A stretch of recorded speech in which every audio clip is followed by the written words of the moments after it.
welcome. Welcome.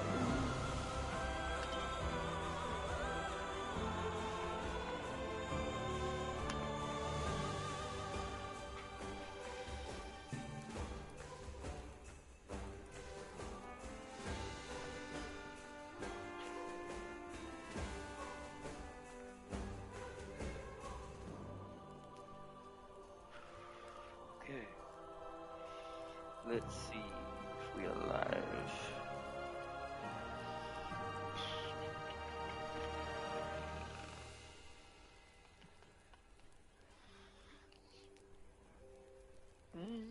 And then we'll talk about the plan for the rest of this week. Oh.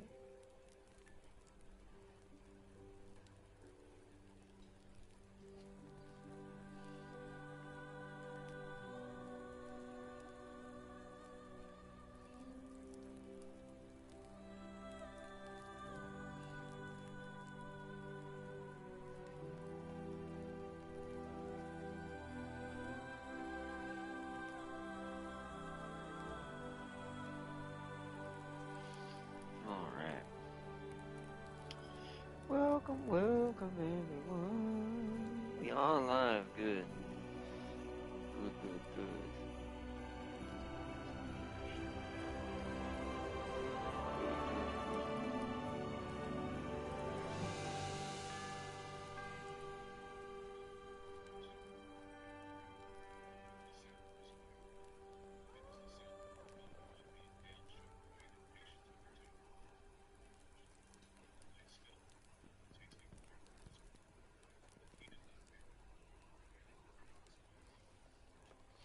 Alright, chat.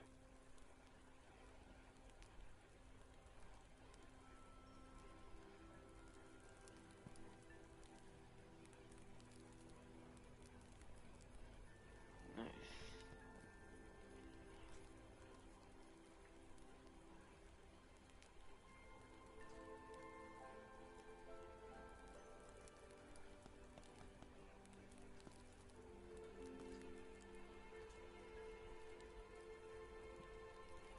Alright, back to mine. I just wanted to make sure I was checking something real quick.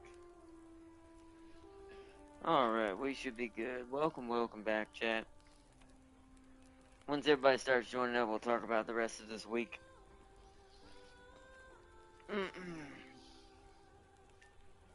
Which, don't worry, the UMA is about to happen soon.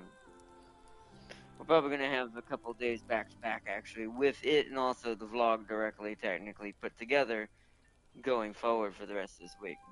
At least till, what is today? Monday or Tuesday? Monday. So, up to Thursday. So for the next 3 days tomorrow, starting tomorrow, is going to be all vlog / UMA.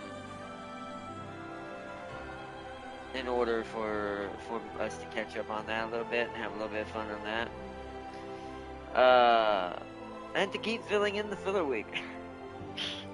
Also, just because I'm going to use that as kind of my, it's going to be, in a way, a pseudo break time as well for me. I mean, War Thunder's technically that too, but it's going to be like a pseudo break time for the rest of this week, essentially.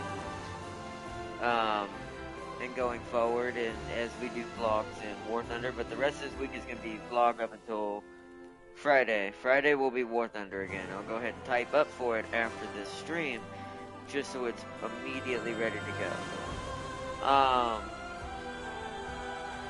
But for tomorrow, Wednesday, and Thursday, we're going to be doing vlog / UMA episodes. They're going to be wrapped up into one, so we can kind of jump back and forth between either doing UMA, or maybe like listen to some music or chilling out on chat. And then next week is when I'm going to start, actually maybe this weekend if it works out, is when I'm going to re-download Front Mission 1 and 2.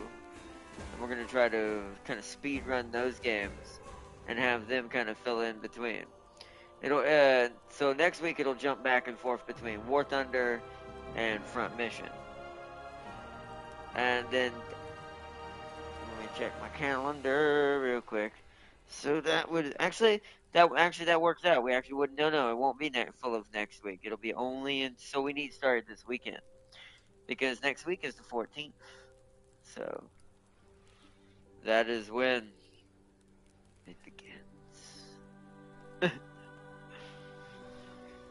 but but so we've got it pretty filled out. I actually thought we had one more week in between us and the 14th, but no, actually we don't. We're actually almost there finally. But so yeah, so the rest of this week then, so next 3 days are going to be vlog slash UMA. Then Friday will be War Thunder. Saturday will probably, let's see, I'm trying to think, do I want to make Saturday? And since we're going to do 3 days of UMA, I think what we're going to do is Saturday and Sunday will be front mission. And then,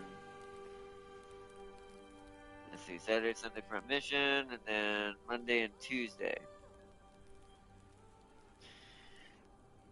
We might just stay with front mission that whole time so it can get as many episodes as it can before the anime side of the season kicks in, essentially. So it doesn't lose too much time, too many episodes, so we can actually get a little further in it.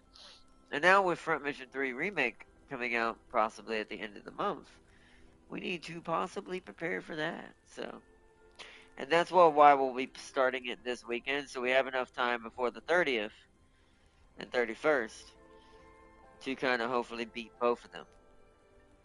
They'll be run. Basically, what will happen is once the anime season part of this month begins, then it'll run in junction with front mission, and it'll go back and forth between mostly art. In the beginning, it'll be mostly just Arknights back and forth between that and front mission, and then plus UMA as always, and then War Thunder will be mostly a filler and chill stream, where we just decide to do something to just be completely filler and don't have too much else to do. Same thing if ATS comes out, until the simulator part of everything starts to happen. But that won't be till another month, probably closer to March, is when we might try to do that. So.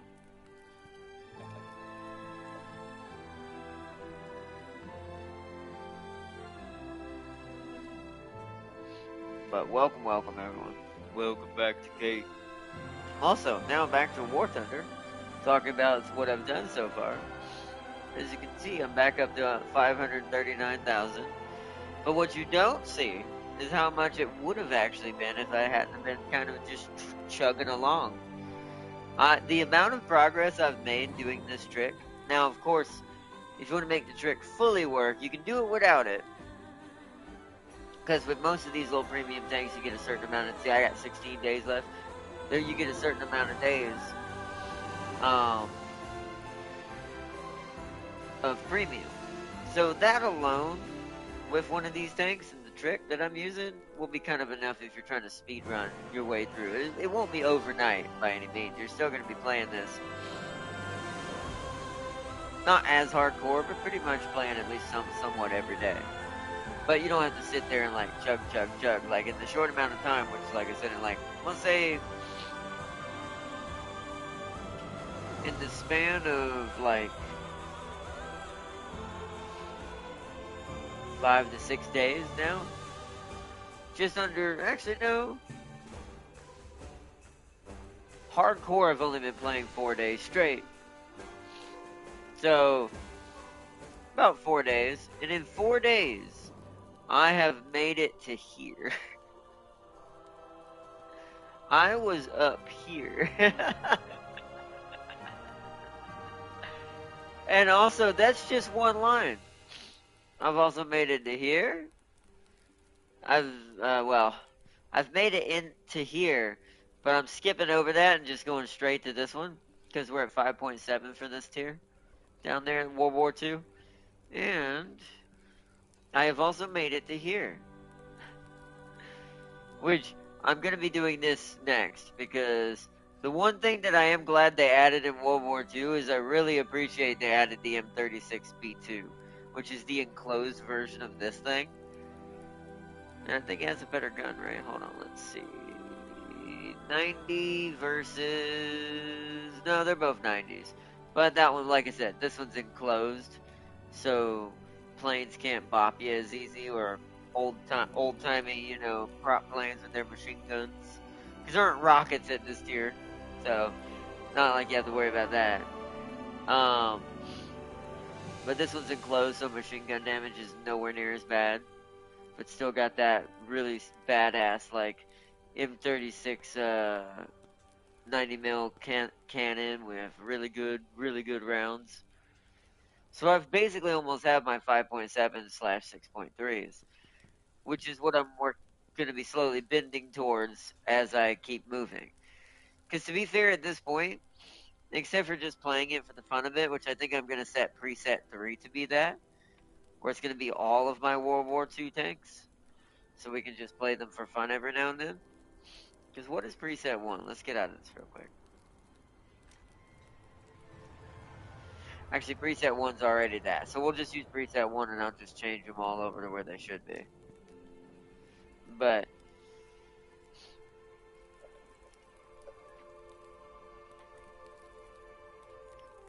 preset 2 is basically my modern preset, where I have all my modern stuff, and preset 1 is basically World War 1 and World War 2.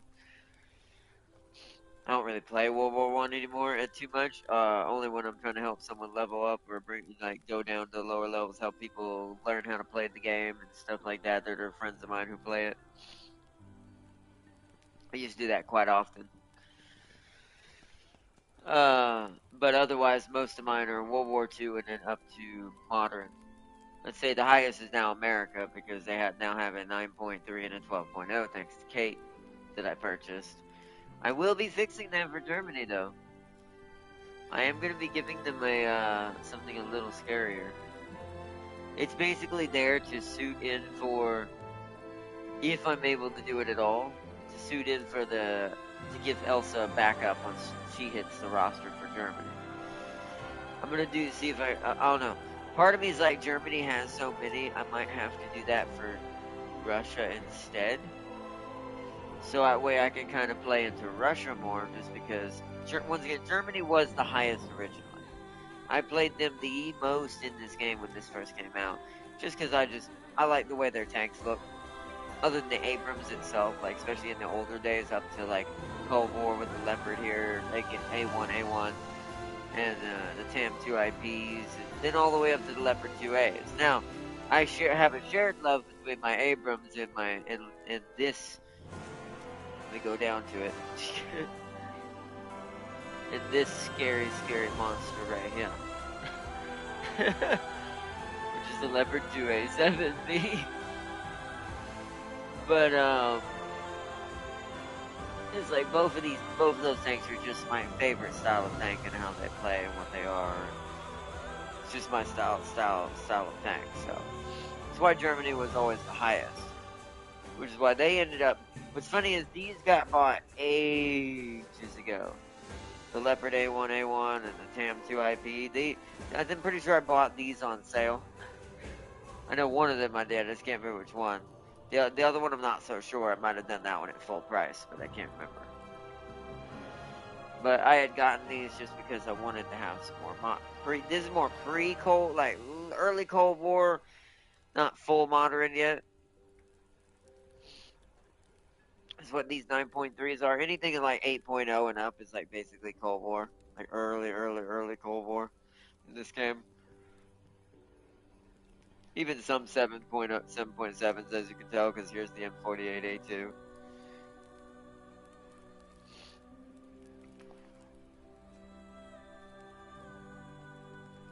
Which this thing's actually maddeningly good, to be fair, if you're having a hard time at this rank. Even though the others are 9.3, this 7.7 still somehow kills the 9.3s and 10.3s that you sometimes fight. It's a little less likely in an up tier, but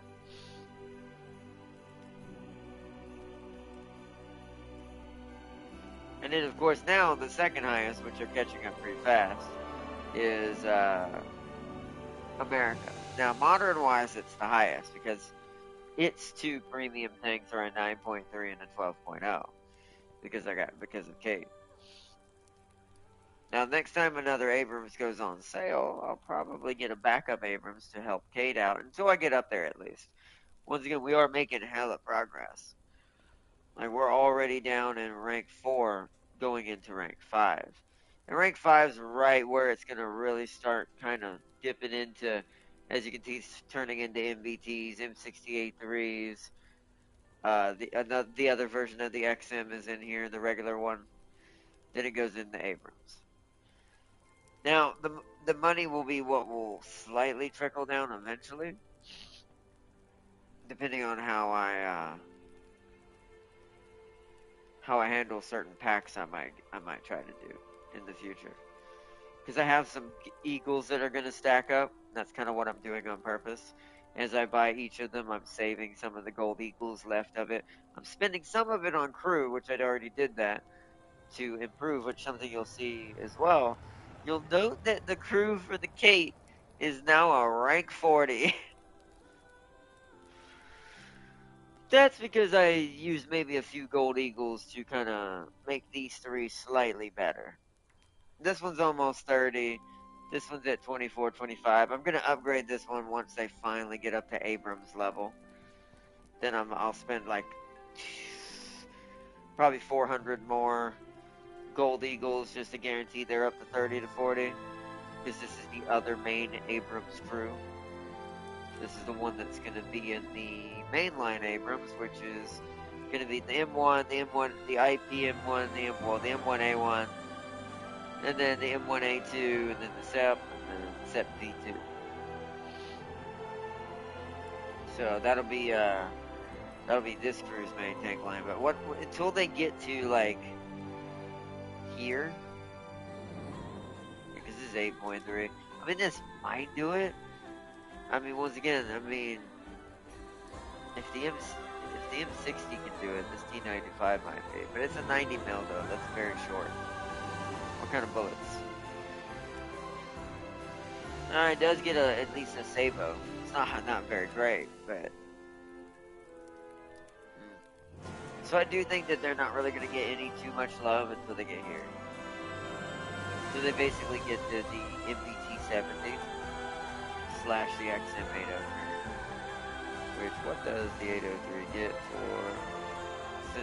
Also, you'll note that it, as an XM, is not as good because the XM1's closer to an actual Abrams design.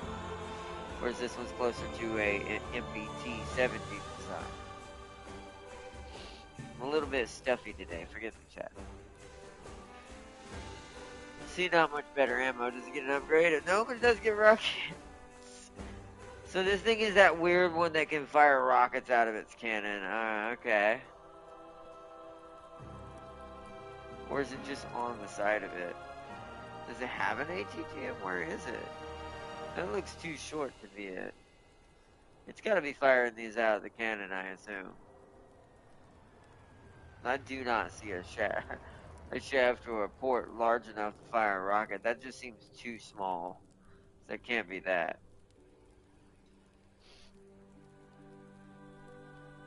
I don't see anything on the sides. It definitely must be fired out of the cannon. That's very strange that this thing fires rockets. Kind of strange my XM1 doesn't get that, but I guess it is more like an actual Abrams, whereas this, like I said, this is more like an MBT-70, which is what this is. The upgraded version of that, it's just this. It's the same thing, just slightly better. It does have a big boy cannon though. 152 is absolutely insane. That's probably why it can fire rockets, because it's just such a big cannon.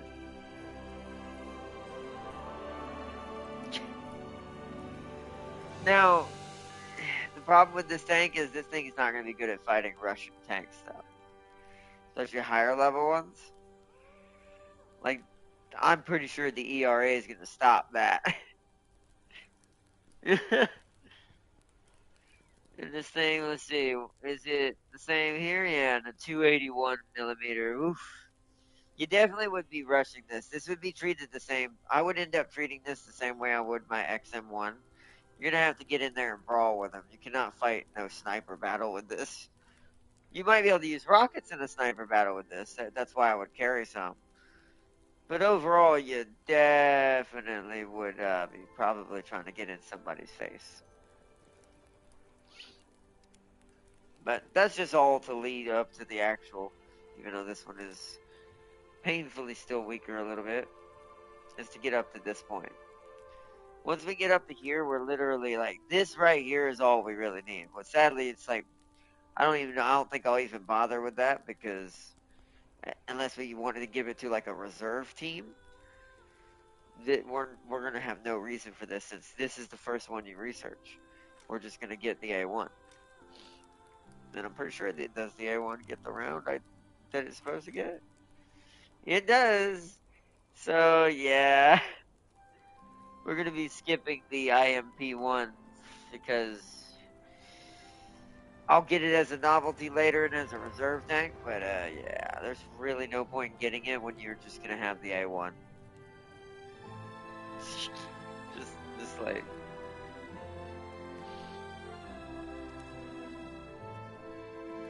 So, we will be going there for that crew. And then, of course, this crew is the Booker crew, but they're going to be in the XM1 for a long time.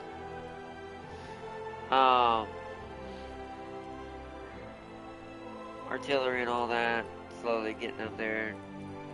This is going to be my striker crew. Right here, 112. And of course, you're the LAV team. This is my reserve crew. This is the one I'm thinking about putting in the ADAT/claw unit. Just so we can deal with planes. Or jets. That's probably what I will do. Is that they'll end up like, this crew is gonna stop. This crew right here is gonna stop right here. But then eventually I'm gonna put this crew in this. Is this the first version? It is. So this is the first basically ADATS unit. So this is what we want them to have. So we have at least some sort of anti-air.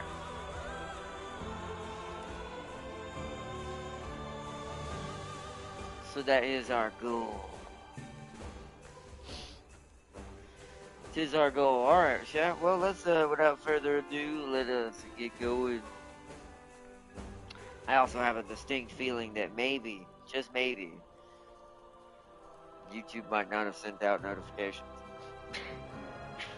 With how much it lagged when we started. Just maybe. It's just a hunch, chat. It's just a hunch. Alright, let's activate just one of those. Just for one mission. And let us get some warming up, dude.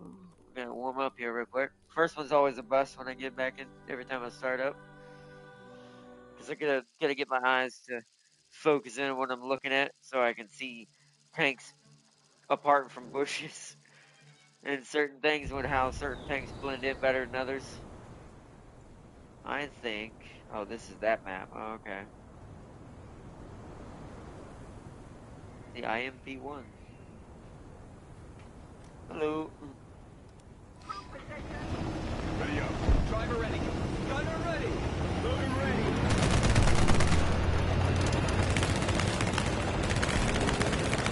Oh, me.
No, this crew can't aim. Apparently, it is a stock crew. It's not my actual crew. It explains a lot.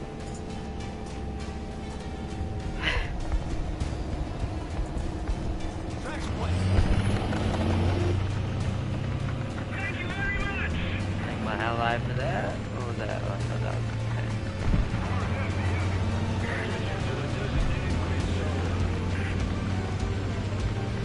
Someone to the right of us heading around the back. I forgot what that marks. Yeah, where he marked. Yep.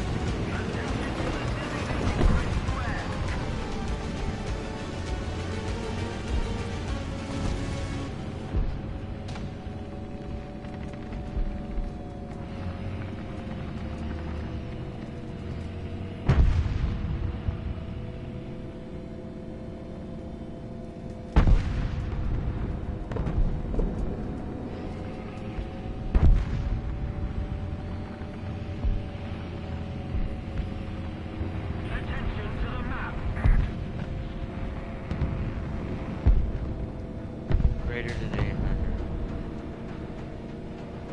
Say 9.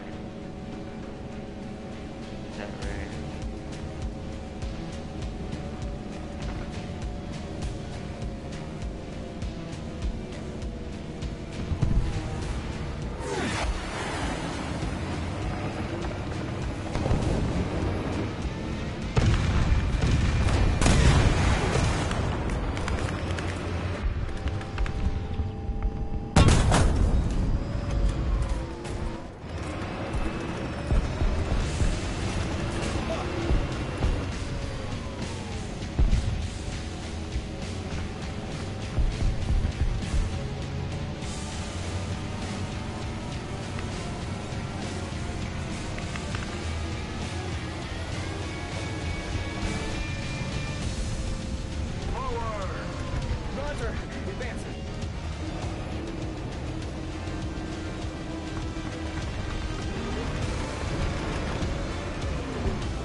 Oh, I see him.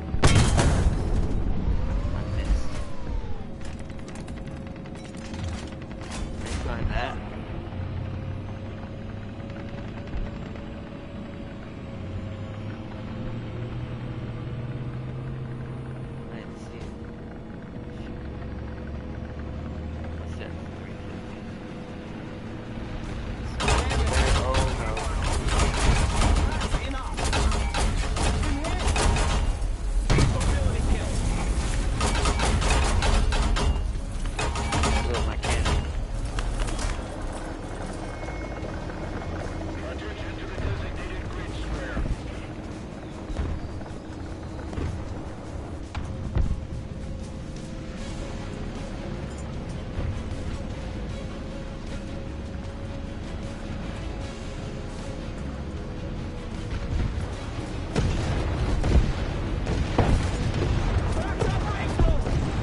team's losses is 33 to 19. It's not even close.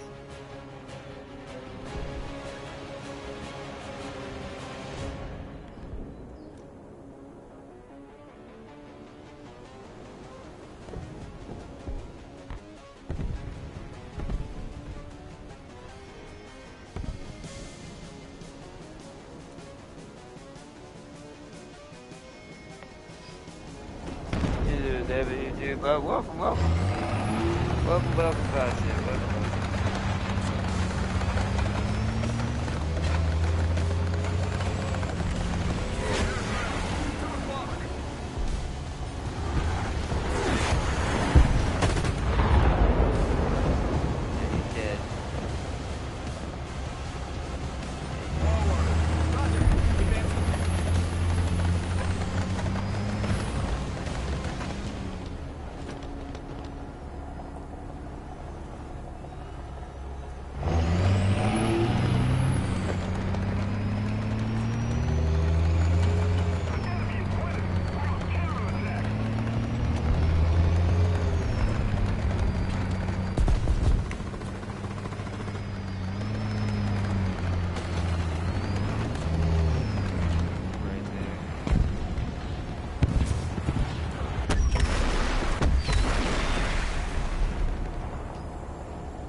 Gotcha. Target destroyed.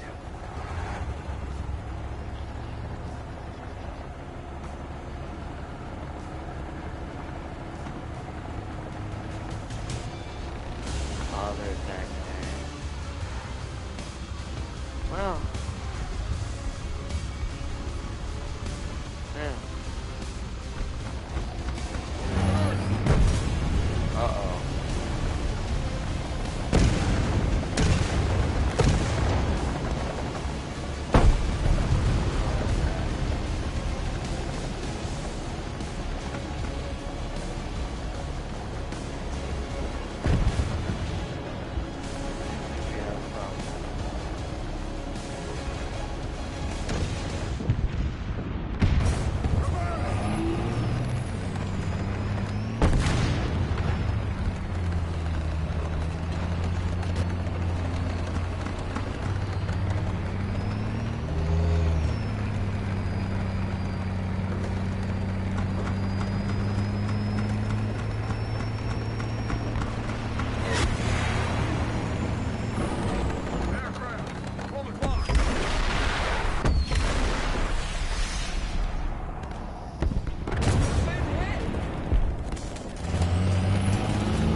Ah, the blue man.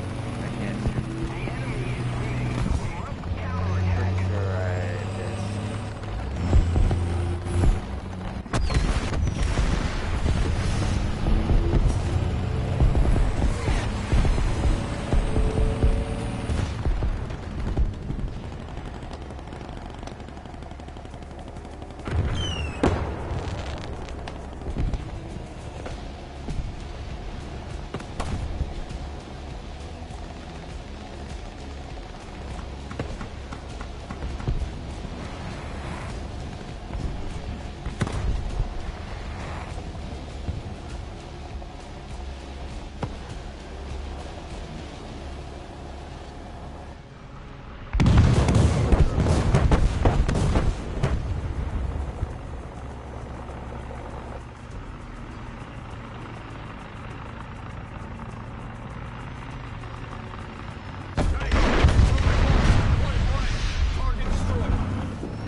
Lazy with notifications. Yeah, well, yeah, I figured it was.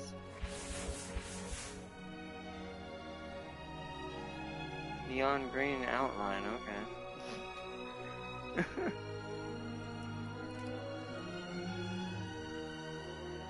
Neon green lights on.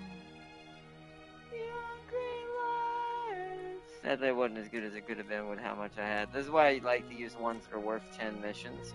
They're worth more bang for your buck. More bang for the buck.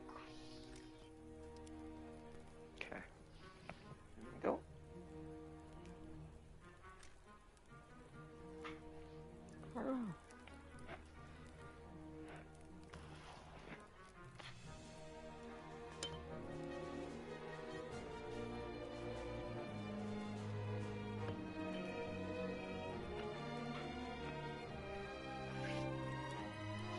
Wait.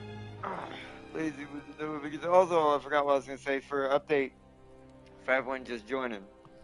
For the next 3 days, it's gonna be vlog/UMA. Then Friday will be War Thunder again, and then Saturday will be, if everything works out, Front Mission 1.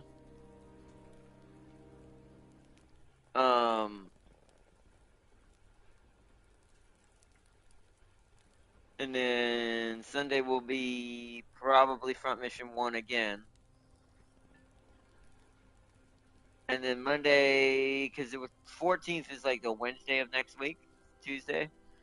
So soon it'll be mainly swapping between Arc Knights in the beginning and Front Mission primarily. War Thunder will become the filler thing, and if ATS actually comes out of nowhere, it'll end up becoming part of the filler for a little while in the beginning. At least until March.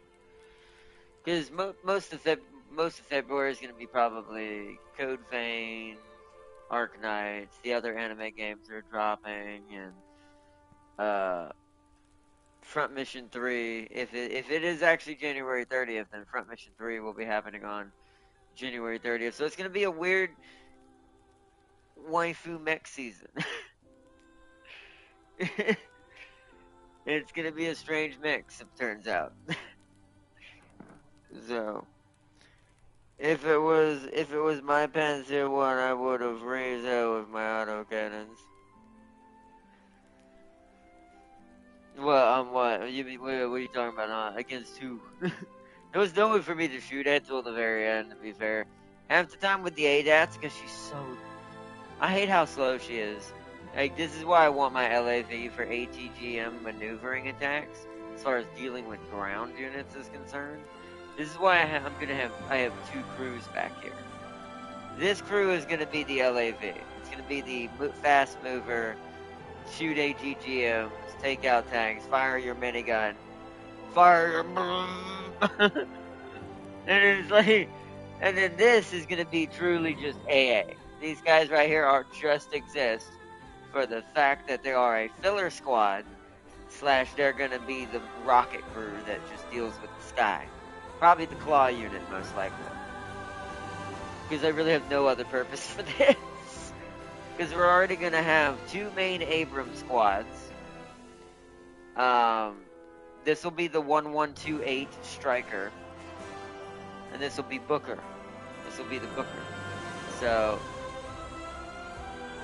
And it's like, I just really hate how slow the ADAS is.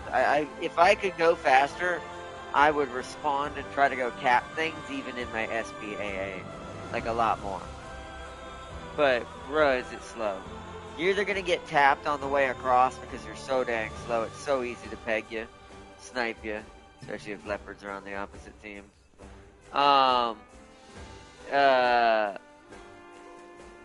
But I have noticed one thing that they're funny about. If you're good with them, like where you want to sit, you can definitely sit in a spot and lock it down, though. If you can find a little spot where only your rockets are exposed.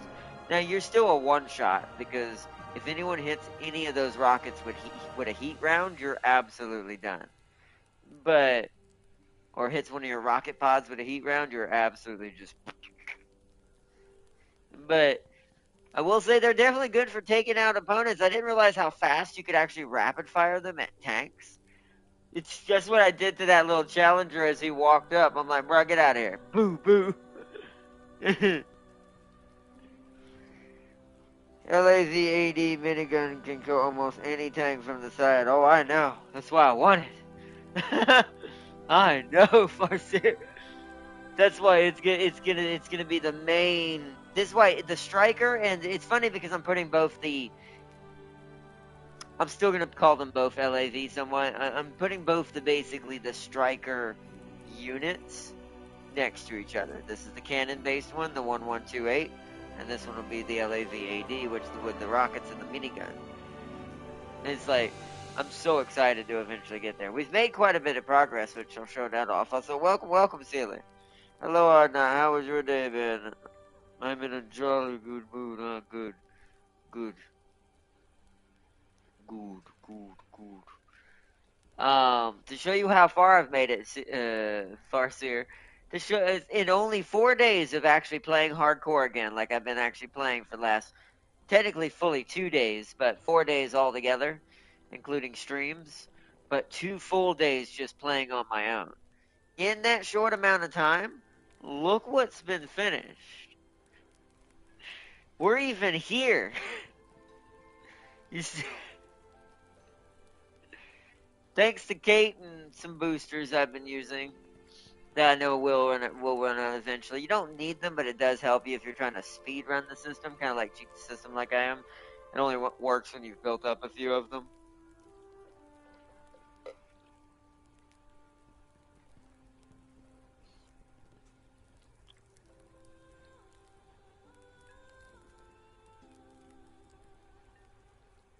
By the way, I saw your stream replay.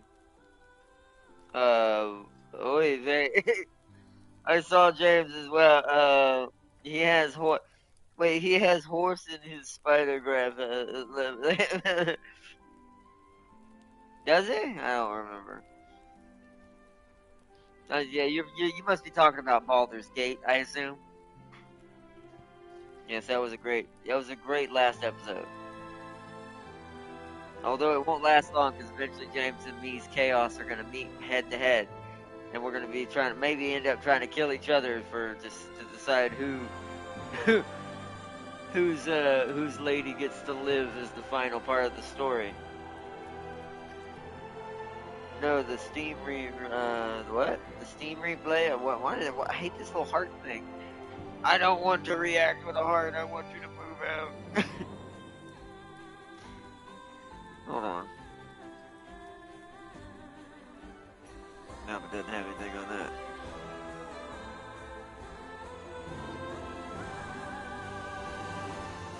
No, I say no Steam replay something.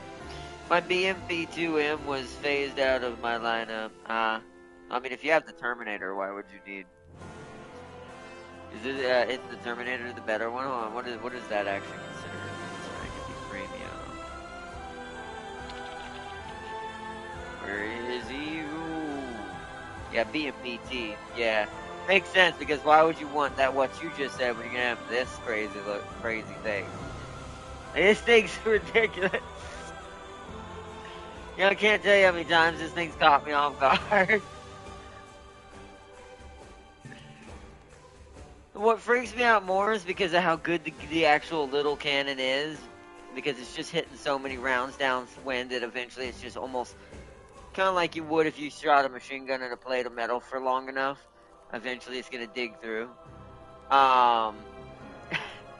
It just starts going all over my Abrams. And then it just hits me with a rocket if it doesn't kill me. He said, no, I replaced it with another T80. The recap Steam does every year. Oh, yeah, that makes sense.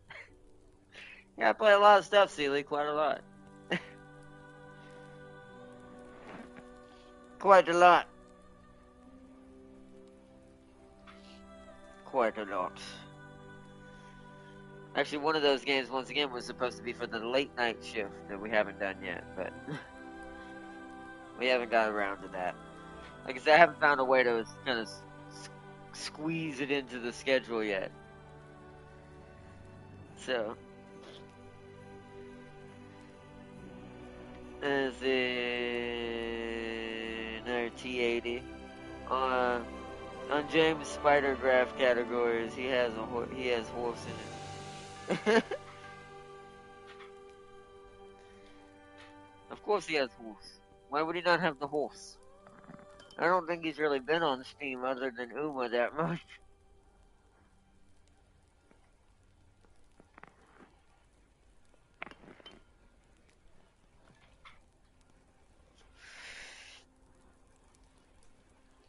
Only one light tank. Only one light tank in my lineup. All are just MBTs.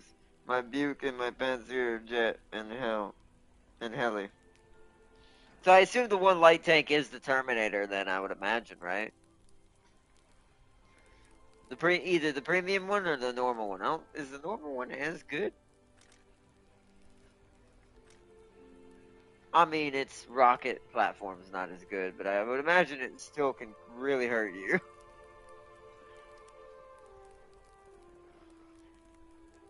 It's not. Oh, what is it? What's your light? What light tank did you go with? What did I think that when I looked at it? The 2S38? I thought that in my head when I saw it.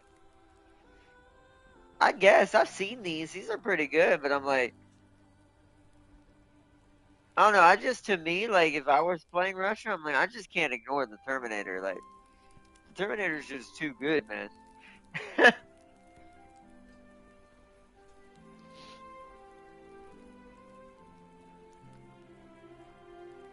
It's like, even if I only had the standard one, I still think for me, I'd be like, yeah, I'm just going to straight Terminator all the way.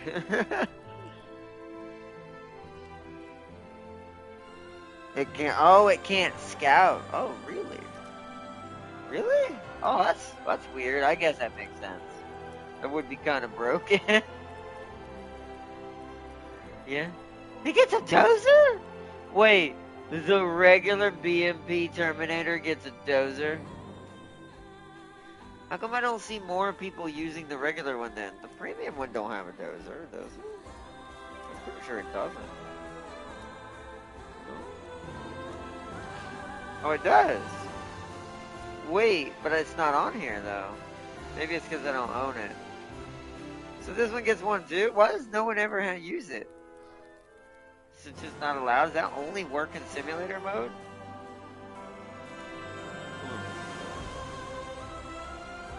That is strange that it can't scout, but I guess it's got so much other good stuff going on for it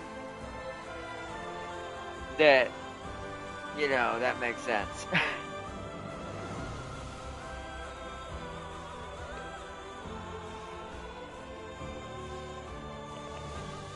Although what sucks is even though I don't scout, it doesn't seem to stop any of the Russian teams I'm always up against for having like 10 of those things on their team.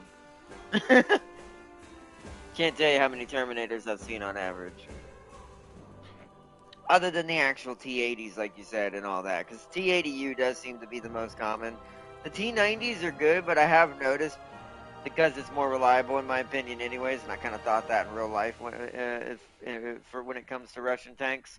I think the most Russian tank I shoot at on an average is the bloody T-80U.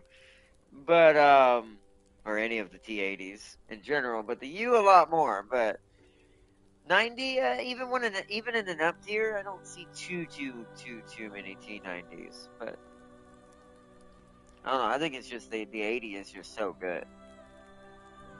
They made it a tank destroyer, which is oh yeah, I guess that is true. Wait, is it? It is a tank destroyer, isn't it? Hold on. I just never noticed that.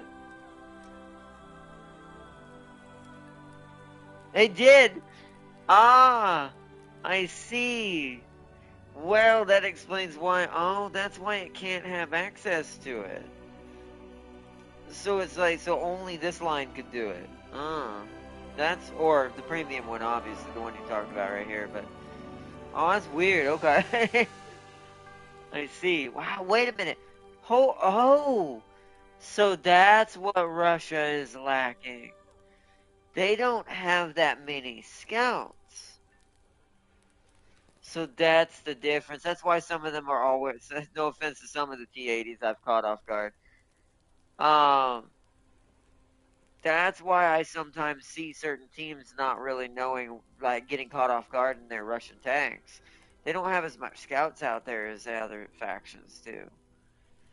Because if the premiums are the only scouts, and what's the highest scout you can get? It's the 2S. The 2S-38 is the highest. Wow.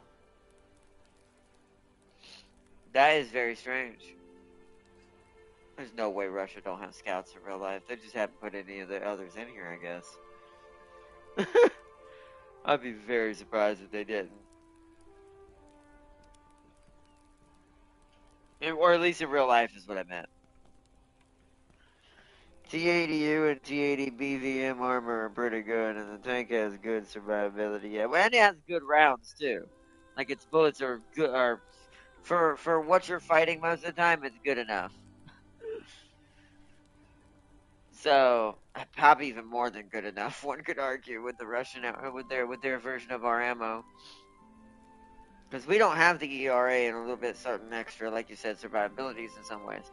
Can't tell you how many times I've whiffed a shot accidentally with my Abrams, not thinking, wait a minute, I need to hit him here, because even with the Sabo, there's a chance it's just gonna skim, and then only the ERA is gonna eat it, even when I'm not using heat. Which most of the time I'm using Sabo, that's why I don't ever use heat hardly.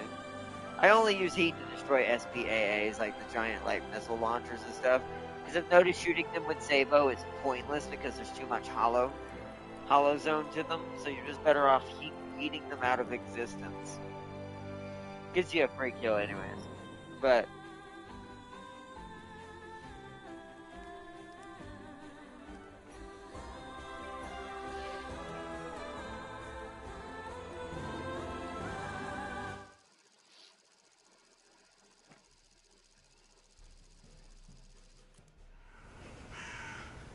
oh, this one. Ooh, okay. Alright, we're gonna go for City Brawling. We've got an HSTVL. Yeah, let's just go straight into it.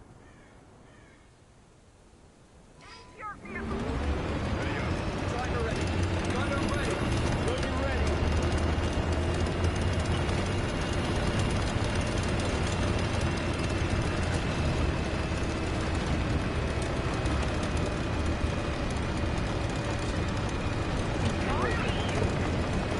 I'm going all in on this. I think I'm going, what I'm gonna do then is spread a little bit.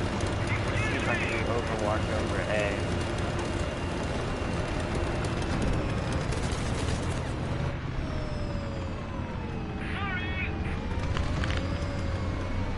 I don't want to go too far out. I can see quite a lot right here. I'm gonna let them kind of push around in the corner. Yes, that's why I didn't do that.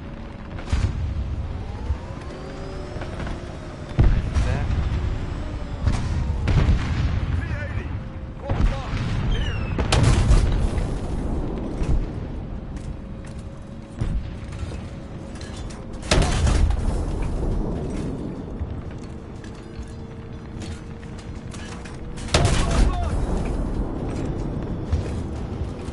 Come on. How is he not dead? I'm just ripping him apart at this point. See, that one got 8 on the ERA. I got fire again. There we go. Got it.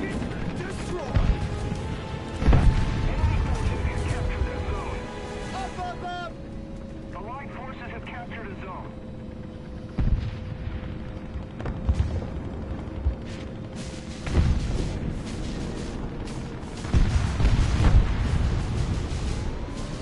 Car.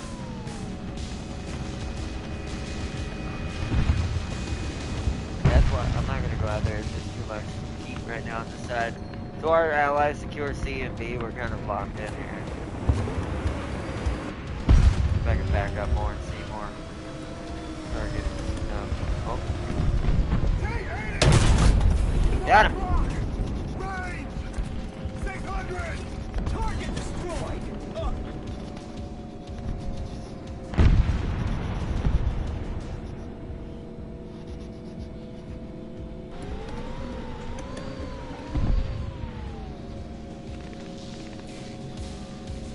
Attention to the designated grid square.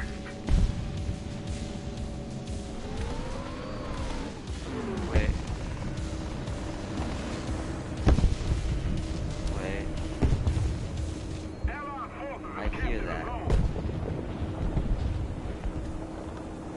that's behind me, which is an ally, but I heard something to my right. Oh, told you. There's one in my front now, and I'm not paying attention. That deserved that.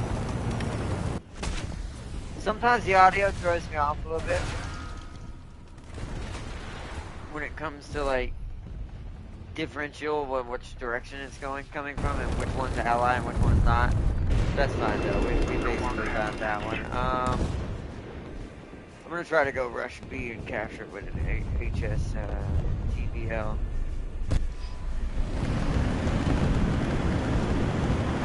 See if we can go do some city brawling.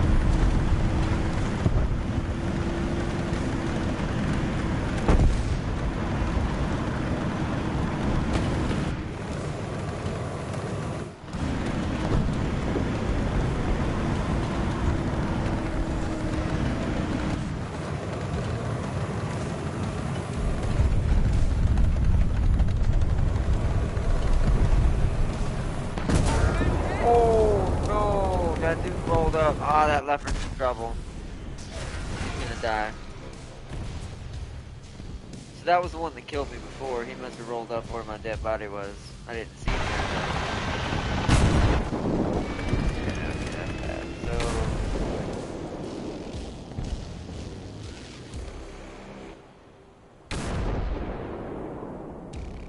I'm gonna go X him.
Wait, what's his... What? What? Hold on, someone play that back for me. What did that shoot at that fire? I don't know what happened there. Like, how did that only hit his tracks? What was I aiming at? Did I accidentally shoot at my old ally's old bullets? That was very confusing. Oh, I did! There's like 3 tanks in front of him. What? That was very confusing. Oh, well. Our team is lost. This is now dead. T80E warning exists to lower Russian win rate.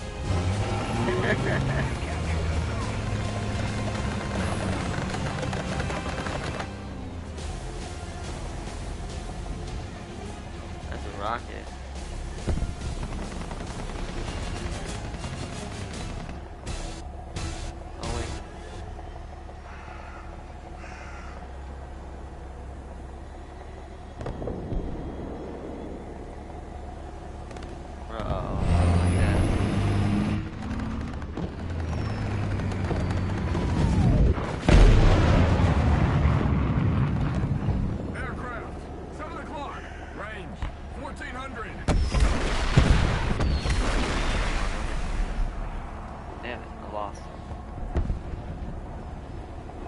Fire.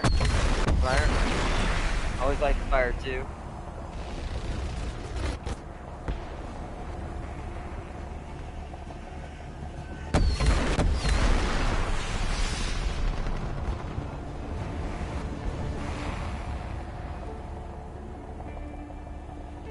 Man.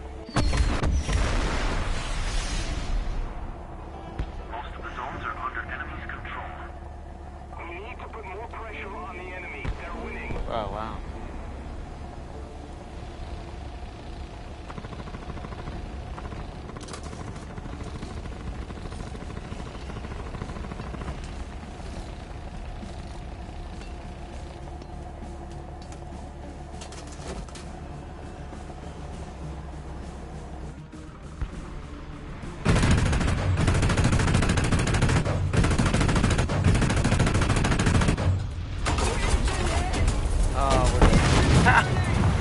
I got killed by another SPAA. Of course, another SPAA rolled up here. The Chinese was stupid. Also, been seeing a lot more like Chinese vehicles. A lot more Chinese and Japanese tanks around on the battlefields, which is kind of cool. You never would have seen that back in the older days of War Thunder.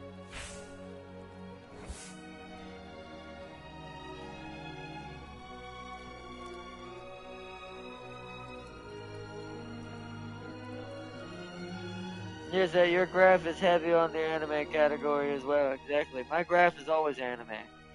The graph says anime at the top of the picture. No, I'm scared. And see, another thing about the ADATs, it doesn't get AIM 120s. Oh, I know it don't. It don't get the good rockets.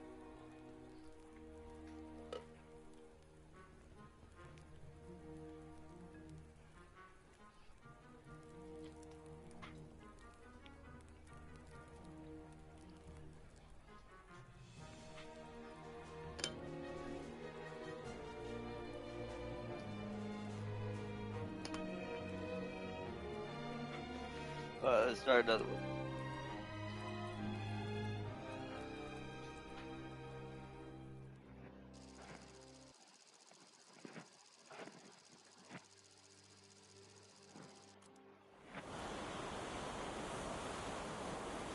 Okay, oh, I don't think I've done this one too much. This is that snow one. I'll go for A.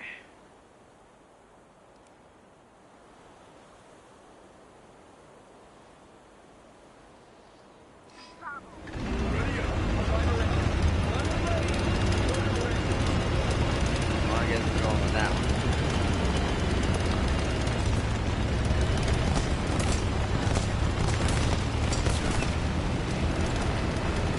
All over the hillside.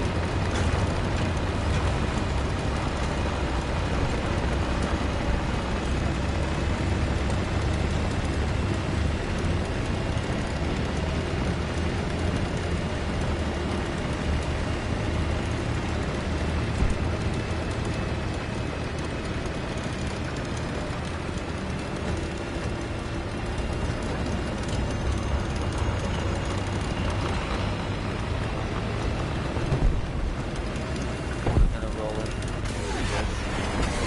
Alright, he's got A. I think we are doing the right thing. I think we need to kind of capsize on the right side of the scene. Or left side for right side for the map.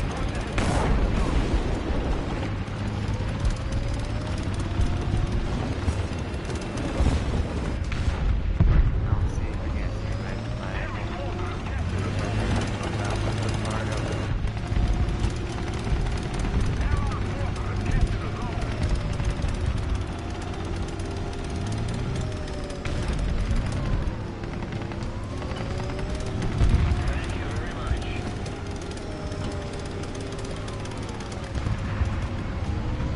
that one. Okay. I think that one's it.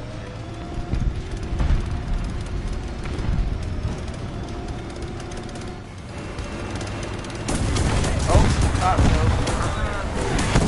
see, I don't know this map enough. This map is just all hills, and it's kind of confusing where the hills can go up and where they can't. And you don't get this map like at all hardly. every time I'm on this, I die because I don't know where the spots to snipe are. Ah, okay, well, guess I might as well use a backup in case then.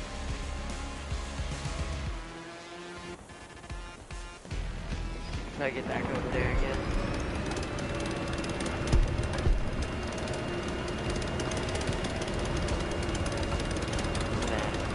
Welcome, welcome, damn king. More good forever, distance misses. Welcome, welcome, damn king. Welcome, welcome.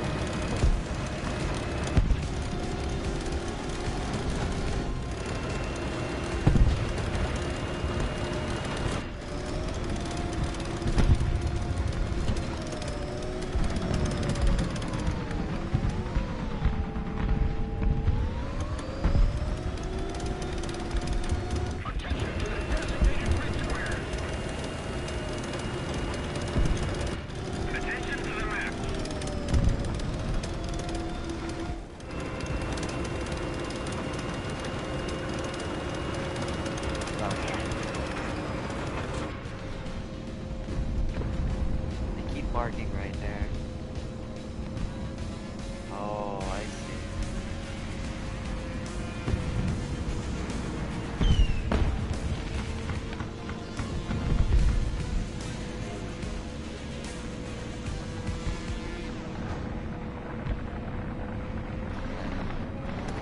I see. I think he knows I see him.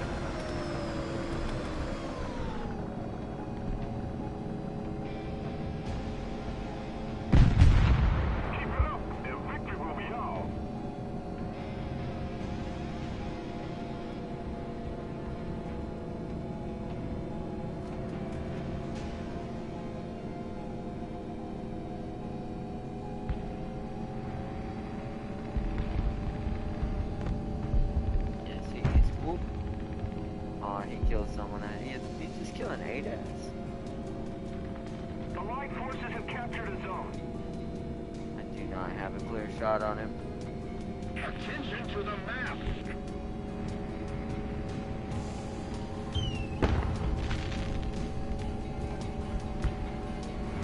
We have all the cap right now, so I'm kind of just over watching the scene.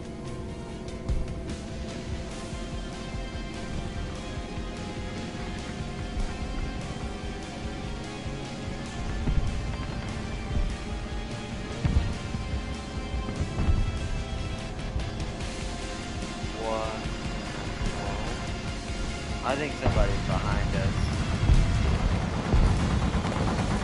Oh.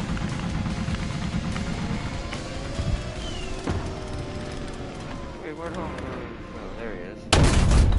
Attention to the map.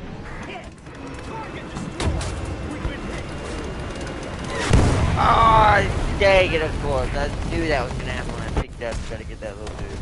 That's a big boy rocket. Also, I've been dying by ammo a little too much, I think, in my opinion, for an Abrams lately. I do think that's a little strange.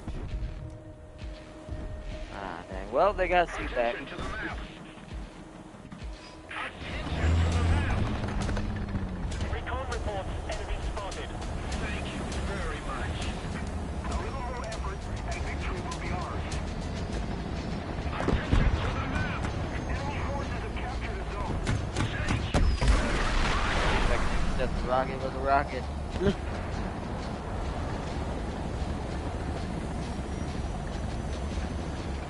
Hopefully that's what I did. Attention to the designated grid square.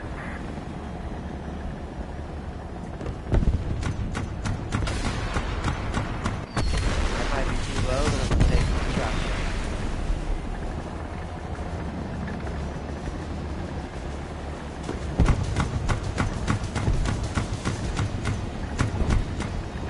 He crashed, I think, or he just went really low. Oh, see, the ones on low, I can't see those. Aircraft, 1 o'clock. That's an ally. Recon reports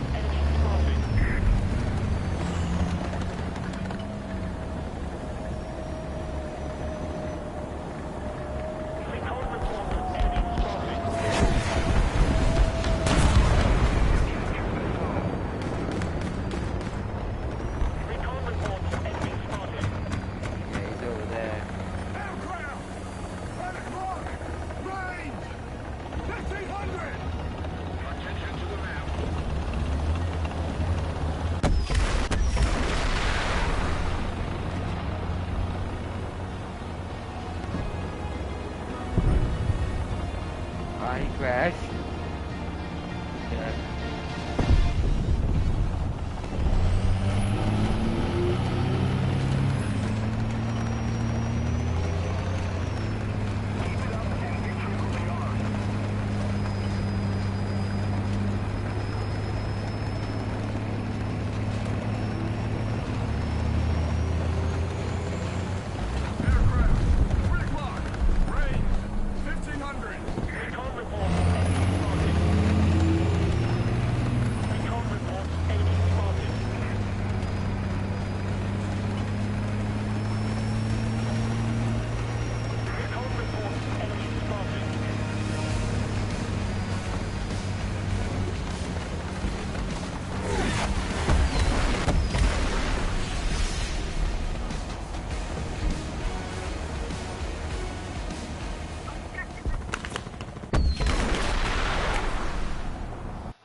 That was a little late. Little late. Getting some slow ones today. What's funny is my team's actually kind of rolling. It's funny that I actually do kind of do a little bit better when the team loses. It's hard to get that perfect niche where you do good and then your team also wins, so you can get the most out of the bang for your buck. But hey, you know, give that ADAT some aim and 9 ounce. I could if I would, but remember that's the default one. That's the one you get for random. I can't choose this equipment. It just gets whatever it starts with, which is probably the weaker rocket that it would normally have. Or at least normally have to start with when it first got used. So I would have to actually play it and unlock its better rocket it probably gets. Let's actually look at it real quick. Let's see what it's probably using. Because it's this one. You see, it's got the MEM 146. Actually, I don't think it can get any others. Oh no, so this thing just doesn't. Yeah, this thing just can't get any better rockets than the ones than the MEMs. These are okay once again, but the aims are still better. The AIM 120. The MEMs. That's what I call them. I think they're called the MEMs. They're okay. Happy New Year's! Happy New Year's, Crispy! Welcome, welcome. Go see what missile it has access to. Yeah, that's what I was just looking at. It's the MEMS. The MEMS 146. What about the XM9? I'll be laugh if this is actually better. The Roland 1. I don't think that one's actually better. So this one's actually not much better.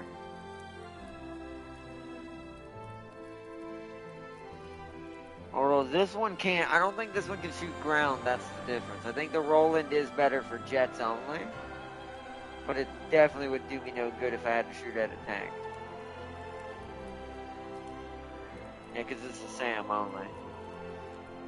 MEMS, those are not flare resistant. Yeah, that's probably why they're avoiding it.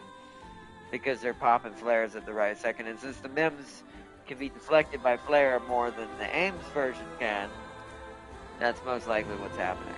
But that's fine. It is what it is. It's free XP and money if it happens to hit them. That's how I look at it. Free XP and money.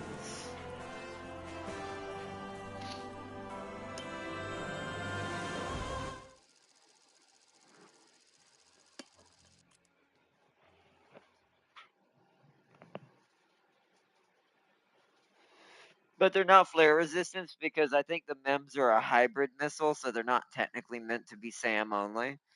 They're meant to also, once again, you can fire them at tanks. Where the Roland, you cannot do that. I'm going to go XM1 first. I'm basically using my XM1 to capture points. Get some capture points, and then after that, scout, foot brawl, ambush, and switch to Kate.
one hill.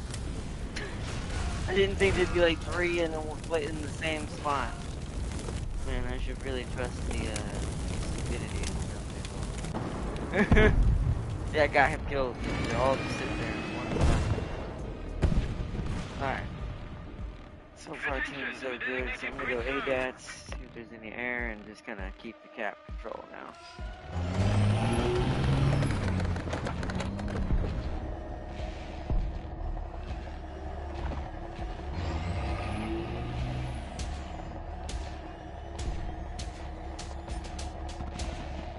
Aircraft, pull the clock. Just keep it up, and victory will be ours. 050. Height, 2,500 meters. 050. Height, 2,000 meters.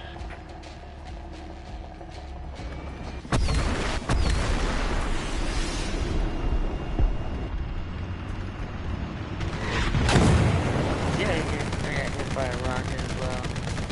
It did kind of BS sometimes, I will say. I see why the ADAS does get abandoned pretty quick. It's kind of BS that it's like, they can just no-tap me and not even aim. And I can, like, and I can't do the same as a hybrid SAM.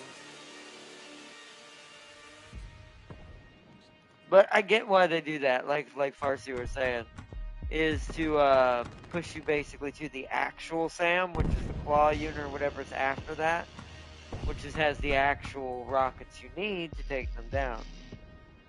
A little harder to set up, takes a little more time, but trust me, it's worth it. 050. Height, Let's go 500 meters. HSTV.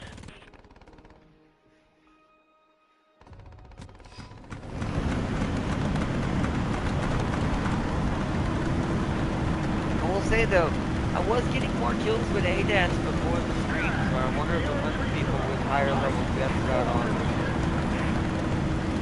right as I started doing this. I think it's later afternoon and more people are home now. The veteran pilots have started their wings.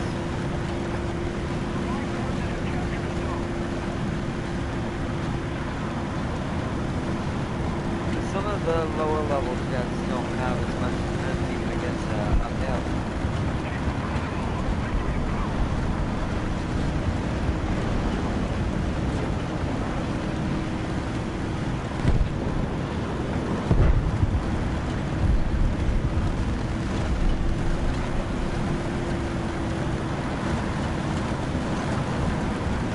See, this is how fast the 120 does that.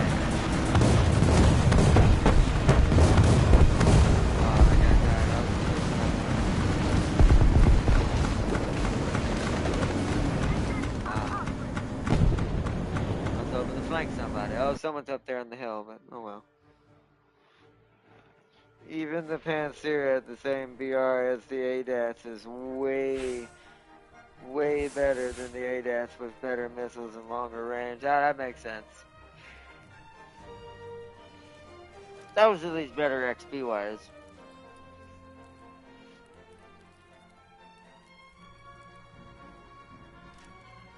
The Panzer. Well, let me see what we've got down here. I just hate there's no, even though it'll take me a while to get there. Yeah, see, man, yeah, we won't have anything better into the claw. The claw! Which you basically have this, you can you can deploy little AI controlled versions, which I do think you can switch between them somehow. We'll have to figure out how that works. And you basically can and move them around manually if you want, because I have seen people do this, it looks like. So I don't know, since I don't have one of these, I don't know how it works yet. But you definitely want to find a good spot to set up and then do it, so that way you can get in a good position. And you want to try to spread out I think you get 3 of them, maybe 2. You want to try to spread out your launchers so that way they don't get targeted all in one go. So that way you still have a chance to shoot something.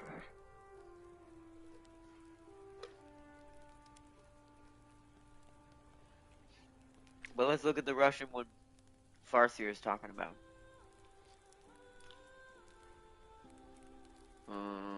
There it is. Oh yeah, this is the one that killed me? Yeah, see, this is the one that I hate fighting, because even though she is easy to see and kind of kill, that's her weakness. But like Farseer said, this thing is actually kind of annoying, because I've been killed by this thing on the ground and before by it like literally just shooting me with its autocannon. Or I do think these can also somewhat ATG him a little bit. Maybe I'm wrong on that, but I know I've been killed by something that looks just like this. Maybe there's a different model. Hold on. So I know it's not the Buke. What's the Tor look like? Nah, it wasn't that. Definitely wasn't Panzer. It wasn't one of these. Yeah, so that is definitely strange. This thing is definitely a better version of that same level.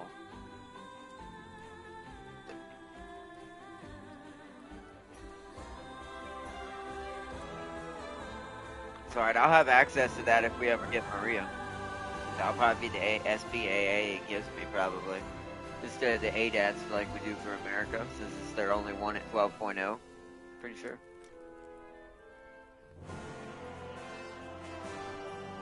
Actually, it's not even that. You know what? That's why we're getting the ADATs. You want to know why we're getting the ADATs? Because the claw is a 12.3. I kind of wish this was 12.0, so we'd have at least some sort of 12.0 AA, and not have to wait till 12.3. Because that means now if I had a 12.7 vehicle, like let's say I had to set V2 instead, I would have access to this now. But technically, it'd probably give me the NASAM, the even higher version. Essentially, it's the same thing, just better.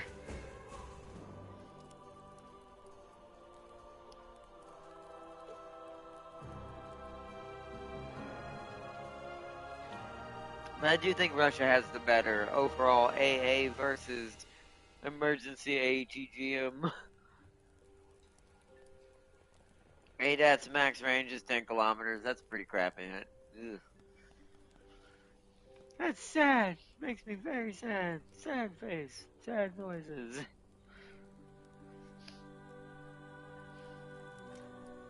But either way. But now that everyone's here, I'm gonna do one last iteration of our announcement this week, just in case you didn't get to hear it. For the next 3 days, it's gonna be vlog/UMA. Meaning we're going to be doing the UMA/vlogging for the next 3 days. Friday will be more War Thunder. Unless I go ahead and start Front Mission Friday, I might. We'll have to see how that goes and how that plays out. Fridays can be kind of hectic for me, so it might still have to stay War Thunder. But Saturday will be Front Mission 1. We're going to be going back to Front Mission 1 and trying to attempt to, well, I say trying to. We're going to force feed that game through by just, if we die, we learn the most efficient way to win each map and just keep pushing through it.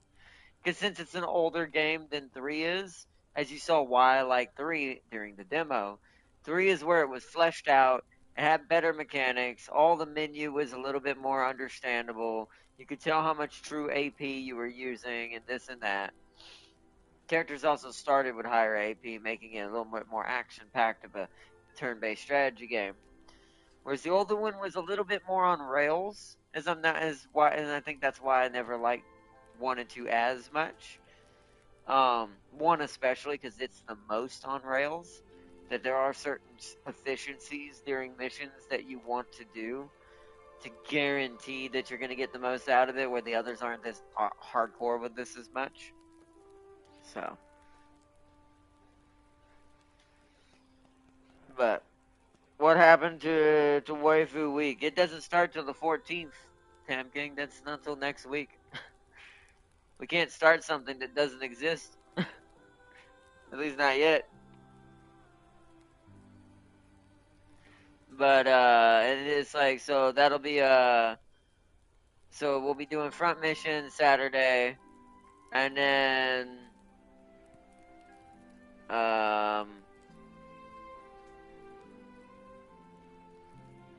And then Sunday will be also front mission.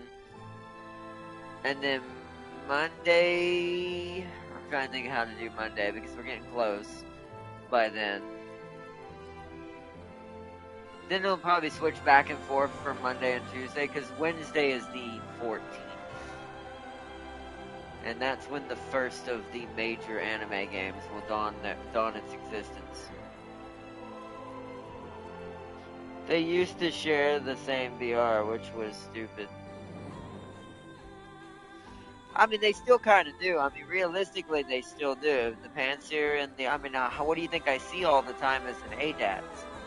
And it's like, because I'm 12.0, I'm technically seeing Panzers, right? Because aren't they 12.0? Did we just see that? So even though, yeah, sure, the ADATS is 11.3, 11.7, because the Panzer is exactly 12.0, they're technically still the same rating. So it's, to be fair, then you could argue it's still kind of stupid. But there isn't an alternative for America right there. Like I said, that's America's only choice at 12.0. They're even lower than that is the X975, which at least these are SAM units. I almost wonder if you're going to go full SAM if you just want to keep the XM975. Only because it's actually got an actual SAM rocket. Maybe not the greatest one, but that's not an ATGM hybrid. And what's the range on this thing? Let's see.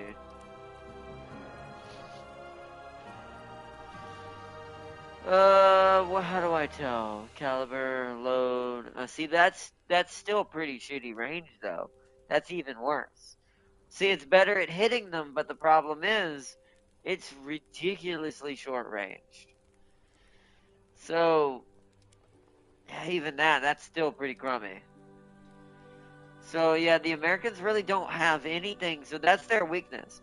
So where Russia has no scouts, right? Like, Russia has no good scout for the high level, like the Americans have the HSTV or the N10 Booker. The Americans seem to have, which in real life this is not true. This is just for this game. I think for both, by the way, I'm gonna play fair. For Russia, that's also not true that it doesn't have no scouts. What? And I'm like, they just don't understand that some of Russia's units are two vehicles in one, because the way they like to do their builds. But with America, there's a lot more ADATS type radar rockets and all this, so it's like, to be fair, it's also missing a lot here too. So the only weakness is game wise is that America just doesn't have that good of AA, a high tier wise that's reliable at least. It doesn't mean the ADATs can't kill a plane. Just you might have to launch like 5 of them at it just to make sure you're gonna kill it. Which is maybe why I see people just unload with the darn thing when they lock on to a jet instead of firing just 2 like I do.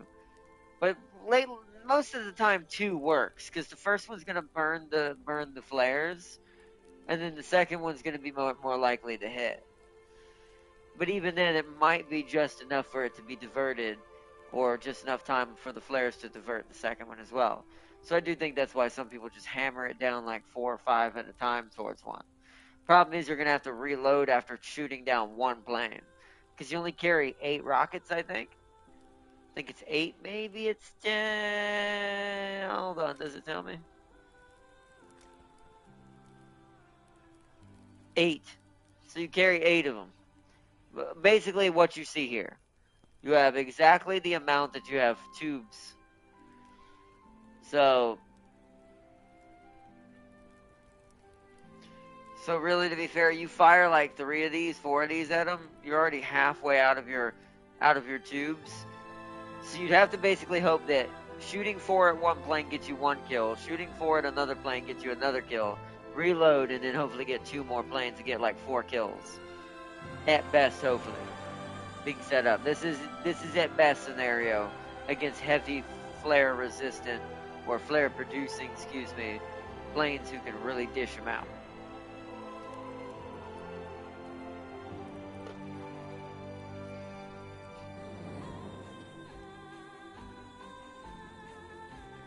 Yeah, it's a pretty big difference. But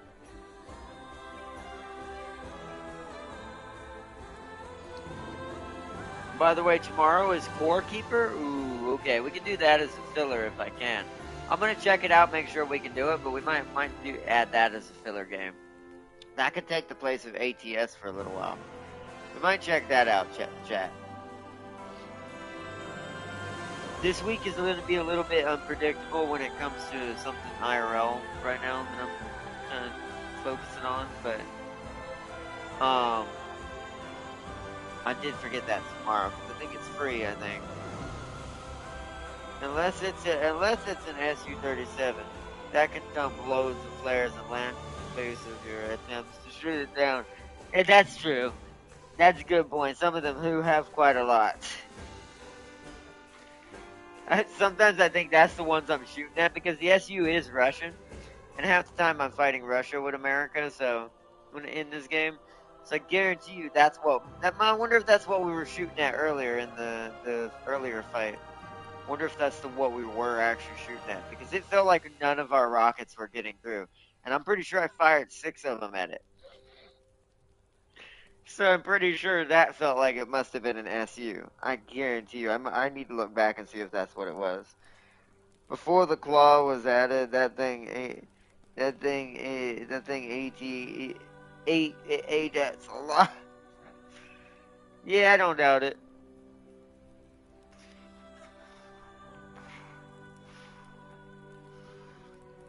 This is why I wonder if I should lock on with radar. See, and this is also something I'm wondering too. I get more kills when I lock on through radar versus locking on through the X button. So I wonder if they're using different types of lock-on systems. We're going to try that in this next match. We're going to try to lock on with the plane with radar only and see if firing only 2 actually gets me the kill versus what's it called. Problem is we can't tell what plane it is when looking at it through only the radar screen, which kind of upsets me. I don't like that. I'm fine with the IFF saying enemy or ally, but it is kind of annoying when it just says multi-jet or this or that or just heli.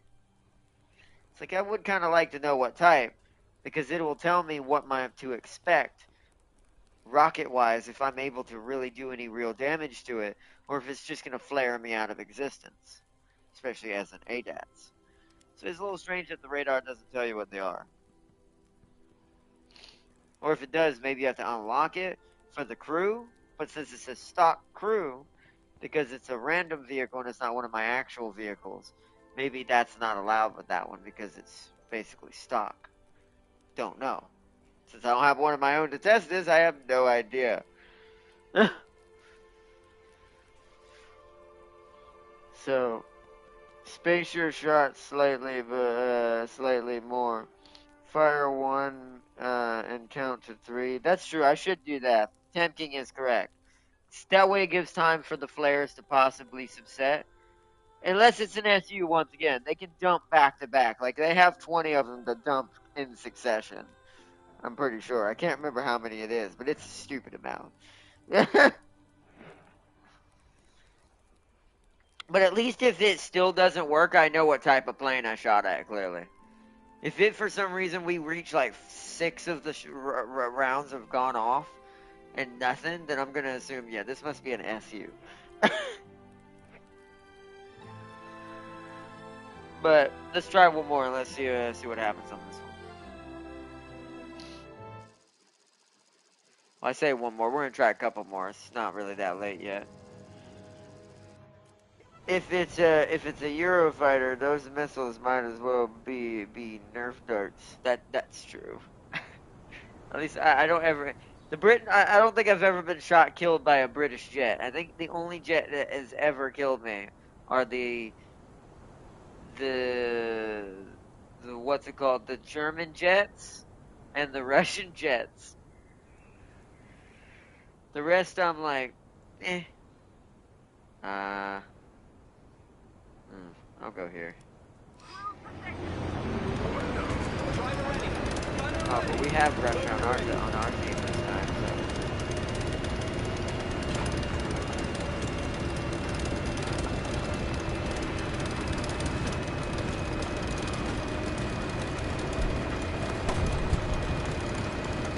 Some of these were fighting Britain, possibly, maybe Germany with them, so we need to watch for long bombing leopards.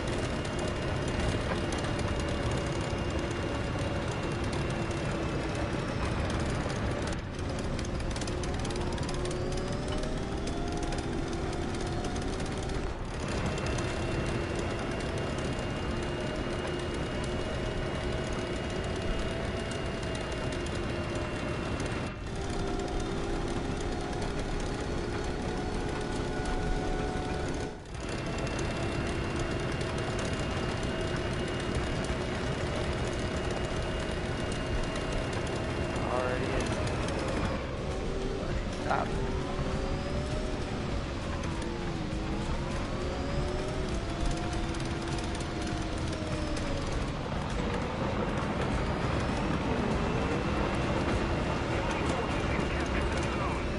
They might not be able to see me very well right here. I'm not perfectly visible. Stay right here.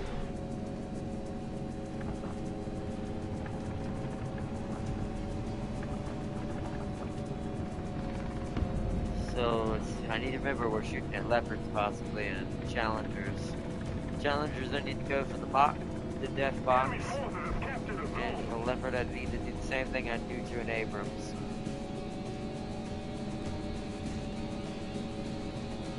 I don't see nobody.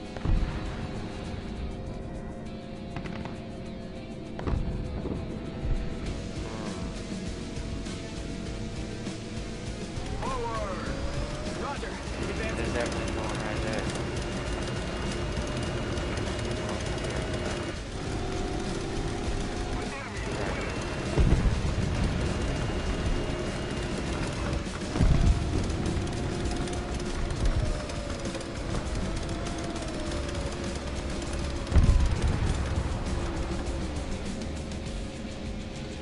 Allied forces have captured a zone.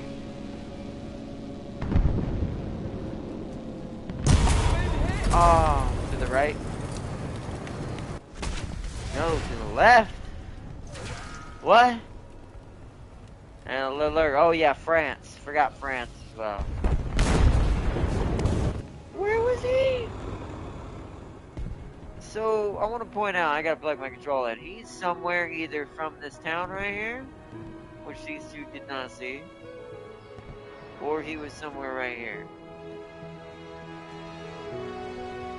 Well, that's fantastic. Alright, XM1 then. We're gonna go for B. Let's see if we can rush into town, get some extra points. This match might be a bust. Sometimes it's like that.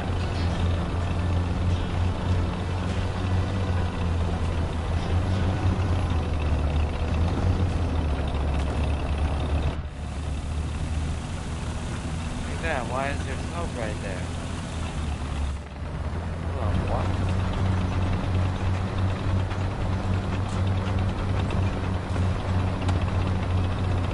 Why in the world is this marker?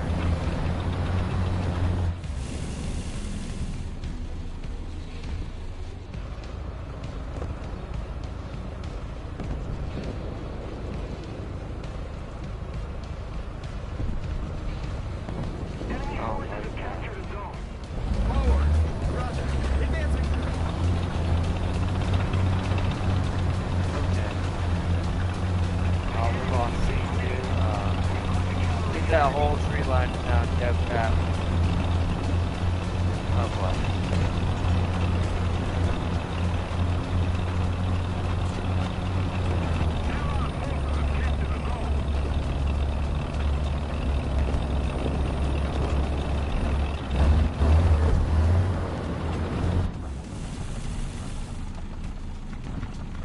Hey, fuck.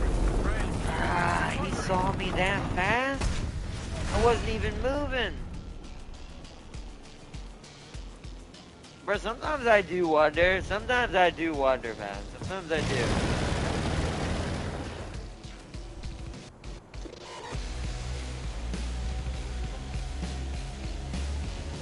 When they do stuff like that, when they had no reason to even know to look there, sometimes I wonder, like, if some of this game is fully above board anymore.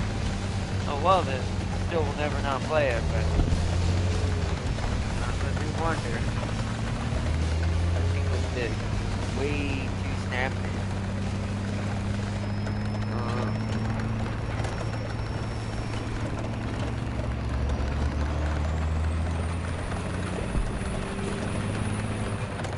Both Germany and Britain share the Eurofighter in their FBI. Attention to the left!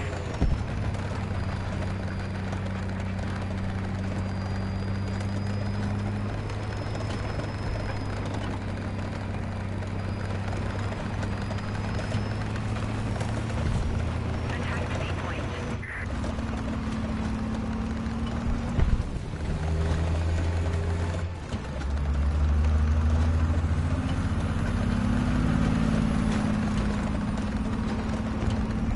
If we don't do something fast, the enemy will win. Attention to the left.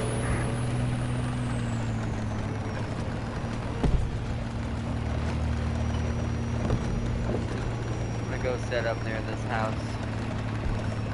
Looks like only allies on the radar right now, though.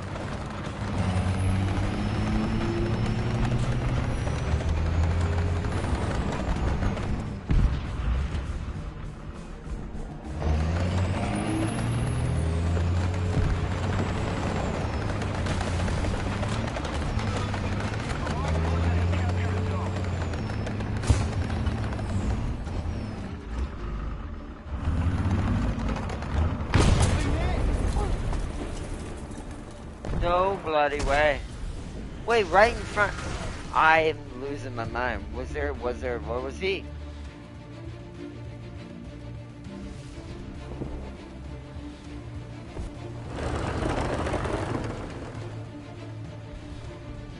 See what I mean, chat? Sometimes I just wonder.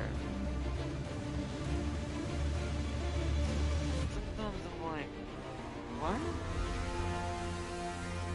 How?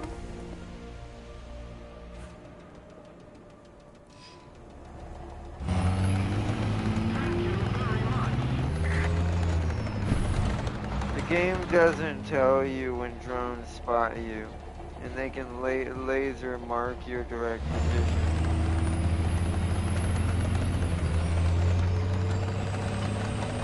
Another zone captured. We have the event. That's true. You are correct. I didn't think about that. Yeah, it doesn't tell you when you're mismarked by a drone, and I 100% think it should. Because I guarantee you there is some sort of probably detection system. Most modern, maybe not all factions. One faction specifically definitely knows how to detect them now. But it's like, with that being said, you're going to tell me no one knows how to detect drones? Detecting them? Submarines can detect each other and know when they're being pinged. I mean, come on now. I do think that's kind of silly. Even if you can't do it in real life, here's the other argument. It's, once again, video game. I think that if that's what got me killed, if that's what that really was, and I didn't know he knew I was there the whole time because of a drone marked me to keep him from getting shot or shadow killed, is what I was gonna do, then it needs to at least let me know that. So that way I know if I'm being stupid with drone positioning and all that, and hiding from drones, and making sure I've not been spotted by UAV. I think that's friendly. Yeah.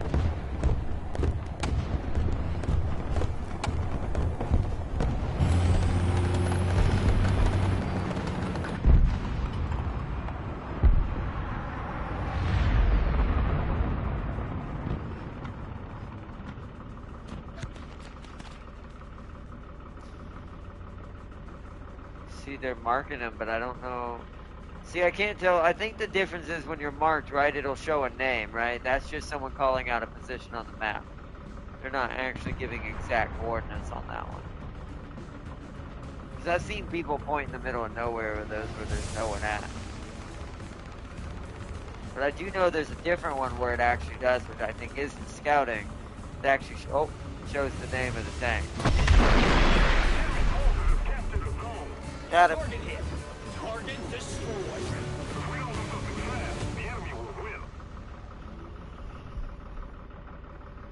I knew they were around there. I just wanted to wait till I saw visual confirmation of some sort.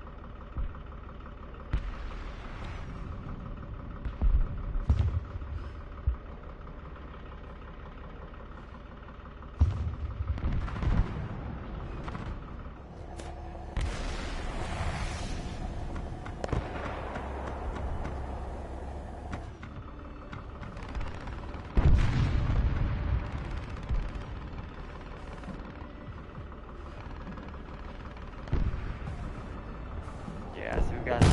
Oh, nope, that's not good. Elevation drive failed. Oh, I'm gonna die. Hit up. Stabilizer damage. Yeah. Puma. Yeah. I just realized the Puma, the German one, the Puma gets a really nasty one at this rank too. For ATGM anyway, it's got the little light cannon, but also in the rocket. It did get slapped though. But we lost. Didn't get a chance to test the radar. There was no air really out there. Or is it? Well, it's all-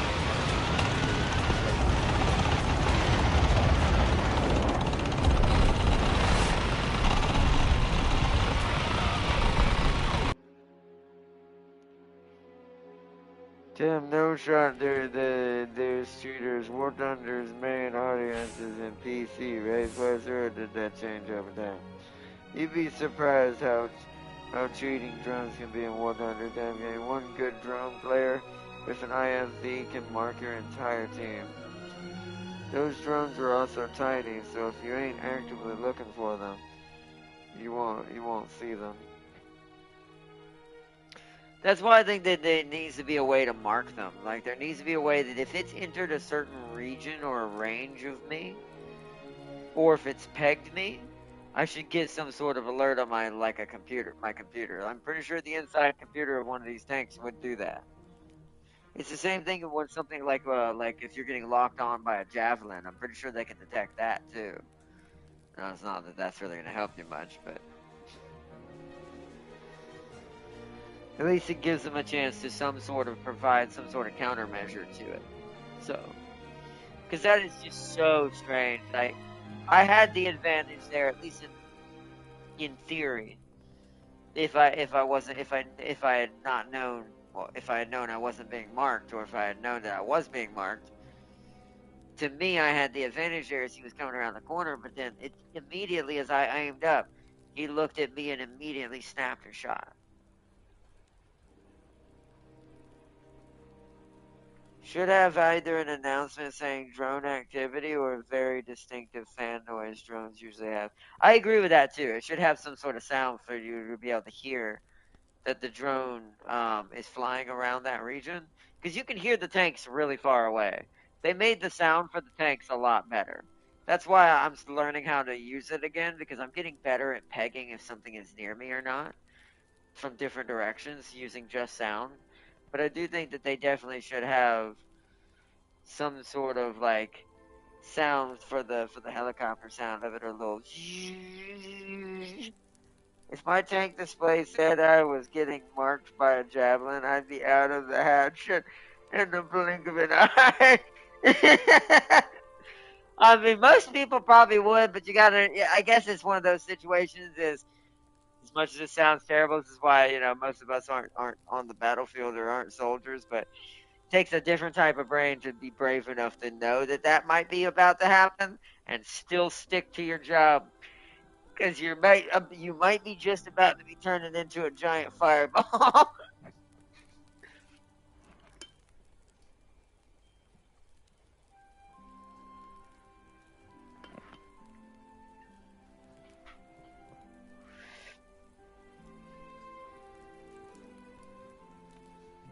You see, the enemy definitely heard his allies saying laser report, enemy spotted on your direct position. Probably.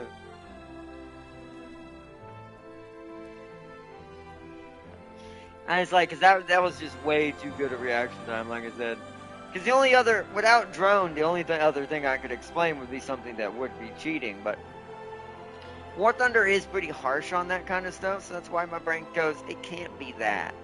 Because if it were that and it got that prominent, then this game would have already been dead. So my brain goes, it had to have been something that is just as War Thunder does, not being informative enough that I was actually technically on radar. So, or on scope, and that he had a red marker showing him, oh, there's something looking at me, So,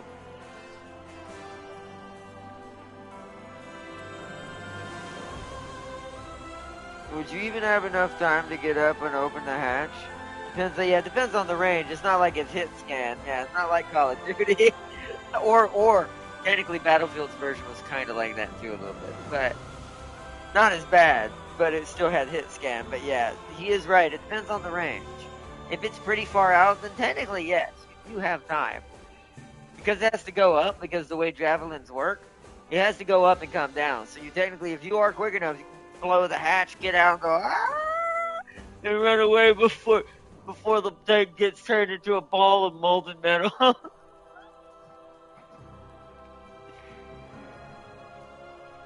It's like once again depending on range. Now, if it's nearby, okay, that's different. Probably not, but you know.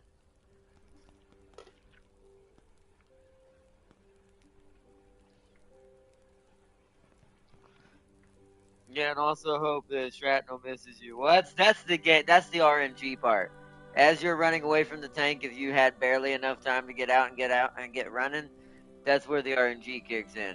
Are you going to survive or dodge all of the metal about to fly everywhere? Along with everything else. I'll take my chances with shrapnel. Yeah, I agree with Champ King. At least you still have a chance. you ain't surviving if you're on the inside of that when that hits.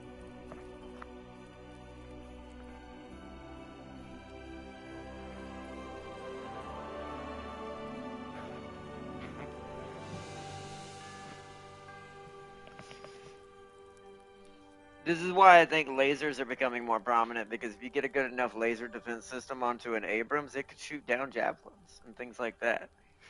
It's like that's where I think the future of that when it comes to tanks, real actual next level weaponry is what it's going to be. Stuff like that. Stuff that's basically anti-missile to keep it from just getting bopped out of existence. Not that everyone has the ability to do that to an Abrams instantly, but you know, it's still better than not having it.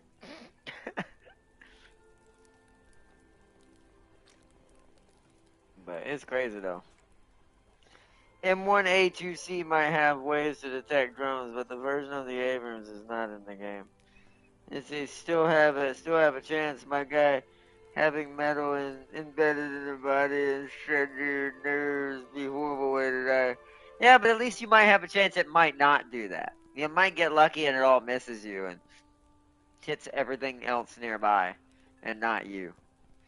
Or you might get lucky and you just happen to have enough cover to get behind somewhere, or hill to dive behind, or some lower even a pond of water to dive into and get underneath the water because that'll slow down anything that hits the surface.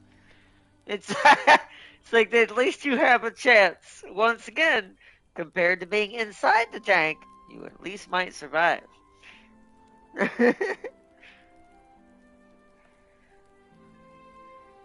There's always a way better chance outside the tank than in it in that scenario. Death inside of a toaster is guaranteed. If you sit inside the toaster, when the toaster gets lit up, you go and whiff the toaster. Oh man. But all right, let's next round.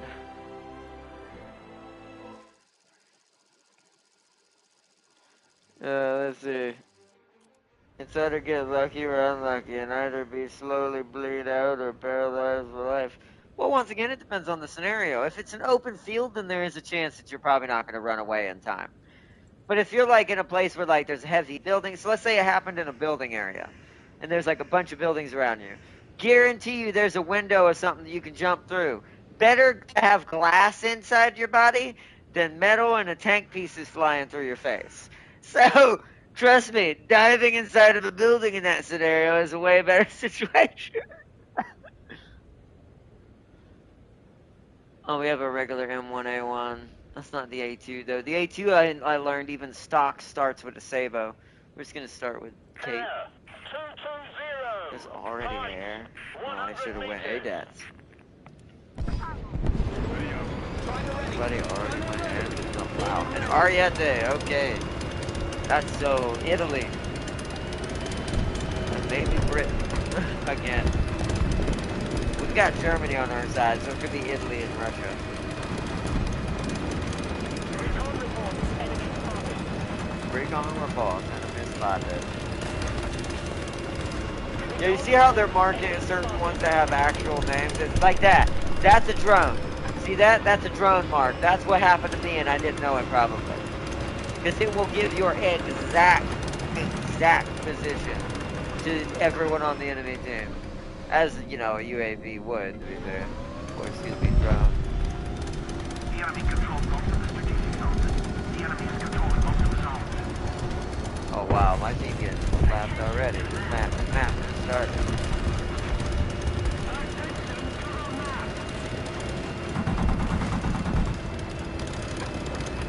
Oh, we got up here. There's 8 teams here.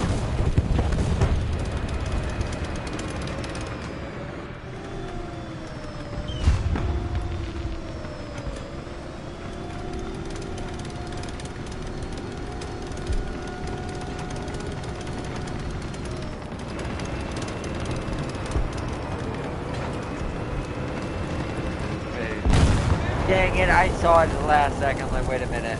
I think there's someone behind me. There's that one you were looking at, Tempting. It's probably the most common one in 11.7, 12.0, the Alcalius.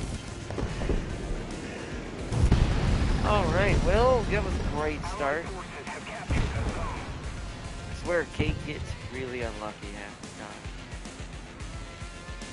I'm just gonna, XM1. So you would wait to assess the missile's distance first. You'd be toasty, Sealy.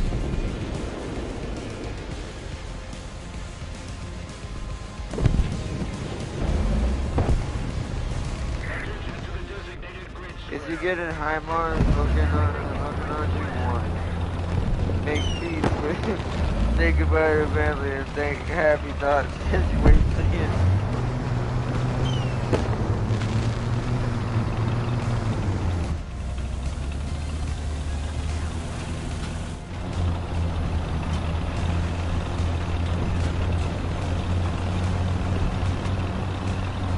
I'm gonna see if I can get up here and shoot to the right.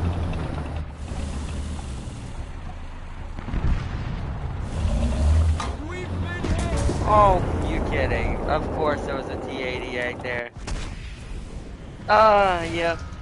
This is also another thing that I will have to say for, just for the in general, this doesn't matter what rank you're at either. You could be in World War II and this is going to be the same. Teams that get rolled so hard that there's just no leaving the cap anymore. Because they've just forgot how to fight. You'd be surprised how little people actually use the proper drones, proper scouting, proper any of that. That's why they all get rolled at. You just got one thing on.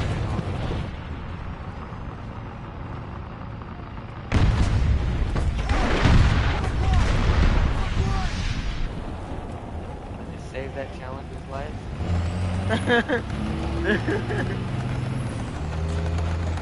Help the stairs again. The other AGAS.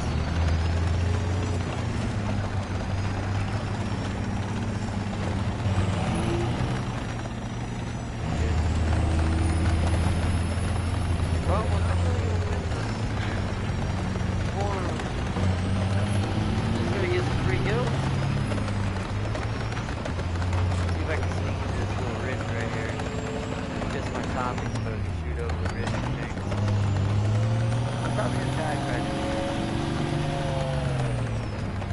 Yep, told you. I saw him in the last bag. I was like, is that moving? It is moving, and it sees me. Oh, man. Sometimes the modern ones can be fast, though, but once again, that part to me doesn't matter rank-wise. It's be about as bad as the others. Hold on, wait. Wait. Quick. Can I spawn and shoot this dude to my right? Am I still marked on the map?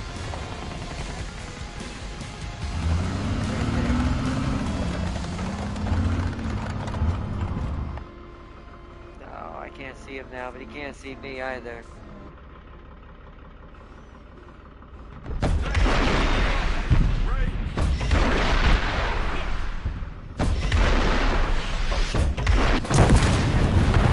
Damn it! No!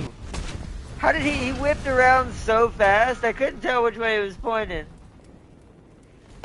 Man, I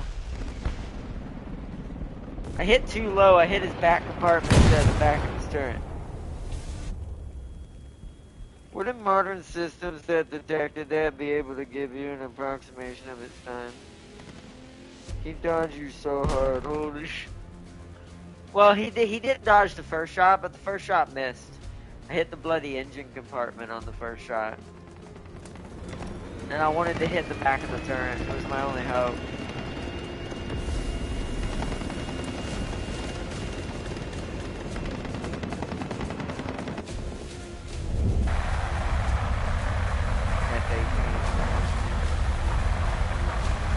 We suffered a defeat. That dude breaks. I wish the first one had hit him in the turret. I would have wounded him enough that I could have just kept pelting him after he stopped.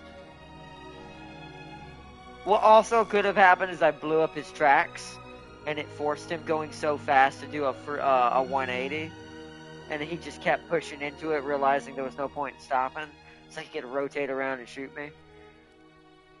It's a smart tactic if you lose your tracks and there's something behind you, if you did survive it, but could have been a number of things.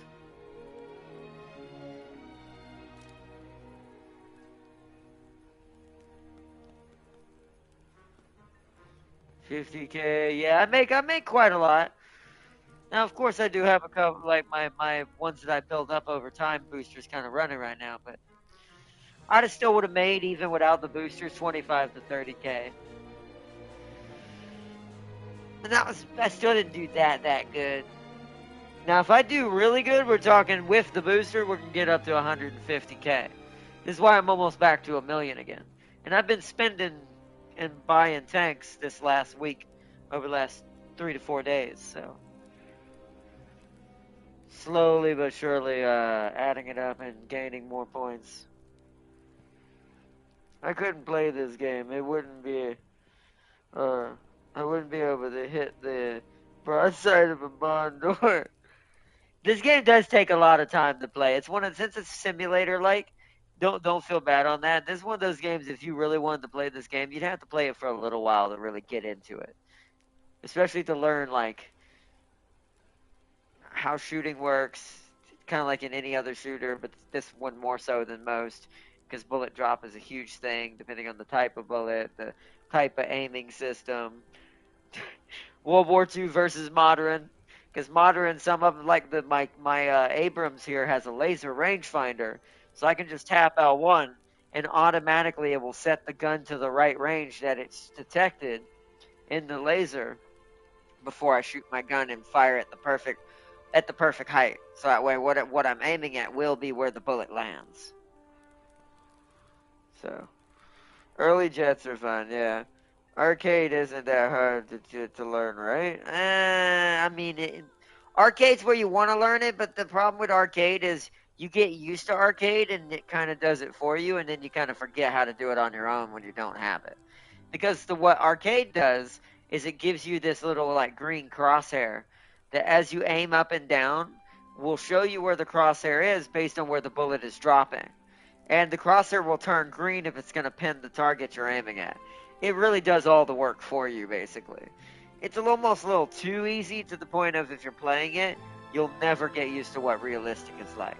you almost have to play realistic and screw up and die a lot, and like I've been doing. And you see, I'm starting to get better over time. I'm still having moments where I'm just getting cheaped or cheated because just sometimes, once again, sometimes you can't help if your team just loses an entire position, and now there's a tank literally shoved up your spawn.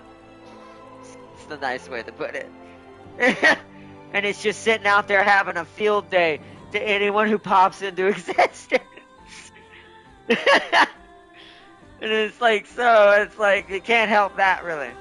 And so, spawn camping's always going to be a thing in a multiplayer game. It's just a thing.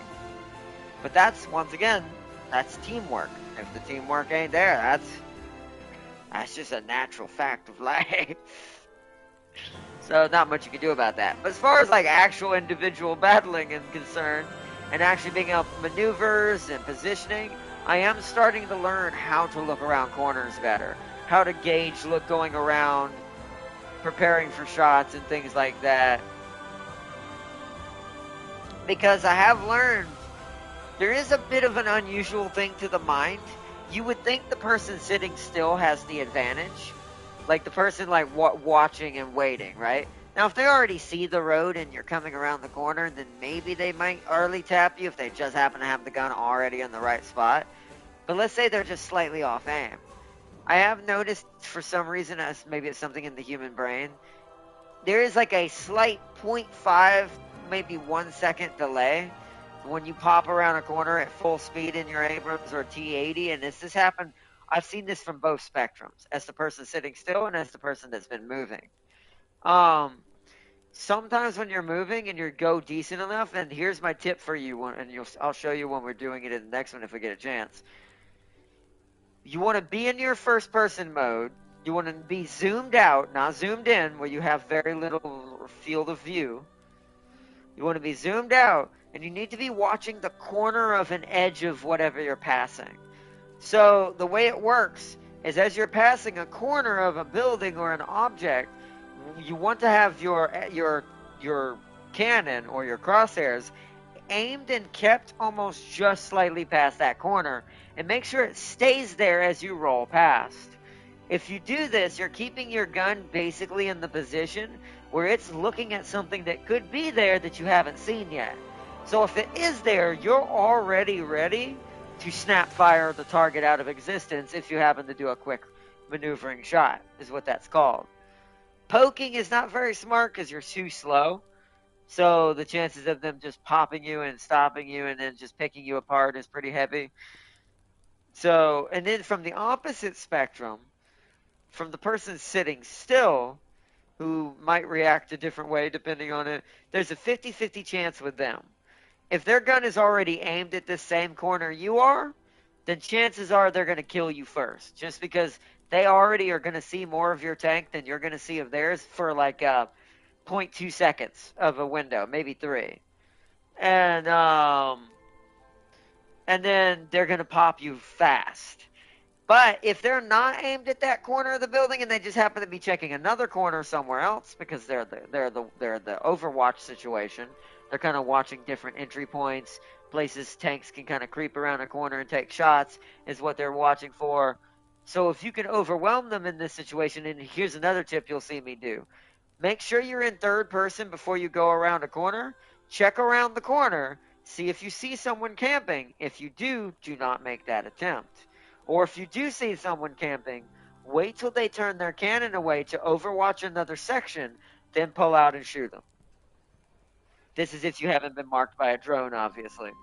That's one thing, once again, I think because it's a video game, I think it needs to tell you that. Because I think just from tactical perspective and how fast things happen in this game and how much your brain has to lock in to pay attention to your surroundings, you're not really thinking about the drones too much. And I do think that's a big thing this game needs to maybe update. And maybe for the player's perspective, because of how locked in you are when you're in the middle of a battle, just give some sort of warning, alert, even a sound, right? Even some sort of some sort of audio cue even to let me go, oh, shh. And then back off behind full cover knowing that I am now fully exposed and this is not a good idea. And it's like, at least then that you would get some sort of like way to kind of play a little bit more tactfully in that way. And I do think once again this would improve gameplay and reaction time and people having more fun in certain ways. It's like I said, you want to promote activity is what is the right word.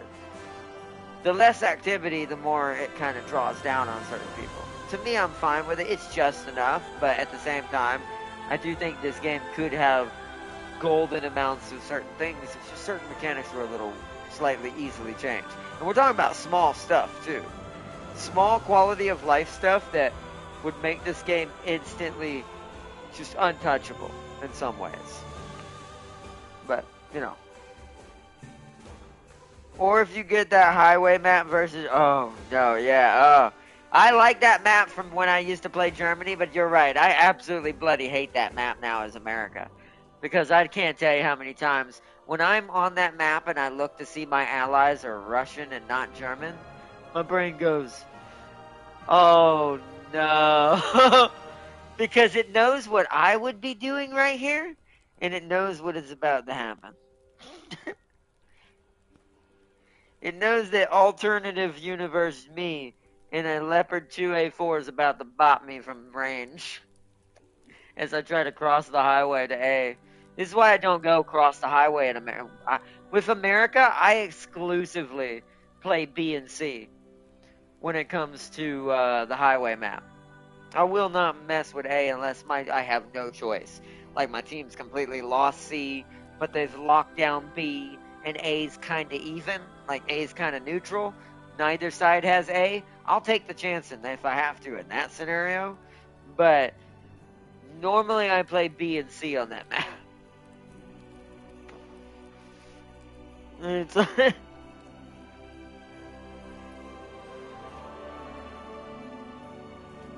I mean, you don't have to play realistic, could just play arcade, right? Yeah, but remember, the enemies see you too. And here's the other thing that makes arcade not fun. Everyone can see everyone at all times, meaning everyone's names are constantly displayed, meaning all the blue names and all the red names. So you can see all your allies, but you can also see all the enemies at a certain range, even behind buildings. Ironically, in arcade, drones have no purpose, because in arcade, everyone is just automatically visible by visual acuity. Like if you're a pilot, even if you don't see them with your naked eye behind the bushes, if your pilot's like visual, let me show you with my level 40 here what I mean. Oops, wrong thing. Let me show you what I mean here. Where's it? Keen vision. So gunner, which I actually am gonna, speaking of which, gonna amp that up a little bit, and we're gonna get some more targeting, some more range finding. Beautiful. And then just to make repairs faster, we're gonna go with that, we're gonna go with that, we're gonna apply. Boom. Just so the loader's helping there too. Okay. So, yeah, keen vision is what it is. So, if you have really good keen vision on all of your crew, because it stacks for every member of the crew who can see in that direction. And most of the crew, to show you how stupid this is for the Americans, and I never understood this for arcade, look at where most of the crew is. Only one of the crew is down here. And he can see out front of the tank. But let's say your turret is pointed this way. There are still 3 people in here stacking keen vision in that direction. So if the keen vision is high enough, even if you visually yourself in real life, naked eye, cannot see that tank between the trees, your team can. So it's going to make them have a red name and a red marker right above their tank. And it's going to do the same thing for you. Don't most play arcade, by the way? Correct. No, most people play realistic. Most people play arcade for jets, because jets is just unbearable and realistic. It's the opposite when it comes to jets. So strange. But, most people play realistic because at least with realistic, other than the drone issues and some of the skill deprivation that can happen, you at least are going to have a better chance in realistic, because if you're better with your naked eye and are better just as a tank pilot in general, take away all the drone stuff in general, you're going to be better than most players because you're going to spot them before they spot you. But in arcade, it's just a turkey shoot. It literally turns into basically the original If I had to argue about the difference here in comparison, arcade mode plays exactly like Global Assault for N64 used to play, but with people versus people instead of AI, instead of you versus AI. Because at least versus the AI is kind of dumb and is not always tactically sound, even on the hardest difficulty, back on N64 days. But against real people who just have a cursor that tells them where to shoot, it's basically aimbot city. And it's like, it just has a different feeling. It has an overall higher player count, counting all modes for both realistic and arcade. Yeah. But it's like, but like I said, but realistic itself though is played more often than you'll see arcade played. That's why you don't ever see many streamers playing arcade mode. They're either going to be in realistic or simulator. Now, I won't touch simulator. That's probably the least played one because that one's the hardest. Because that one you'd have to have... To be fair, you'd only enjoy simulator in two ways. I'd have to have a keyboard and mouse setup with my controller on PlayStation. Or do what I'm going to do here in this coming year. Get a mini keyboard, plug it in and program keyboard buttons onto my access control for my PlayStation to make it into a tiny numpad. You could do that. That's one way to do it, and then you could actually play. You could probably actually play simulator mode. And if I ever get that, I might actually delve into more simulator play than realistic once we get to that point and I'm able to make those changes. Because I do want to try to, since I don't, and I want to do this for MechWarrior as well. I do want to create a mini MechWarrior setup for myself. Not only for War Thunder, but for something similar to like, what do you call it? Something similar to MechWarrior as well. And once again, if you really wanted to truly make this work in MechWarrior even, especially if MechWarrior Online ever came to console since it's all PC, if you really wanted to make that fair and efficient, you'd be the top of the brass. You'd have to still once again do the same thing I just said. So, that being said, I think that realistic's the middle ground. This is why I think it's played the most. It's not as easy as arcade and aimbody as arcade, but it's not as hardcore as simulator mode is, where you just have to know how to shift your gears, you gotta have an actual brake, you gotta have lots of stuff. Like, you have to basically play simulator mode like you would play ATS. Simulator mode in this game is more like ATS, but just no guns. ATS is no guns. This has guns. So you're accumulating a lot of other stuff on top of the ATS natural way you have to drive, because you have to actually shift your own gears and stuff like that. And that takes two whole buttons that the PlayStation control doesn't have enough room for, that you're going to have everything else assigned. You'd end up having to do like L1 plus this, L1 plus that, L1, which I already have some of that already happening. To switch between my machine gun and my main cannons, just in case I have to shoot a chopper down, is L1 and L2, like L1 plus L2 switches to my machine gun on the top right here. This machine gun right here. That switches me to that. And then L1 R2 switches me back to my main cannon, just in case I have to switch back to that and shoot a tank. Now, I don't have to do that very often, that's why you don't ever really see me use it too much, but...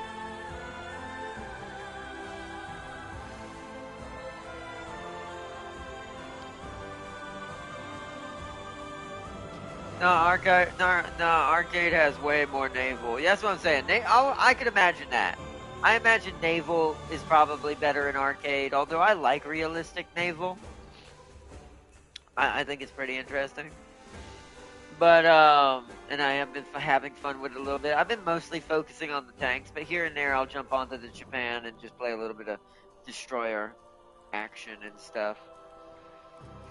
But mostly I'm playing what's it called, tanks. But I will say the arcade probably is, I would imagine, a little more fun overall for what do you call it? Naval probably 50-50. Air 100%. No one plays realistic air unless you're a psycho. Or unless you're playing World War II. Let me rephrase that. If you're playing World War II planes, realistic is great.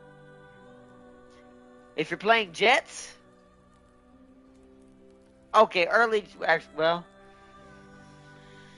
even early jets is still better in arcade. So, air is 100% arcade. Because just air is just too easy to die.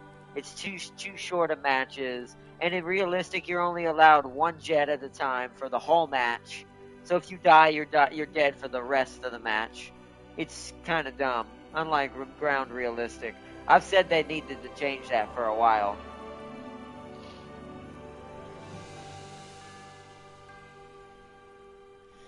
Air realistic still shows where you're at and where you aim like arcade. There's a little no difference.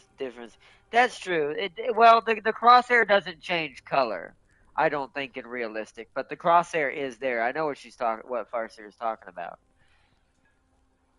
It does still give you a way to shoot and know where you're aiming, kind of, where the bullets are gonna land realistically to where your plane is pointing. But it doesn't change colors to say, oh, this is actually going to guarantee that you hit it. You are still going to have to somewhat know where to shoot. And then of course, jets, once again, there's no difference there. Like that one, I 100% agree on there, because once again with jets, because everything is computer oriented and lock-on based, there's no difference. She's right on that for jets. When it comes to jets, once you get into jets, you better off sticking with arcade. You really are. Because you're at least going to have better chances at survivability, because they make you a little bit more tanky naturally in arcade. And two, everyone can see everyone a little bit better, so it's a little bit more fair in the way of being cheesed and not cheesed.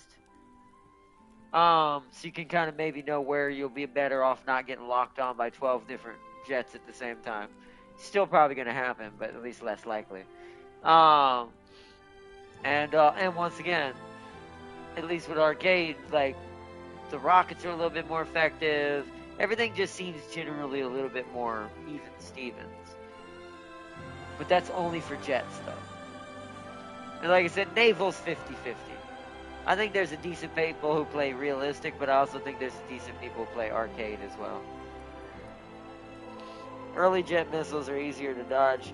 That's true. That's why I think but I still think even though they're easier, I still think that's the apex of arcade for jets, is early jets. Early jet arcade is the best jet experience.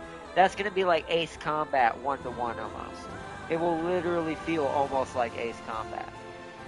But that's the only time. After that, you're going to wish you had a ton of pantsiers on the ground, claws on the ground, helping you shoot stuff down. It gets bad. This is why you see most people use their jets in RB ground, like realistic ground. Because it's the only place where they can actually like really get kills when they want to get them, but they also get shot down by the actual AA that's actually good once you defeat for the higher tiers. Oh, nice! Arc Raiders is on sale. I did not know that. Nice. But alright, let's do another one.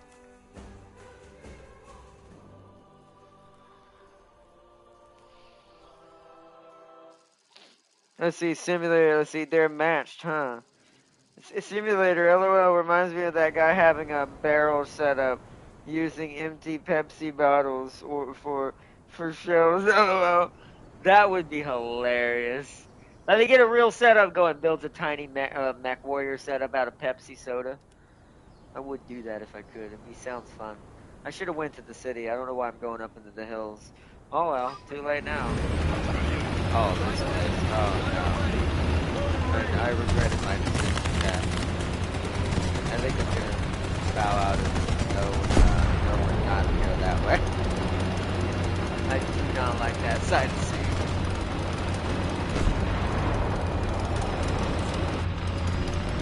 So you see, alright, let me show you an example, Dad. So you see how I'm looking at this hill? So this is how you want to do it. You see how it's keeping what would be around that corner kind of squared up? If there had been something there, that's how you want to do that.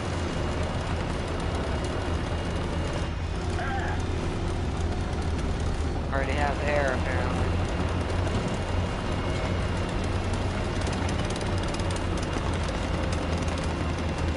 I don't know if going up there is a good idea, though.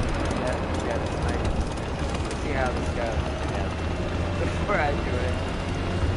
This is pretty covered, to be fair, right here. Except for maybe right there. What are you watching? I guess we're watching this way.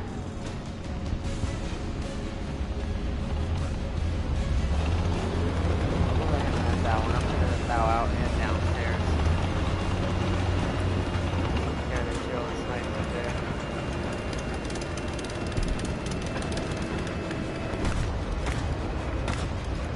Guys, you can shoot over on the other side of that.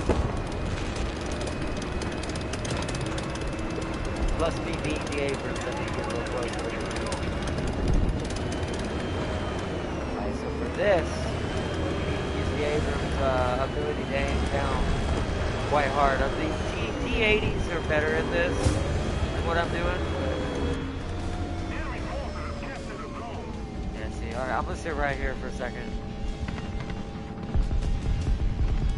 I guarantee you something's gonna come cross through here to come towards us.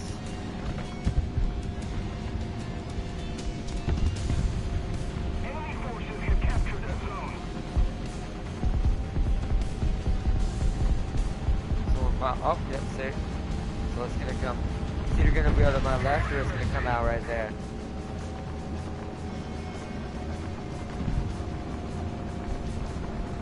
Oh, I don't like that. Hold on. Wait a minute. There's something to my right.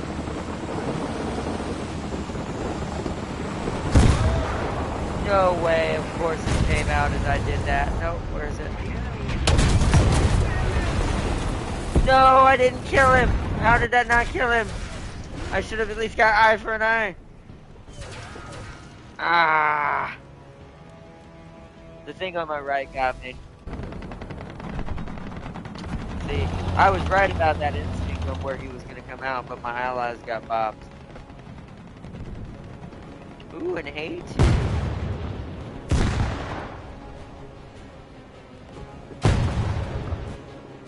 Alright, I'm going to try to go for the city.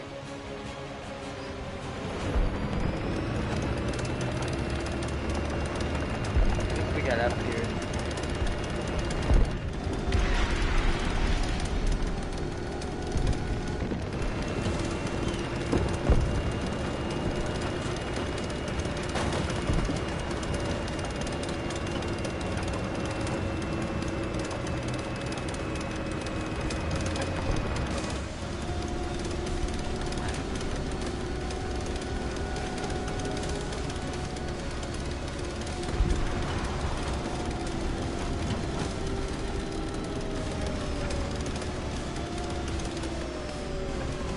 That was an ally, I'm pretty sure. Yeah, it was, okay.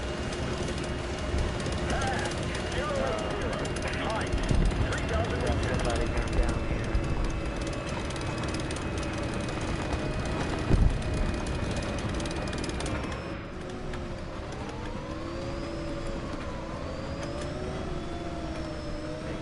Disadvantage here. Oh, yep, see.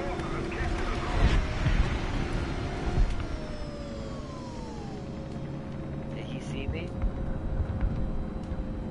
He probably did. I'm gonna stay right here. I don't trust that. We need to be in the advantage right now. If we don't do something fast, the enemy will win. Ah, they're over at A.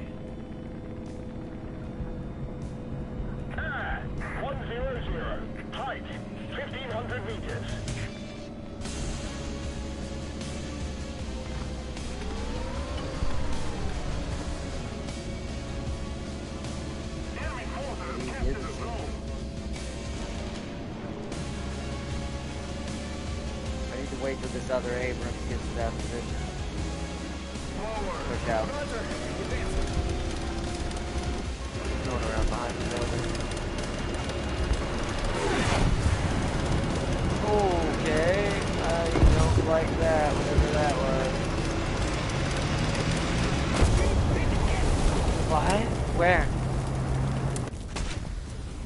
Left.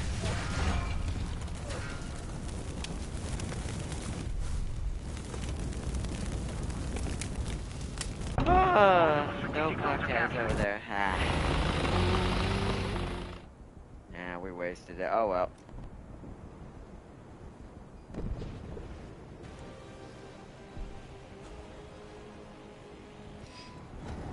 What? What was that spawn? What is that spawn point? Oh my goodness. Aircraft. 10 o'clock. Okay. That was a rocket.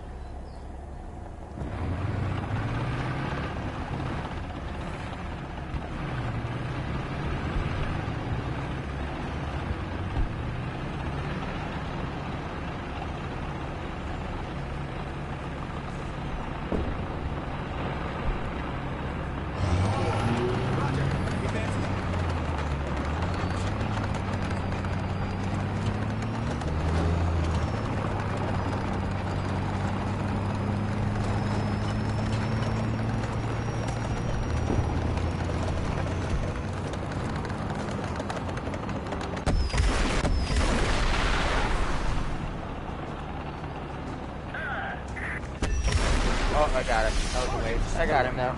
I need to, get out of that though.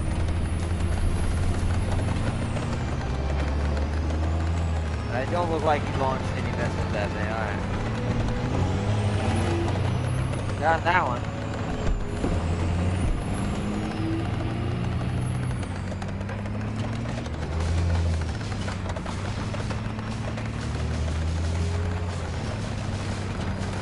Also, I've learned how to read the radar a lot better now. Like, I now know what enemy and ally looks like. An ally is 2 lines. A enemy is a single line. And judging by how I think it's how wide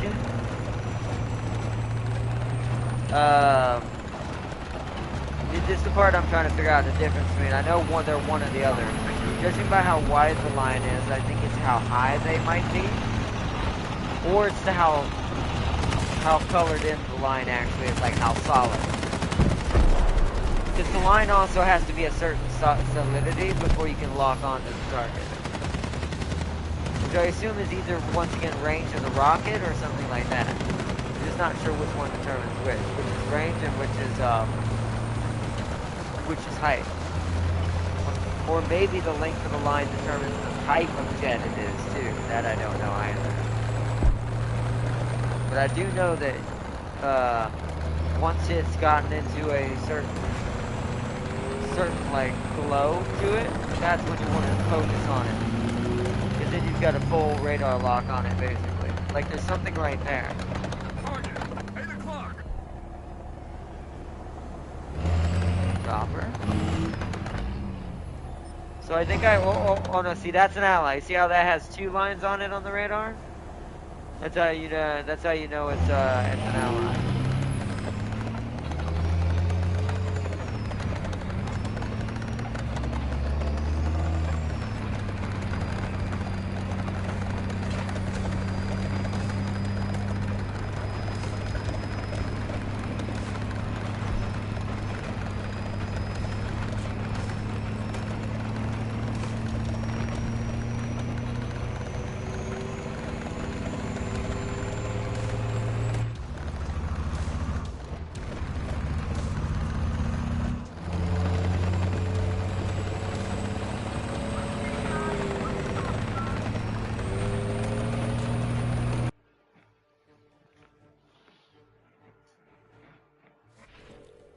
That's either a drone or a cheap rocket heli.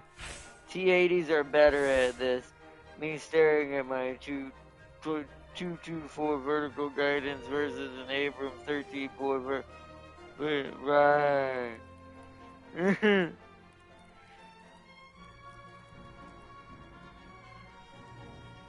Well, yeah, that's what I'm saying. T-80 said they they can aim further down than we can on a hill, if I remember correctly. Which is why they can do that hill brawling a lot better. At least as far as I remember, I think they were better at that. It's what it looked like when I watched a T-80 do this to me one time. That's for sure. I'm like, bro, he looked like he's aiming at the ground.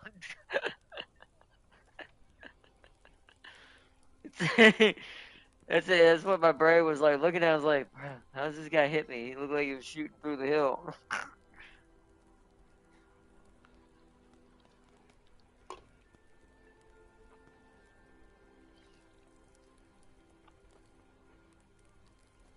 And then Tam King said eventually they will add the AI-powered drone jets and won't even need to play. You will just watch the AIs fight each other. LOL.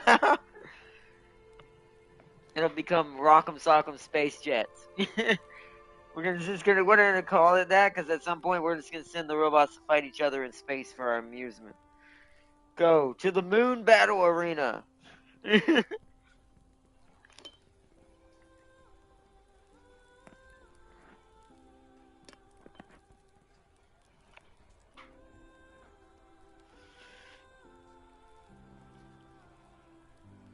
See, they can't.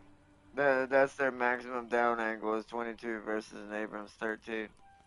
Yeah, but more is better, isn't it? Hold on, what would that be called? Maximum, what is that called again? Does that even show that? Wait, vertical. Yeah, that's this, right? So it can go up to -10 on her. She can do -10 degrees. What is the T-80U that I always fight? So I'm gonna go by that because that's what I fight all the time. This thing. Or that or the UD. Any of these versions. Oh, maybe not. Maybe the Abrams is better at doing that. Maybe I should be trying to do that to them then. Because that's -5. What about... where's Maria? Let's do something that's exactly the same, isn't it? -5.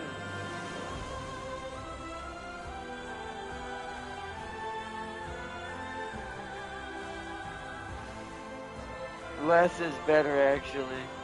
So wait, so then this should be better then. If less is better, then this should be better. But then... Okay, so then that means that... But that's confusing, though. I know one way to find out.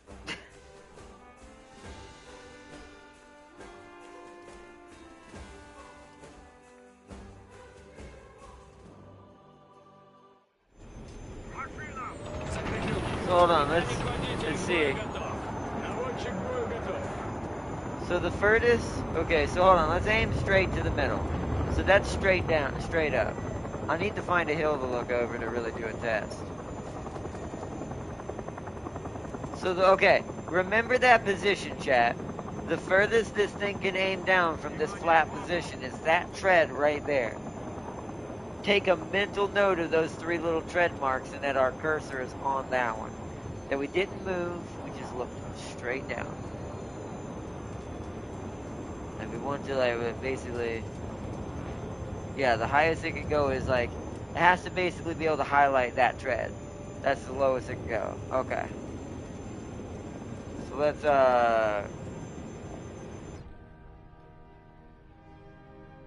turn the hanger and let's go to mine. Let's go to Maria, or Kate. -10 is better than -5. Russian tanks can't aim down worth a damn. So that might be true then. So I might have been doing that wrong then. Hold on. Back to US. The US. Test drive. Test drive. Oh, test drive. Alright, so, aim down. Oh, okay. Oops. Oh, I've been doing it wrong. Well, that's a lesson learned. Right, wait a minute. Am I an idiot? Yeah, I'm an idiot. I didn't remember. That's why that battlefield mission was so. That's how you won in that mission. Is that the Russians couldn't do that.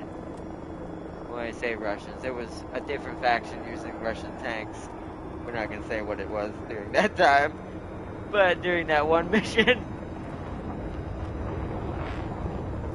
But, oh man, okay. Yeah, that's pretty low. Man, we need to be doing that. We need to be hill fighting. Okay, so I need to be finding me some soul. Okay. Oh, okay. I see how you're supposed to survive it now. Although most people still just shoot through my panel and throat shot me. But, okay. Alright, well, for good measure, I aim too high. Still killed him, basically, because that's his gunner. He can't shoot now. And now he's dead. Target destroyed. Oh, to show you what I mean about it auto sets distance, so L1, distance set, fire. 400. Target. So I'll show you an example. See that one really far away, Chet? Up. Set, fire. Target destroyed. And it's like, so that's what laser rangefinders are good for. Set, Break. fire. Range 800. Target destroyed.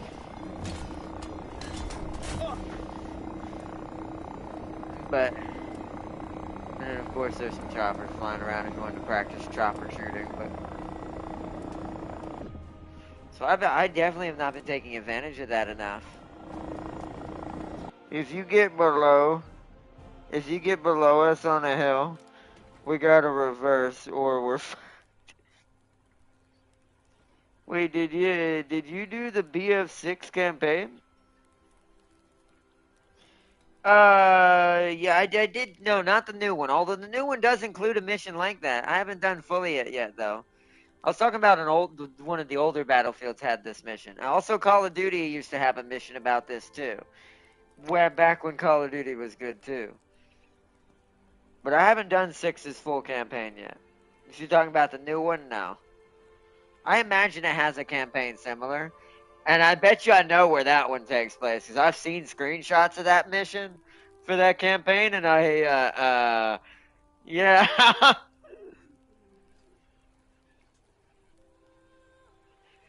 There's a reason why I'll never stream that thing. No, I can't, Sam King. It's way too close.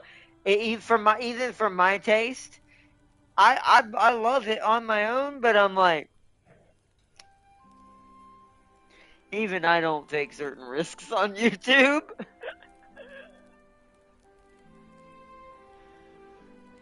Let's see, Leopard has a vertical guidance of -9, so it's not as good as hers, as Kate's. Actually, let's look at that. What is Elsa's then? Then it should be -9, right? Let's go to Elsa, the Ice Queen of the Germans. -9, yeah. Wow. And +20. I see what you mean by being underneath, because it's only, what? You can actually only aim +15 even in Russia, right? So y'all can't even aim up high either. Y'all can't aim up high or low. You're kind of stuck in the middle. So high ground is really bad for Russians. Good. Oh, next month, chat. Next month. This beauty right here. Next month. I'm gonna get a cheaper one probably before then. But next month. Next month. Next month. Either that or Maria. I don't know. I do want to get my Russians upgraded at some point. I want to start slowly getting them leveled up.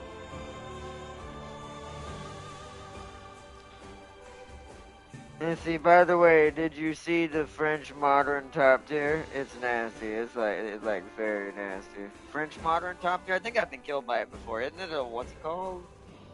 Hold on. I don't want to say the wrong one. That's why I'm gonna.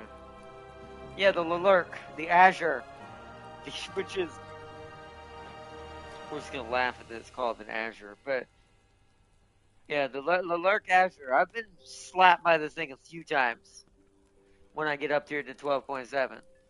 I think I've even been killed by the S1 and the SXX I. Like I'm pretty sure I see these all the time when it comes to France. Like I don't think I've ever seen France hardly use their leopards, the French leopards that they have, for obvious reasons that they ended up with them. But yeah, this thing's actually pretty scary. And it's usually paired with a bunch of challengers, whoopsies. Every time I fight the French, it's always usually with Britain. And I'm usually got Russia on my side with US.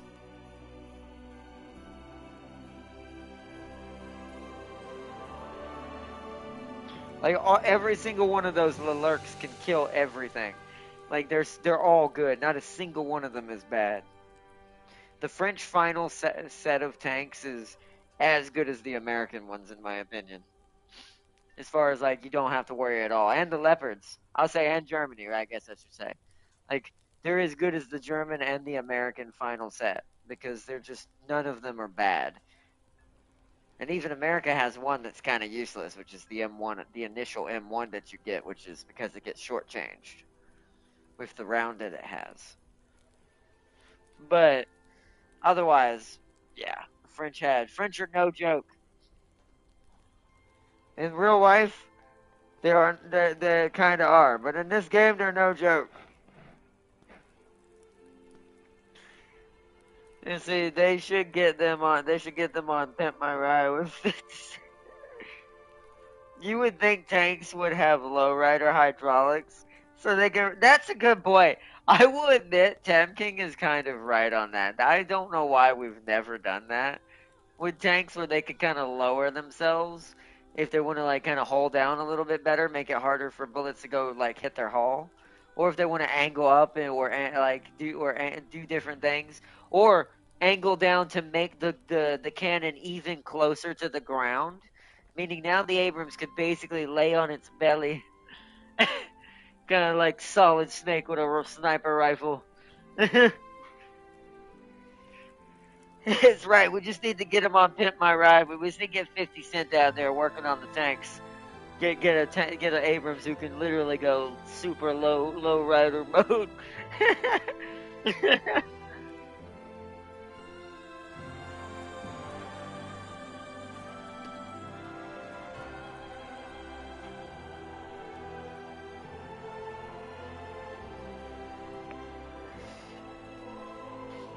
You see, French Leopards got the 2 A's. I know they do. Like I said, the French Leopards are no joke. It's just for some reason I think the Lurk is so good that you just never see the French Leopards hardly. They're probably there as an offset. That if their Lurk dies, they probably just jump in one of those. Or have more Lurks.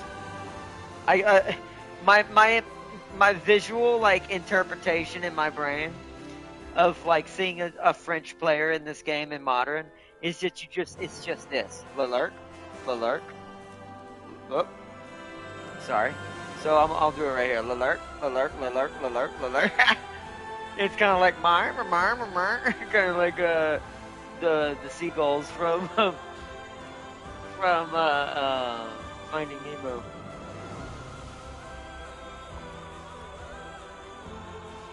And and for good measure, if they don't have enough Lurks to fill in this whole line, they probably have like 1 or 2 Leopards. Because the Leopard's just as good if you don't have a Lurk. Or if it's a sniping map. That's true, I guess, true. Or a tank with hovercraft skids instead of tracks. They can also raise and lower specific parts of the bit. That's true. That would be way more efficient for hover tanks. Would be the future of that kind of kind of tactical ability. Almost be able to stop, almost hover down to the ground and land, become almost like a emplacement, like a turret, almost like a defense emplacement. And then if it needs to, it hovers up and then starts floating around. And can go on water. That's true too. And they automatically makes anything amphibious. Whereas only certain tanks are amphibious in real life. With the fact that they have treads.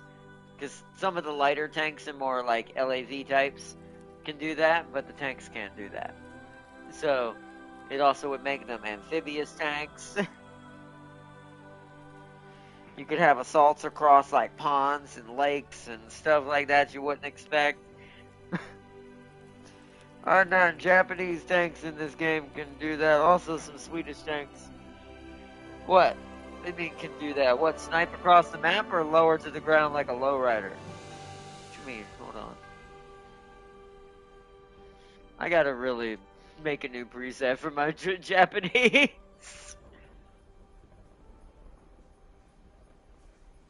I'm actually not that. You know what? Look how far I made it in here, and I never thought about that. Too bad there's no Japanese. Well, no, wait. Isn't there a Japanese tank on sale? I still want to focus on Germany second right now. America first.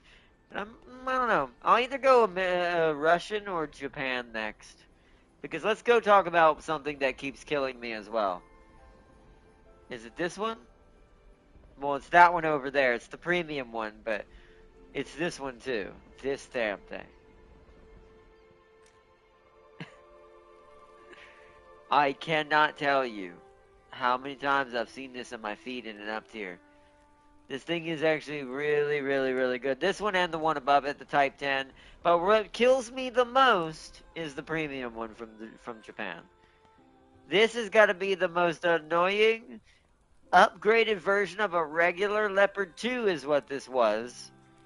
But a Japanese version. This thing is super, super scary. Like, even for it being somewhat boxy, this thing has sniped me so many times. This gets the JM33. What's this cape? See, 480 is not bad. That is not bad. Because you're still getting at 500 to 1,000 meters, 462 out of that. That's still really good. Plus, this thing is just super accurate. It gets a camouflage net, so it's harder to see it if it's in tree lines. It's absolutely atrocious. And I kind of forgot, what does this do again? As soon as it loads. Oh, wait. It has some sort of laser warning system when someone is range finding me. Huh. Wait, what is... I wish you could see that picture. There we go.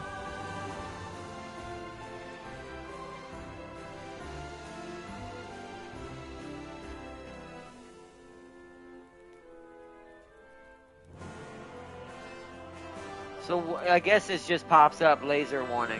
It's to let you know if you're being laser rangefinded. That's actually kind of cool. Wow, so leave it to Japan to have something like that. I do think one of mine has that, but I don't know if I've ever really noticed it go off. Do you have that? You don't. Does my XM have that? You don't either. So that's interesting. Japan will let you know if you're being targeted. I kind of like that. Are you one of the ones that was on sale? You're not. Damn it. It's this one. It's the Christian 2. Oh, but that's Sweden. That's Sweden's version. Sweden. Ah, damn. So one of the Japanese ones is not on sale right now. Well, okay. One of their fast movers is. That's the one I'm thinking about getting for cheap for Germany. The Leopard 2, the 123.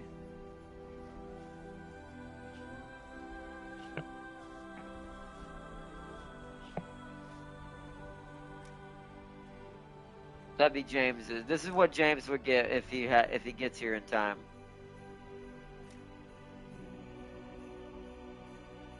which he should be here. Actually, I just realized tomorrow can't be Uma. I just realized James is going to be on here tomorrow.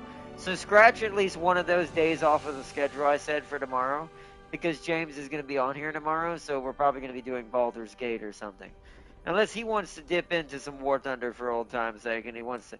He might not have the money for it right now, but I'm going to tell him right now for like 26, 27 probably pounds or whatever it is for the British side, is able to get him a Challenger DS right now. It's only a 10.7, but that'd put him at the same range that he would be able to still kill things. And if I bring him to 12.0, the 12.0 will give him his Challenger 2 or whatever the other one was and all that. The Challenger 2 Mark 1 and the Challenger 2 Mark 2. And he'll also get whatever British AA is at that rank. And it'll help him level up his British tanks a little faster if he ever wants to do more of it. That's if he's able to get this. I'll know if I'm able to get it by the 7th. Not this one. But I'll know if I'm able to get this Leopard 2 by then. But to fill in my German rank even more. Because I'm going to be kind of swapping back and forth. And then after that, I'll probably go for... Next month will probably be Elsa. And then March will be either Maria. Or maybe I decide to go Japan. Don't know. No, Uma. Sucks to be Sealy, right? Oh, Italy. Italy. I almost said that wrong. Italy also gets LWS. As a Japanese main, I having LWS is not very useful. If you're getting shot by tanks, but if by helis, it's definitely better. Oh, okay, I didn't know that. That's cool. If I even smell a heli, I'm bringing out a Panzer and erasing it from the face of the earth. Is what Farseer said. Okay, so we might switch it over. We'll have to see. So, but yeah, end of this month I'll get my Leopard 2 to fill in my German rank a little bit better, and then after that I'll either go Maria, or I'll get Elsa, and then after that I'll get Maria, or go Japan. Both are kind of at the same spot almost. I think US, yeah, they're at 4.7. I have to actually go in there because I'm playing both naval and ground with Japan. Yes, they're basically, they're one grade behind. They're like one tier behind my Russians. So they're not really that much different.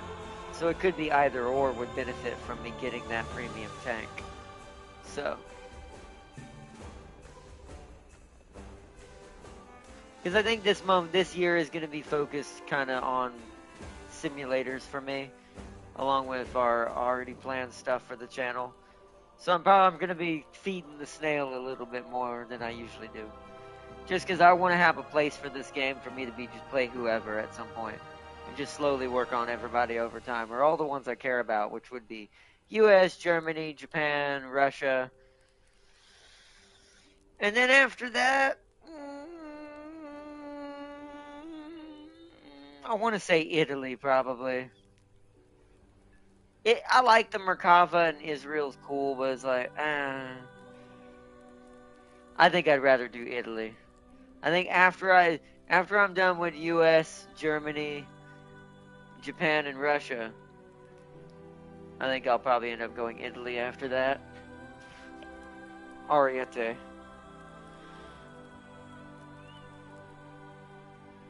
What was that German TAM tank? Oh, that's the TAM 2 IP, Tim. That's the 9.3 premium that I have. I had a while back.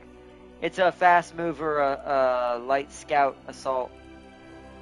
105. It's not too good, but if you're not getting up tier, since you're only going to see 10.3 at highest, this thing is still well within range of killing most things. Does Mexico even have any tanks? I could say something real mean right now. No, technically, I'm gonna be nice. Not really. I mean, yes, but no. They do have tanks, but it's probably tanks from probably what little we've given them and other people. But no, they do not. I know they got subs, even though it's the Narcos. They do have submarines, but no offense to that as well. Those subs ain't racking nothing against no Russian or U.S. sub. So it's like, yeah, even then. Oh man.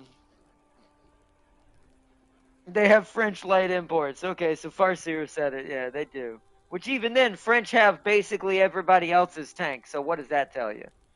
French don't really have they other than Lalurks, and they ain't giving Mexico Lalurks.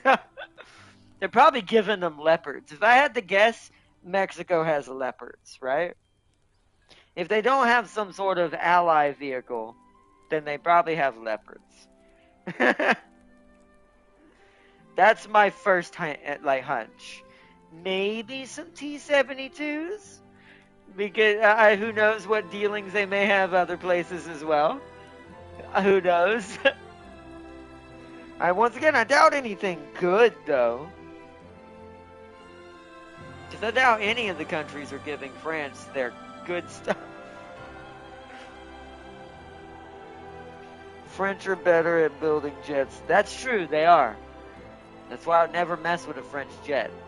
They are the only ones, in my opinion, 1-to-1 that can compete with the Americans when it comes to air.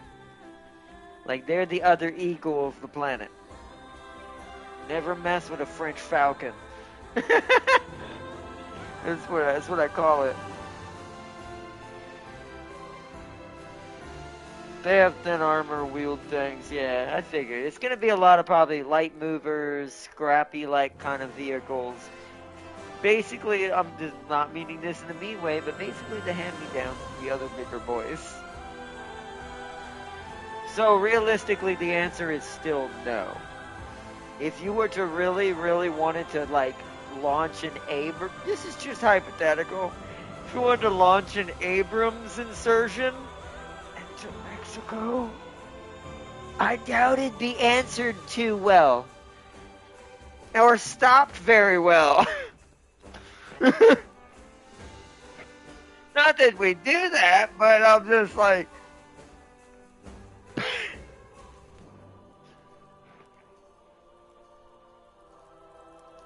So I wouldn't go that far. They're decent, but USA are like two gens ahead of. Well, that's once again the eagle is still the eagle. No one controls the skies but us. I dare anyone try. And we're about to put robots up there, so it's about to get even worse. Oh man. About to turn this up, turn this whole life into the stealth movie. And see, France does not require such generosity for such other nations for its war-fighting needs.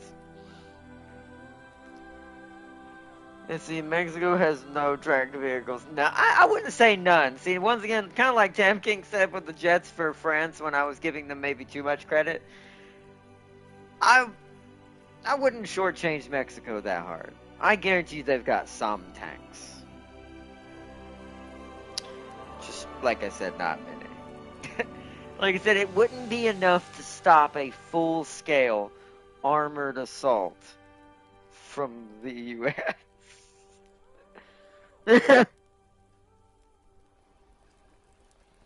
And even infantry, right? Even infantry AT taking into account, we can put out so many tanks, and plus our infantry on top of that. Yeah, I'm just saying. There's a reason why a certain operation went down without a hitch. Just saying. Sometimes certain things just don't fight in the same weight class. You see, they are better equipped than the military of Mexico. That's true. That's true. Well, I was talking about somewhere else. I wasn't talking about France anymore, but I was talking about as an example to Mexico. That overall, I still think it would be not too much different than a certain thing that already happened somewhere else. If you look at how fast that happened. Even though that wasn't Abrams necessarily involved, at least I don't know. I don't think there was too much really heavy ground presence other than infantry and maybe light vehicles. But most of it was probably air insurgency, air striking, bombardments, naval strikes. But which is what I'm referencing a certain operation that just went down recently. So it's like, but I feel like sadly, no. This once again, I'm not hating on anything or anyone's place. It's just kind of factoid when it comes to military. I think there's also certain other places, including Mexico, that wouldn't put up too much difference. No offense. It's like, but at least IRL, not at least in this current state of affairs, like as the world is today. Doesn't mean it won't change 5 years from now. Anything can happen in a span of 5 years, no matter who, how big, or whatever it is. So, but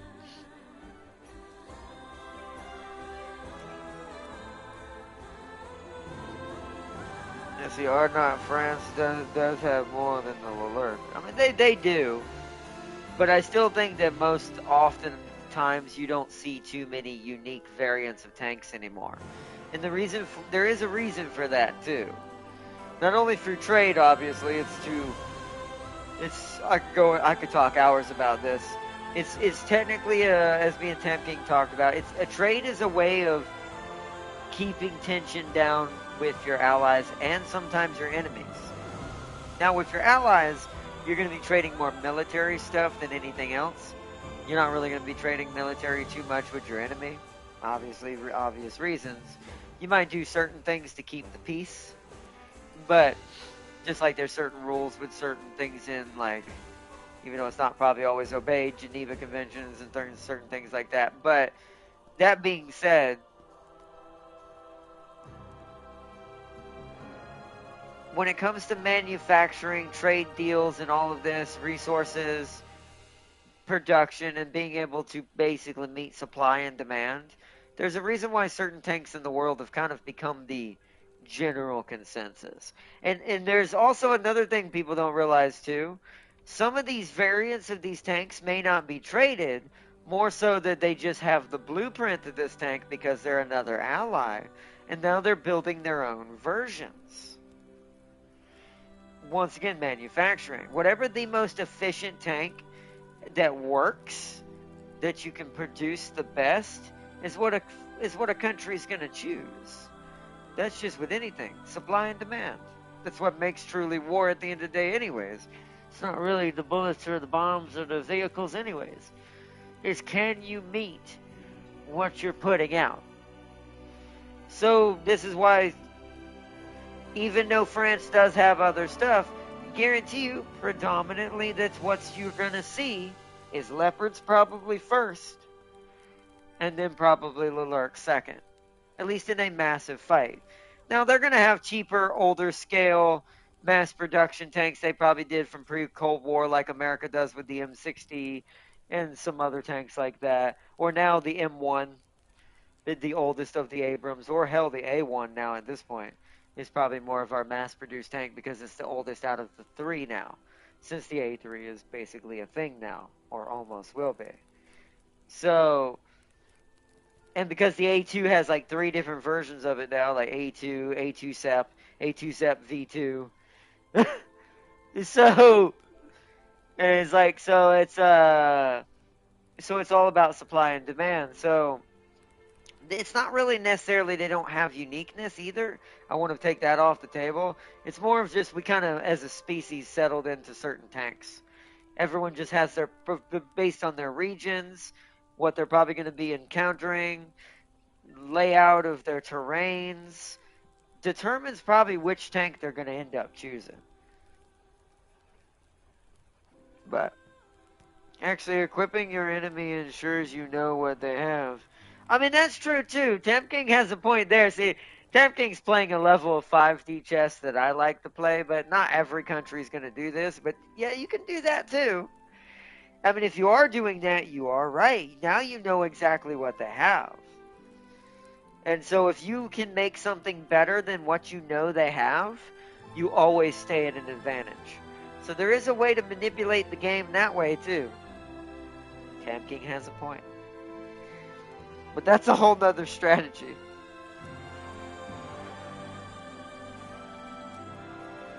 But all right, let's do another one. Wait, what time is it? Yeah, it's 8:27. I think we'll do like 2 more. We'll do this one and 1 more and see how we do. Unless this one ends up being like a banger of a one and we do like really good. All of a sudden, then we'll end it on a good note.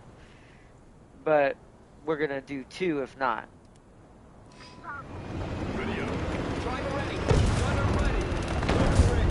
Also, now I know what I'm doing in this fight this time. I'll have to learn the limit of where's the sweet spot of looking over a hill with the gun without exposing my underbelly. Since I haven't played the Abrams as much as I have played the Leopard. You can get away with a lot with the Leopard because she has a short nose too. So even though she has a degree less of depression on her gun, she has a shorter nose. So I knew she could do that. That's what I used to do with her all the time. Oh, that freaked me out. Not gonna lie.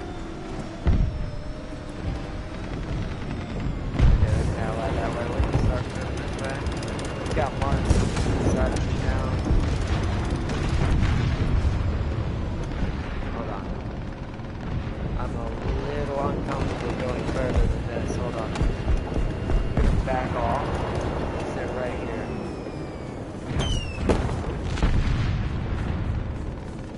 Because there's something lying between those buildings over there, but I don't have a shot on it at this angle yet. I hear something.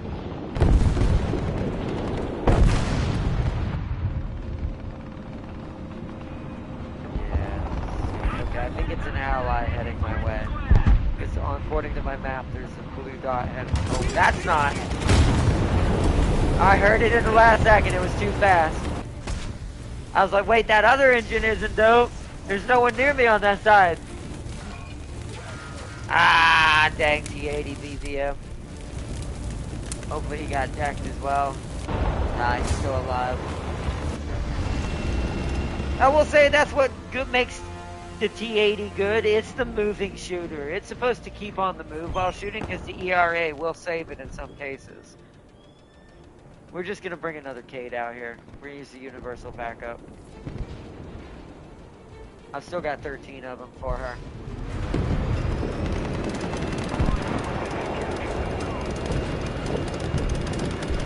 Hold on, I'm gonna go circle this way. We gotta find that T80.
Pull up, pull up, pull up, pull up, pull up, pull up.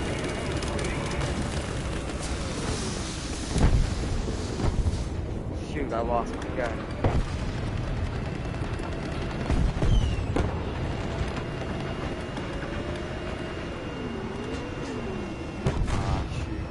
start repairing. Okay, that's an ally, so I think I got saved. Thank you! Oh no. Oh no. There's one right there. Ah, shit. Ah! I heard him, but he's gonna kill me because I didn't kill his gunner. No, get it. I can't move. Can I cancel this?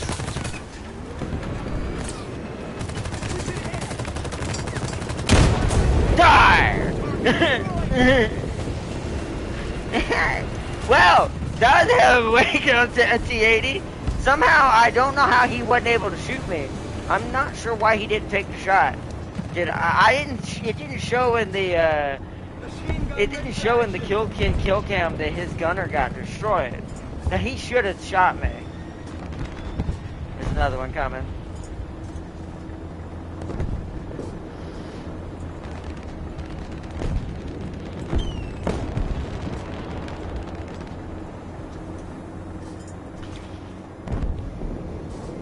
I'm on 8 seconds, 8 seconds, 8 seconds.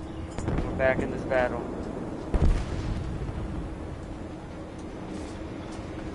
Turret rotation mechanism fixed. Oh no, control died. No. Oh no. Oh no. We're gonna die. Uh oh. Oh no, I hear an engine. No. No. No. No. No. Come on. Come on. Okay, plug it in.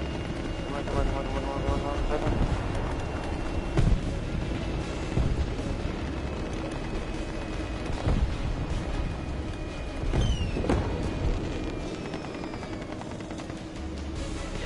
Okay.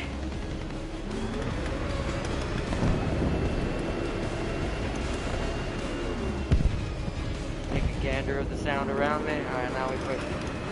Watch now, I'm gonna die to that.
Lost all of our cover out there.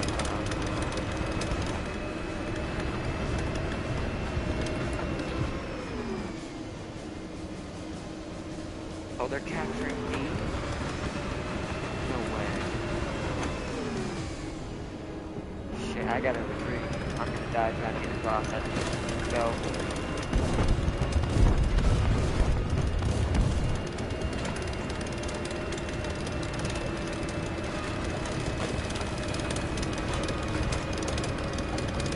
I'm at a disadvantage for backtracking like this. It's like a shot in the ass. Speedy myself down here. Thank goodness the ape is actually really fast.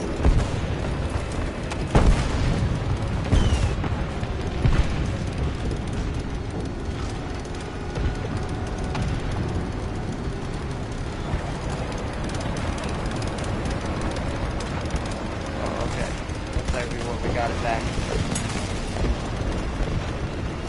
Still one in here?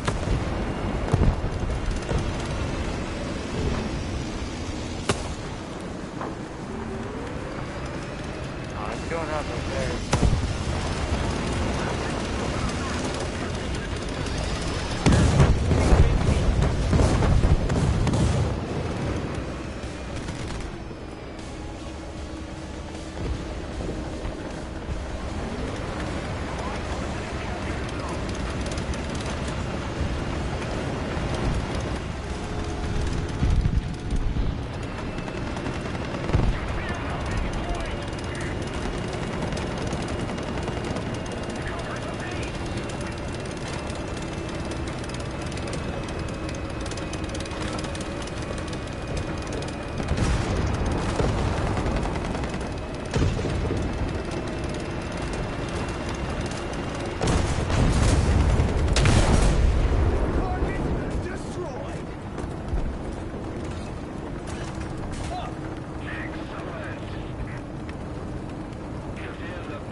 Yeah, that hill bashing is low. I really did underestimate how low this thing is.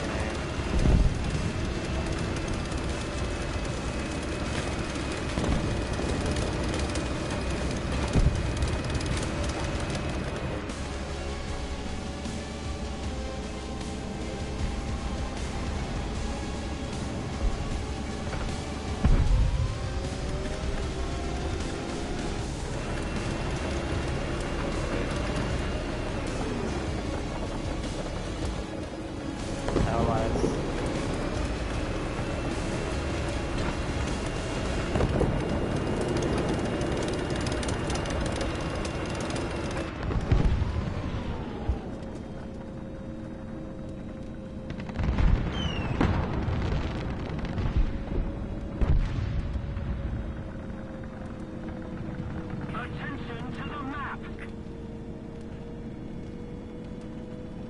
Defend the B point.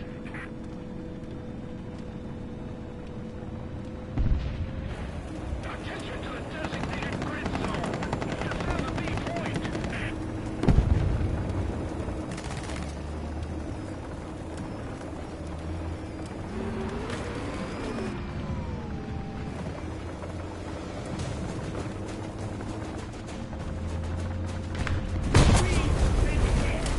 Are you kidding me? Glad they shot him after I died. So there's two of them down there. Watch out. I need to bring out the XM. To rush over there and get those two.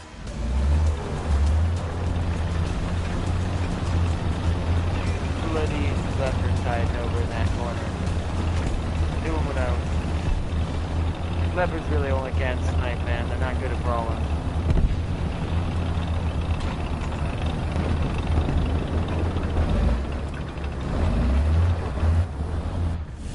That right there, you see how cheesy that is? How I can aim over that hill like that? Just barely. Not as much as the normal aim, but April's even better than that.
It's like this is 272.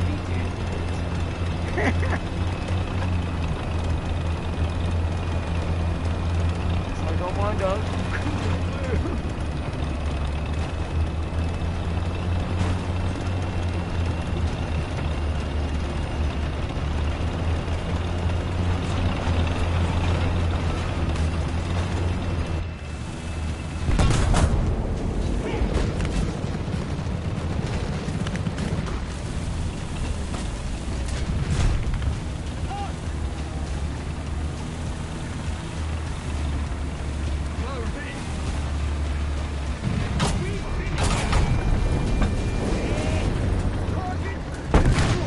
Alright, I destroyed the equivalent of Farseer.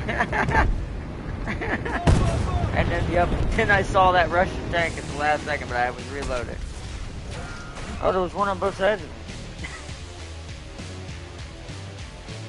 That's alright, I got rid of the SPA.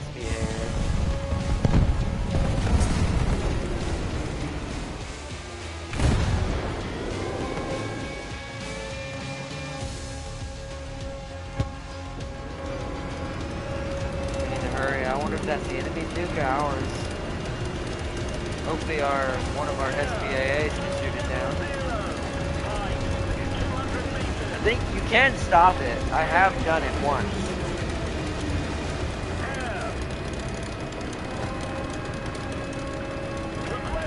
Now, if the pilot's smart, he'll just fly high up, because you really don't have to drop at any certain altitude. So a smart nuke pilot is just going to stay out of the height of any SAM current and just drop from max altitude.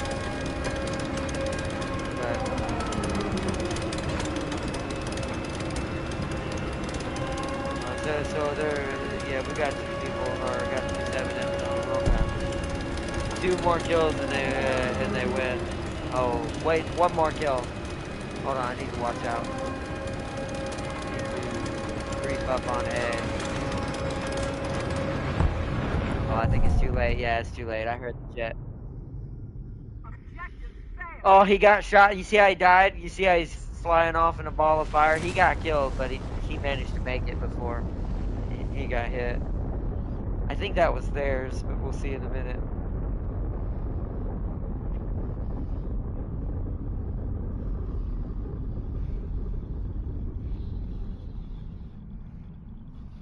Damn. Okay.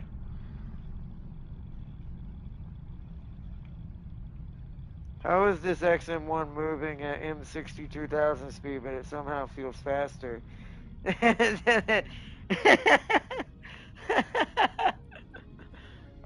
Don't ask, Foxer. I don't know. Yet the XM1 is still better than the 2000 or the what's it called? Yeah, that was their nuke that dropped. Ooh, that was good progress. I got 10,000 XP modification on that because I did pretty well on the team. That my next AA is almost finished. Almost finished. Or not, fly high up with a nuke at 12.7 and you'll get erased by tells. Well, then fly low then, I guess, would be the best bet then. Then I guess your best bet would be fly low and hope that your flares can ward off the ADATs. So you can get close enough to drop. Or anything that can hit you. Actually, maybe Pansiers, but since it was their side, we didn't have any Pansiers, so...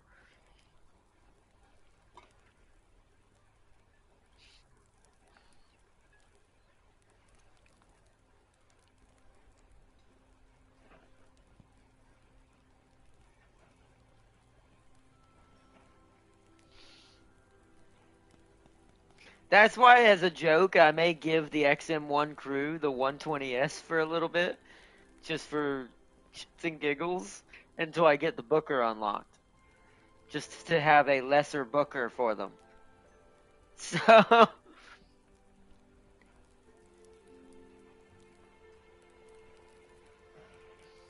Or pray your teammate's AA is not dead and get bonked by a jet's missile.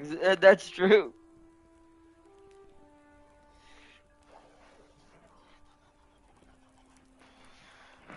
We almost brought it back. That was actually a really good match. I'm tempted to leave it on that one. Even though we didn't win, we did really good. We also got that crazy kill with that T-80 who we both shot each other, and apparently I must have blew up something that made him not able to shoot me. It still baffles me he didn't blow me up. Maybe he was so surprised that he went into shock. Like maybe it's like, or maybe the jerk of the crew knocked them all unconscious, so there was no one awake to shoot. Did I hit his gunner? It didn't show that in the X-ray though. In the replay, I thought I only hit his engine, because I blew off his tread, making him rotate. I saw red pop up on his engine, meaning I popped his engine, which is why he was on fire. But he still could have shot, or at least I thought he could have.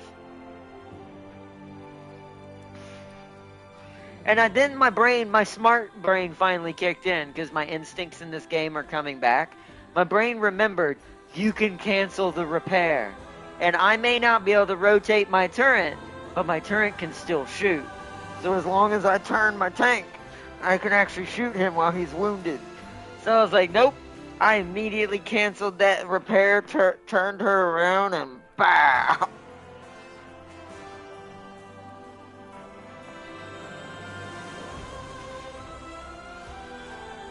But if I must have hit his gunner like Farseer said.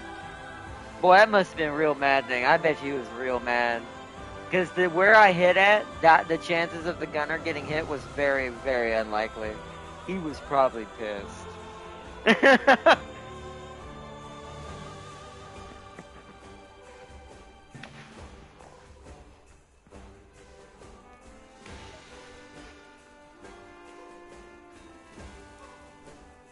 Idea, why don't we give tanks nuclear reactors? Because then every death of a tank would be the end of the battle.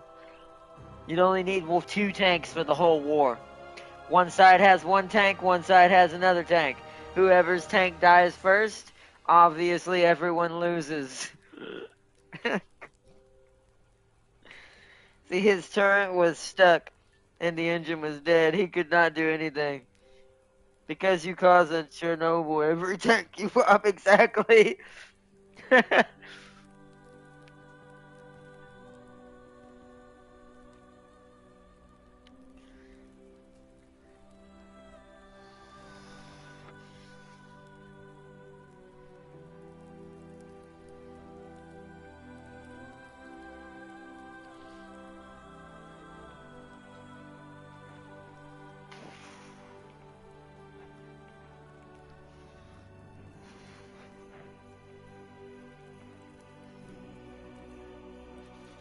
Also, did you see his panic? I almost sensed it when he noticed that I started rotating the tank itself because our turret couldn't rotate. We must have been in similar situations. The difference is the only thing broke on me that I remember, I think what was my actual turret's like rotator. Like the turret itself was broken, but the firing mechanism and my tracks and engine were still up. So since I was already in repair when he came around the corner, I must have got just lucky. I hit him in the right area. The shrapnel exploded, destroying the engine and blowing out the ring on his turret as well. But because his track exploded and rotated him, his cannon wasn't pointed at me. So we were both in the same situation. But the difference in this is, I think Farseer might be right. So what most likely it is, the difference was I was able to cancel my repair because I still had engine and track. I could at least turn my gun manually and shoot him that way by turning the bottom of the tank. That was a heck of a little fight. No, one guy with one eye could take care of the ray. One Metal Gear ray is all you need anyways. No, one guy, yeah, you just need a single guy with an eye patch and Razor become inert. They just can't launch nukes for some reason. They're so baffled by his beautiful stealth and absolute what do you call it? His absolute Rambo masculinity. It just throws him into shock.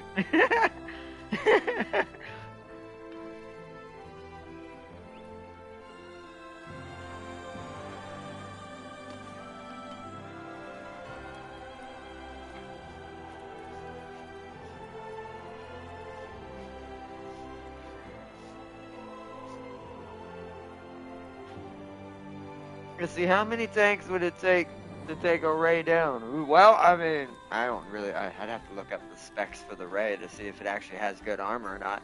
I've never actually really considered that. Would it actually really survive if it jumped up onto a shore where there was a bunch of tanks waiting for it? I would actually have to think about this. I mean, one would say you would think, because if you look at Shagohod from 3, which is the earliest of all the models, that's even before Rex. Shagohod is just literally a tank with drill tread legs that can launch nukes. So part of me says yes. Now, would they sustain it indefinitely? Probably not. But also, there's another thing. A Metal Gear Ray is AI, most likely. Some Rays have pilots, but it is actually in the lore that they are most likely autopiloted. They were the advancement version of what Rex is, because Rex requires a pilot, whereas Rays do not. So, technically, I guess it would just really depend. Says the Ray uses ceramic titanium alloy for its armor. I mean, that's kind of similar to what probably, I guess, a tank would have. I'm gonna say that it definitely wouldn't just get taken down. Like, I'm pretty sure she'd still be able to launch before she'd ever be destroyed. You'd be more apt if you saw a Ray jump up onto your coastline. As a country, you'd be more apt at shooting missiles at her. Probably like cruise missile or maybe something from something like an ATGM or an ADATS. Once again, like, rockets seem like they'd be better than tanks in that scenario. 3 Bradleys can kill it. Focus toe fire on the joints and cripple it. I mean, that's true too. But I still think she might fire before you get to do that.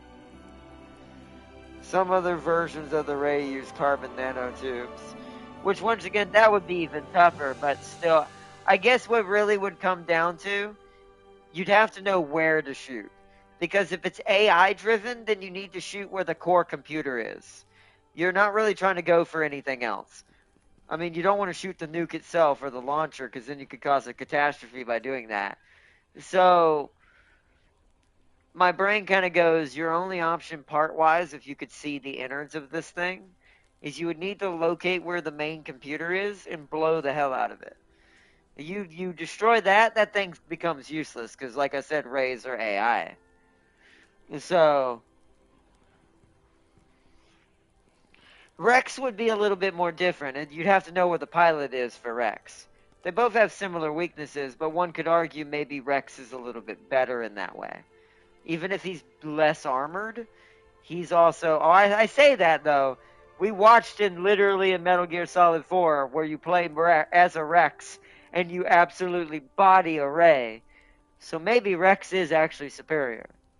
But, because it was more efficient. Come on, the only real option is to send a guy with a bandana. I mean, we know that. We know that's the ultimate goal, Tab King. We know. But we're trying to think of, what if he wasn't alive? What if we lived in a reality where there was no guy with a bandana? What if we had to fight these things? We have to learn alternatives.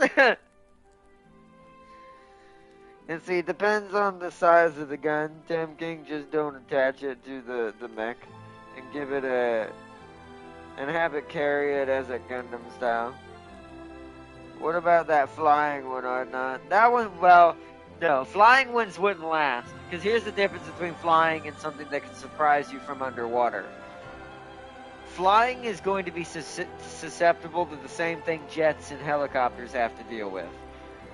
American cruise missiles. Because at that point, if you're fighting in the air, you're dealing with the worst type of weapon created by mankind. That's just a no-go. You don't want to be in the air. You would have to be able to sustain yourself against some ridiculous stuff. You definitely don't want air. Oh, what did Farseer send me? Farseer sent something about the medium French or something. That's what I saw briefly come up in the alert.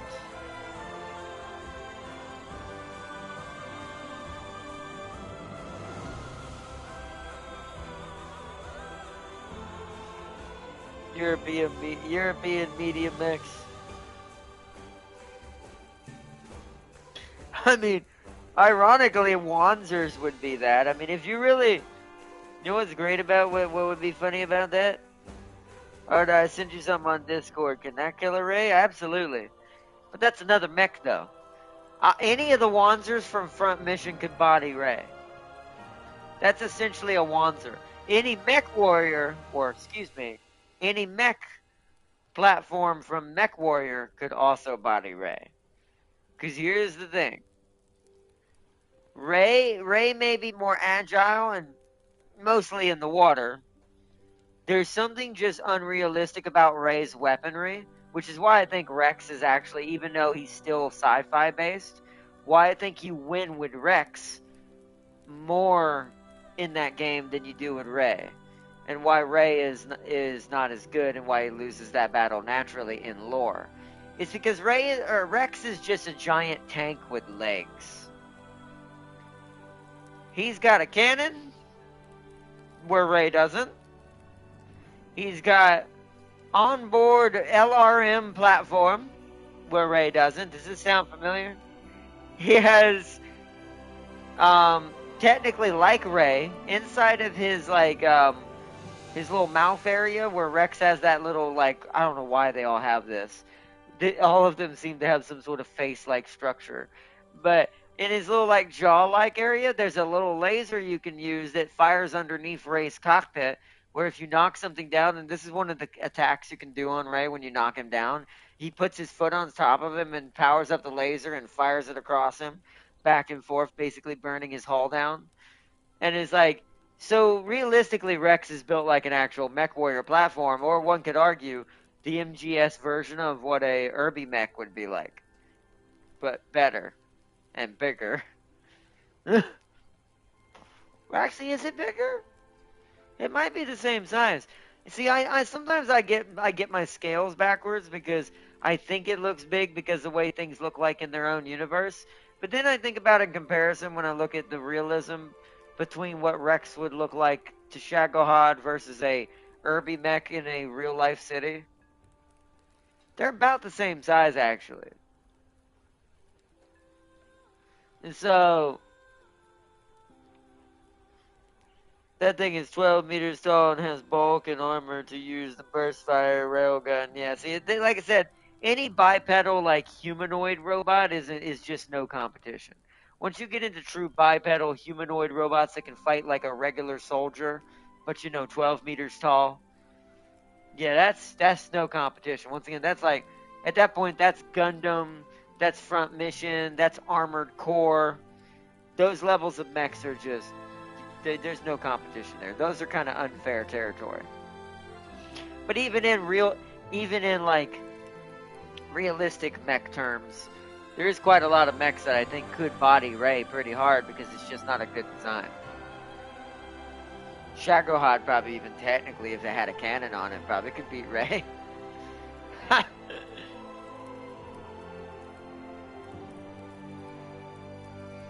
Actually, doesn't Shagohod have a cannon? Actually, if it does, then yeah, just automatically Shagohod wins then. Because once again, Shagohod's just an oversized tank. A super tank. Basically a rat tank.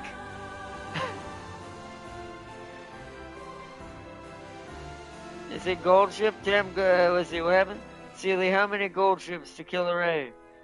That the gold ship, Tim, gold ship is a gun. She would obliterate Ray. Is what Sealy said. That poor Ray would be obliterated. But what if the universe doesn't believe gold ship is a god? Doesn't that make her not a god? Now she's just an Uma. So how many Umas does it take to change a light bulb? AKA, how many Umas does it take to take down a Ray?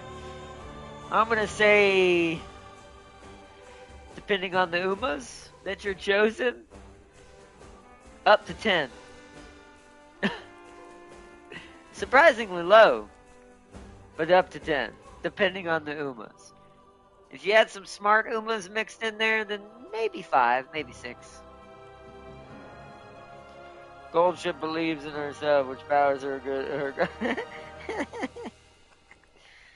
Every time you say you didn't believe in Goldship, and a seal. Every time you say you don't believe in Goldship, a seal dies.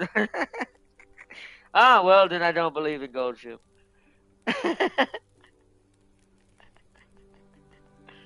Oh, there goes another one.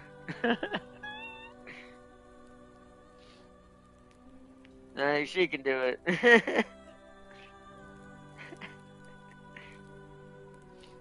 You know, and I'll keep saying it until I'm blue in the face. For someone who's so mochified and such a Teo man, they defend Gold Ship quite hard.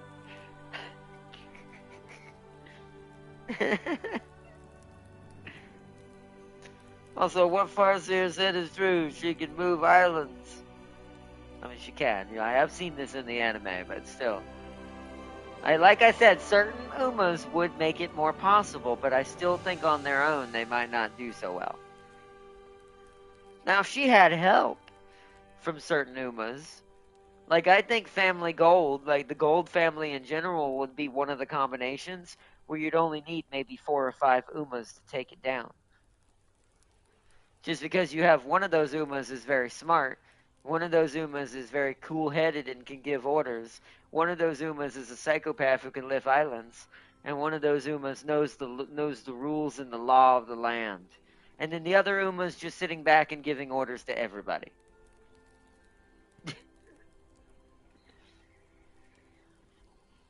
You see, Marvelous Sunday would end that fight in seconds. I mean, strength always doesn't always win the fight, though. Not always. They might need some help on some tactics or something like that. That's why I think the Gold family could do it together for sure.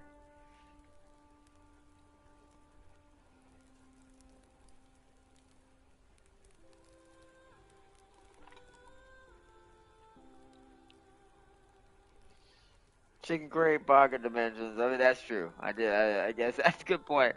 But I doubt I doubt that would be able to be used in the Mech Warrior. You know, she'd have to rely on her super Uma power. Hey, Ardnot, can you test drive the Terminator in the Challenger MK3? I'm pretty sure I can. I know the Terminator for sure. If the Challenger's a premium, then yes. Because certain tanks you can't test drive if you're not close enough, but premiums are exempt from this rule. So this is the Terminator right here. Which is the better rocket? 800 millimeters. Yes, this one. So we don't even care about this rocket at all.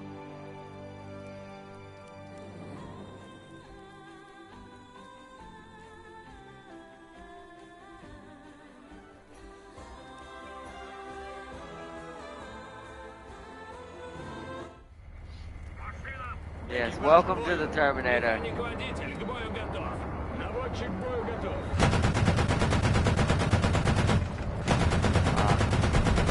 Got him.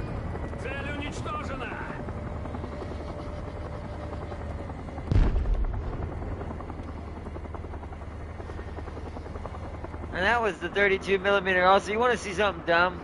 So you see this leopard, right? It's dead.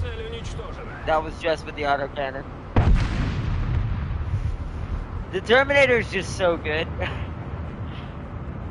To me, at least.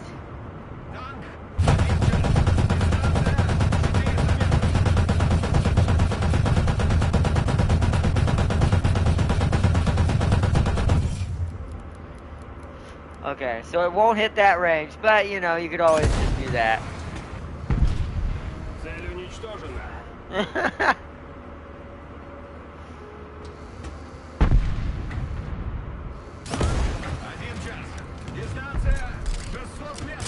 Цель уничтожена.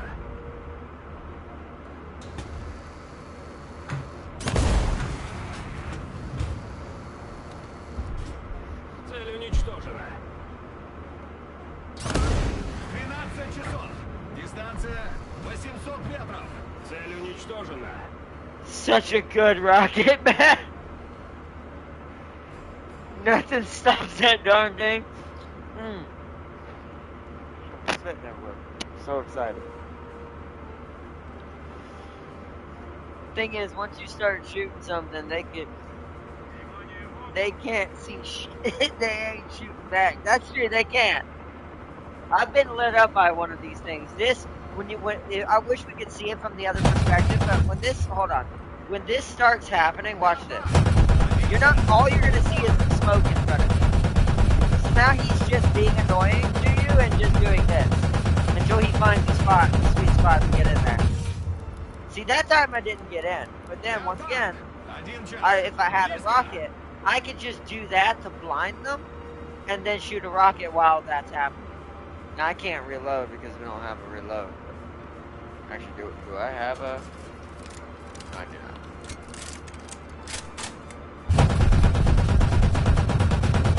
Yeah, this time I'm not getting through it, CJ. Oh, that time I got through. It's all about trying to hit that ammo in there, to be fair, when you're doing it that way, or kill their gunner.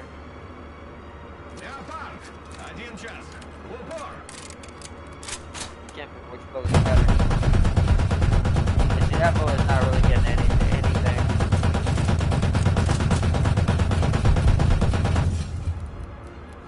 Yeah, see, that bullet doesn't really get anything.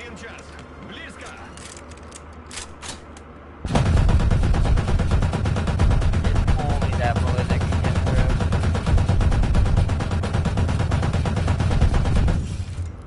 And it's not guaranteed. I'd still rocket most things and just shoot them from the side. What you really want to do is this if you don't have any rockets. If you're in the Terminator, or the Challenger. Oh, I can do. Hold on, wait a minute. I want to see what this looks like. I've never seen this.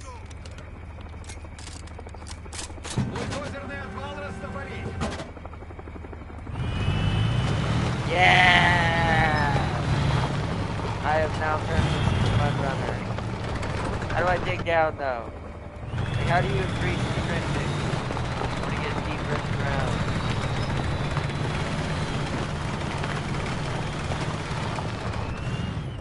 Does that really trench me enough? It has not.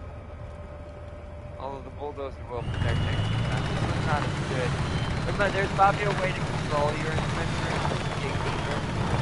But it's not. Yeah, it's so good.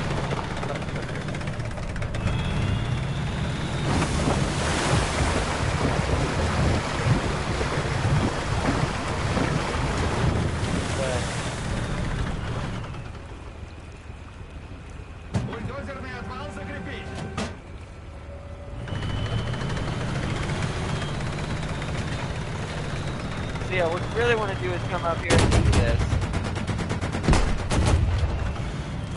Because now I blew up his smoke, he can't shoot now. So now I can just kind of go along his side and kill his crew. Now, I'm not aiming very well, to be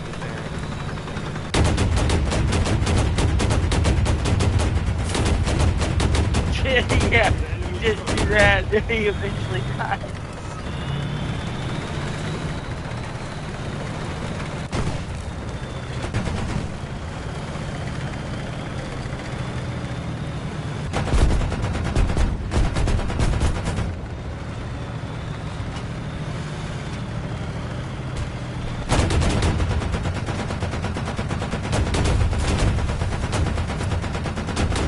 How I'm not hitting that ammo, I'm not sure. Where is the ammo? It's way in the front, right?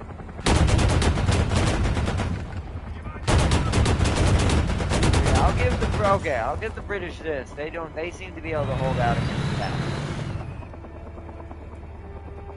Like it seems like the British have the best defense against this, or because I think that's what this tank is.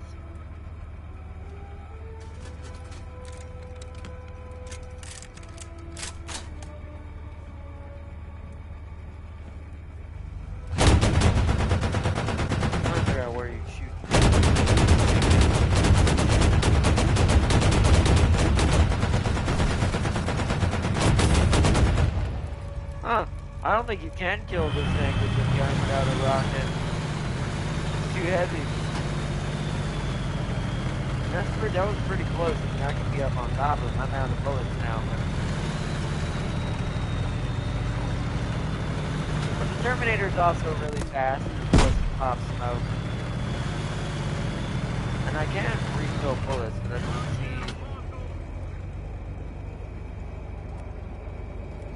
There it is. That, in my opinion, should just be at the same spot. me deploy some ammo. Then we'll check out the Challenger here in a second as a test drive.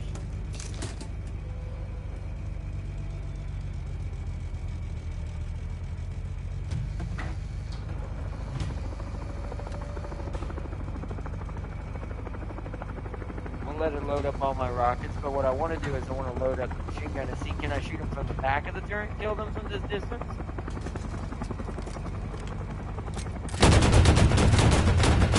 No. Blow up their gas tank, obviously, and then set them on fire. Oh, that kind of kills them. Dig through there, you might be able to.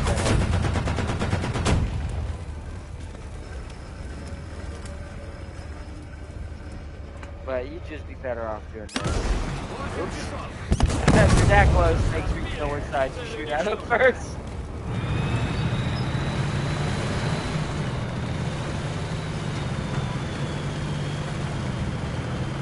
Object 120 with the used barrel. Oh, we can show that too. It's a lower tier, surprisingly, for how snipey it is. How about this? DM6. Can you survive doing that trick? Hold on. No, you cannot. So that one falls for the trick. That's what you're supposed to do if you get beside one. Know where their ammo is and just plow through where the threat is with your bullets.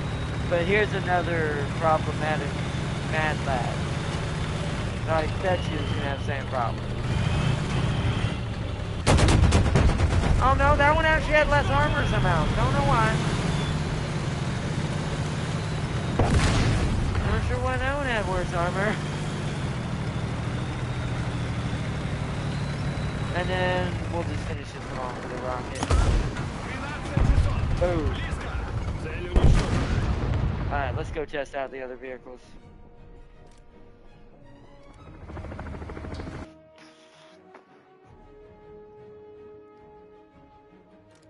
Let's see, yeah, Gentle Donna solos it. What happened with Gentle Donna? Gentle Donna punched a hole through a planet. What's stopping her from throwing a metal ball at railgun speed? I mean, I'll give you that one. Okay. Maybe she can solo Ray. I didn't know Gentle Donna was that physically strong. I knew she was strong, but holy crud. That's a whole nother level. Let's look at the object while we're here. The one that Tam King was talking about. The 120. This crazy thing. The thing that used to be the main bane. Oh, I forgot to change our ammo. The thing that used to be the main bane of everybody's existence in this game. And look at this stupidity. We're also going to go ahead and switch to Sabo. Hold on.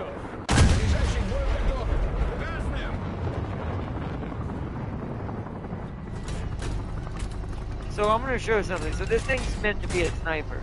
It's a 152. So let's, hold on. Let's check distances here. Greater than 800. So we're gonna say 900 and aim right there. Dead. Instantly dead. All I had to do was know the range. This is the ultimate sniper's dream is when to sit back. It takes a while because it doesn't have a laser rangefinder, so you have to basically kind of gauge your own shots. Ooh. Okay, the British took that a little bit.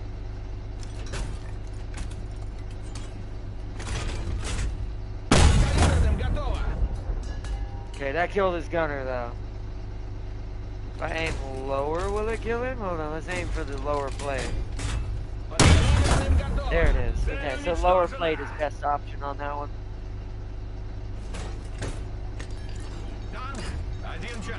Дистанция 600 метров. Подкалиберным готово. 600. Цель уничтожена. Танк 1 час. Дистанция 400 метров. Top plate. Подкалиберным готово. Цель уничтожена.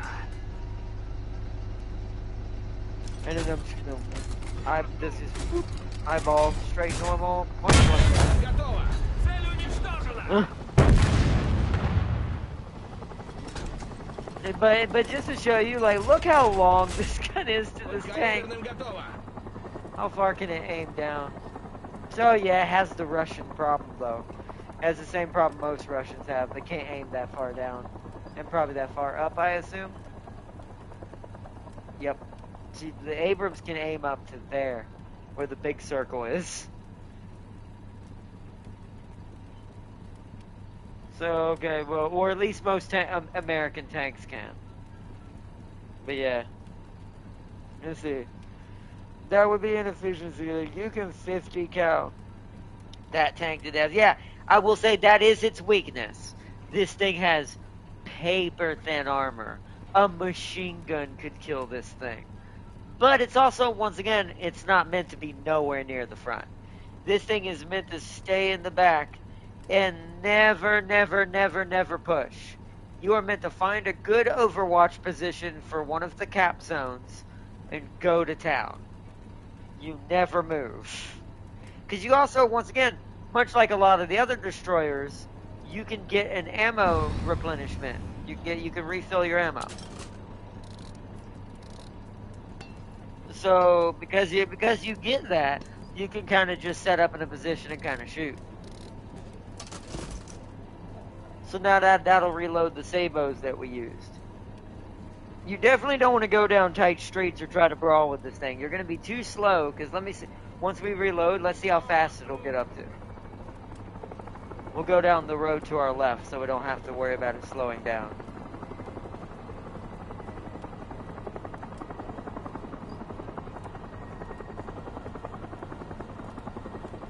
Also, it does have an autoloader, so it does load pretty fast. It's not as good as the autoloader from the T58 or whatever it is, but it's definitely pretty good. Let's let the ammo replenish. Alright, that's good enough. 60 skins. Let's see how fast this thing can get up there. So you're going to see why you don't want to brawl with this thing. And why getting to a position is detrimentally what you want to do. Look at the speed at the bottom left, chat. Look how slow it's taking to get even to 30. By now, if this was my Abrams, it would be up to 35 to 40 miles an hour. It's just now reached 31 to 32. You'd have been shot by now.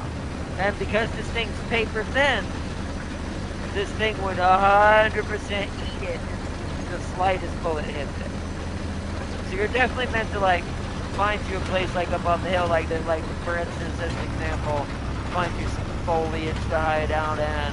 Maybe that hill over there. See that hill straight across? So your job is to do this.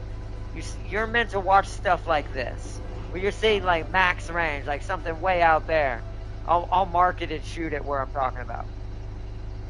So range is greater than 800. So 900. So let's say the thing's at 900 now. You're supposed to shoot at things way out there. This thing is meant, and then you probably want to back off into cover and reload if you didn't kill it. If you killed it, hell, even if you did kill it, you still might want to back off depending on if there's a lot of action going on. Because you do want to kind of have like a hill kind of like this situation. You want your crosshair to do like this, where you're just good enough to aim over it, but you probably got a little bit of hill if they're below you. And you want to prioritize targets sitting on higher hills than you, so that way because they'll definitely see you. Whereas ones like right here, that might not actually see you because this hill might be in the way right here. So, yeah, so that's definitely what you want to do with this thing.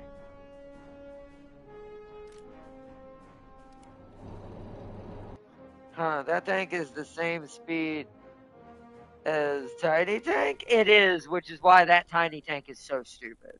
That 120S is way too slow for how small it is. Now, once again, the 120S, I guess the difference is the 120S can't snipe as far as the 152 obviously can. It's not a 152. So I guess that's the difference in that one. And now let's go look at James's tank. It'd be the Challenger DS is the one that's on sale right now.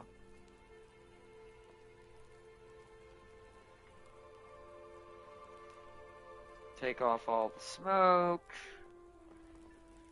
Take off all the... Actually, no. I didn't mean to do that. Oh well, we don't care. We only need like 3 hash.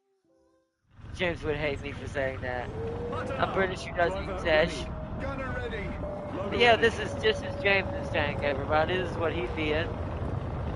Or at least the earlier model, the 10-point version, 10.0, 10.7 version. The Challenger MK3.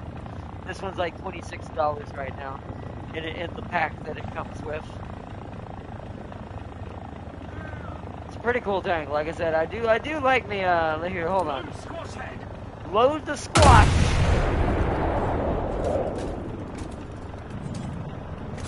I like that it actually. There we go. Now let's see how well this works. Alright, so let me aim higher. I forget how terrible squash sounds are. So because that don't have ERA, this is what makes squash good. Squash is actually really good at killing Russian tanks. Formally, that didn't work. Armor piercing loaded. See, I don't know. I think that Hessian squash, as much as the British are supposed to be better with it, I still think the Sabo's just too good in this game to care. I do, even with the British.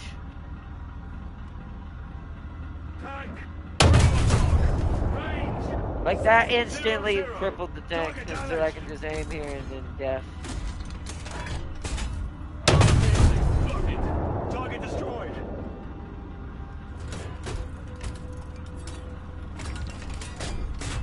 Armor piercing. Load. 12 o'clock. Range 800. Target destroyed. Armor piercing loaded. Target hit. See, even that busted her. See, it's it. I'm telling you, like, Sabo is just so good. Target destroyed. I do think James would love this thing. I really do. If he had squash for the light vehicles and his Sabo for the heavier targets, I think he'd be a damn monster in this thing.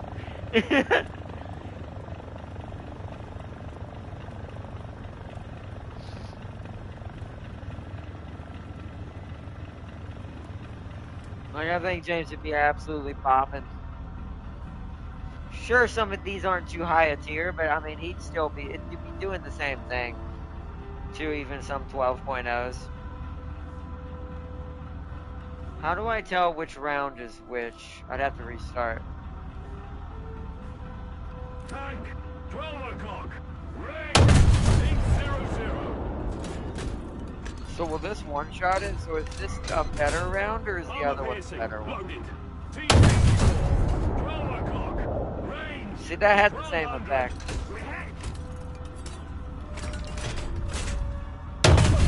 Loaded. Target destroyed.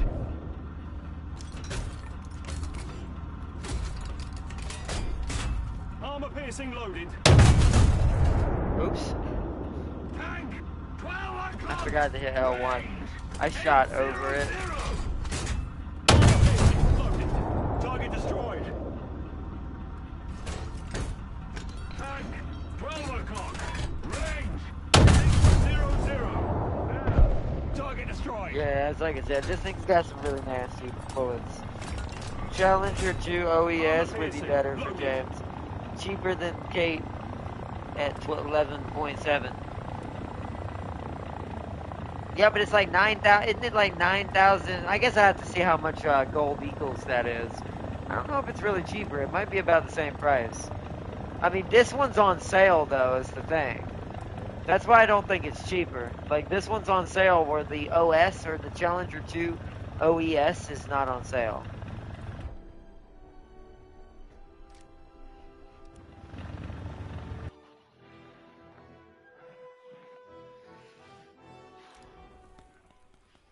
Yeah, see, that's not cheaper.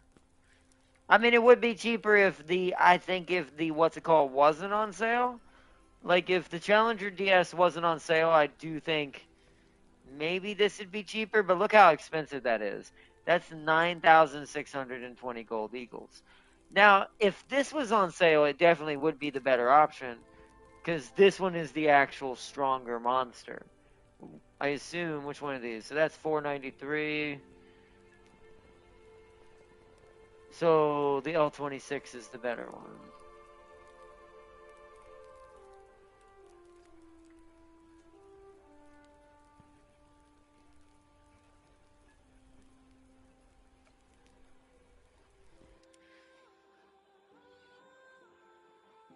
I'm saying cheaper than Kate. Oh, you mean if you were to go to Kate level option? That's true. Yeah, I guess at that point it is cheaper by. It actually might be cheaper a little bit in British pounds, anyways. But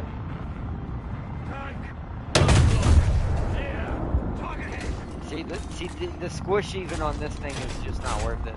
You're gonna die if you use the squish, and that's a lesser tier tank than what you can shoot at. Yeah, to me the squish, even as a British, I just would never use those unless I was shooting at light tanks, like pure light tanks. Otherwise, I'd be just not bothering with it. Oops.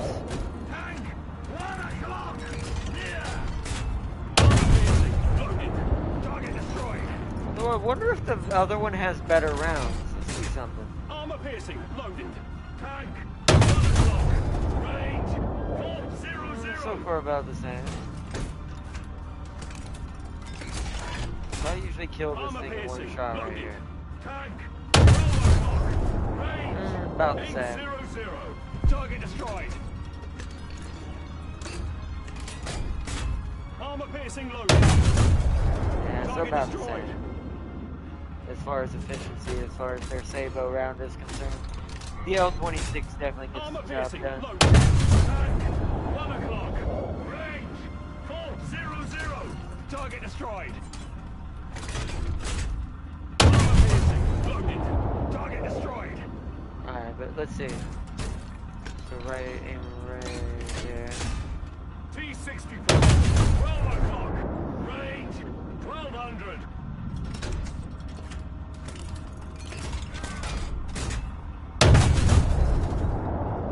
Ooh. It's doing a little shittier on the long range though. Something about that other round must be Armor slightly piercing better. loaded. T-64. 12 o'clock. Range. 1200. Target destroyed. So long range bombing, for Armor some piercing reason the loaded. DS is a little bit better. As a sniper, for some reason. It seems to be a bit more consistent in the longer shooting. But look how crazy this thing looks. It does get camo though. It's got the netting. It's got a nicer, darker color that blends in with a lot of different color schemes. It's definitely better. And it's got the equivalent to like an ERA kind of thing on the side of it. So it'll save her from side panels from certain types of shots. Which is what keeps getting me killed when I shoot at one of these things. Because I'm not used to fighting challengers as an American half the time. So I don't quite easily know how to kill them as easily in certain situations.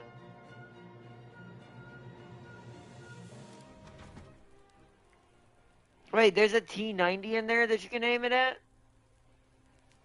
I mean, even then, the squish is still just not... I just think that... Tested against ERA? Alright, let's go back in there then. I didn't see a T90 in there. Hold on, really? There's a T90 in there? Okay, good, it remembers. I do like that the training modes remember your bullet setup.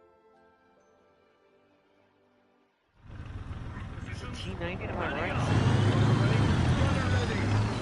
Wait, is it the one all the way out there?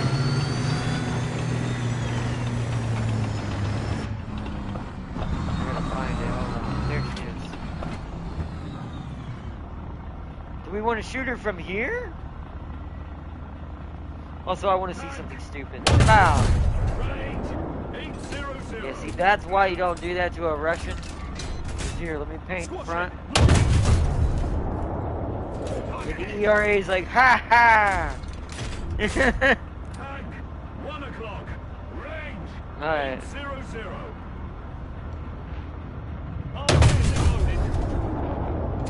Ooh, the ERA saved it. What about if I try to shoot him in the cheek? 1 o'clock. Range. Ooh. 800. Ooh, at 700 to 800 range, James does not do well. Target hit. Ooh. So I'd have to go through the top panel and I'd have to shoot it twice. 800. Armor piercing loaded. Target damaged.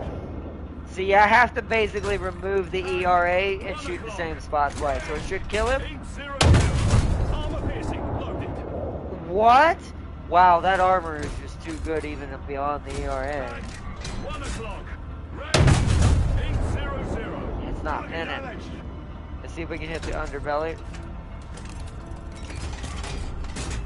Armor piercing loaded. Okay, so the Achilles heel still works, but that's anything can kill a Russian shooting it there. Armor So piercing loaded. that is a problem. It definitely cannot fight a T90 or T80 of any kind probably at that distance. So this means that James has to get a lot closer than I do. But that is kind of what challengers do. They are kind of meant to be the big mama of the battlefield and kind of be able to take shots like nothing and kind of get in there. So that's how you can test your Sabo against ERA. I didn't actually know that was there. I'm kind of glad you told me that. I kind of never realized he said he was sitting way out there. Because that's a good test to see how good the bullet is actually doing. And what ranges I need to engage at with each tank. So actually, here's an interesting tidbit I want to learn real quick, because I've never actually tested this with the XM1. I want to do both Kate and the XM1 in this. And then that'll be where we're going to wrap it up after that. So I want to try something. I want to see what range do I actually have to engage a T90 realistically. Oops, with my XM1. And actually somehow, like, not die. Button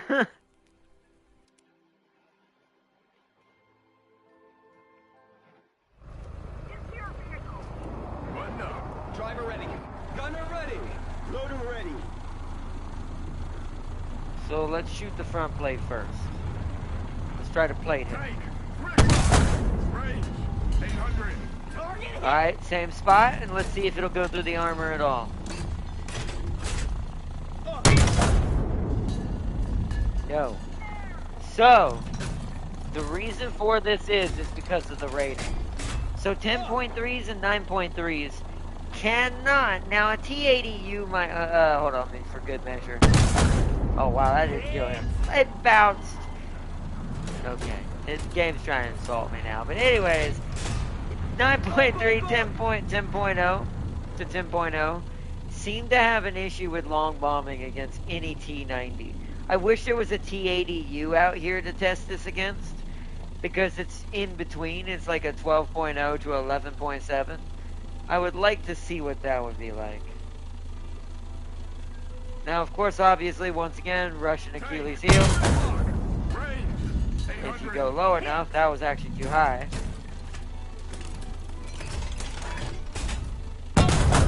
There it is. Target destroyed. But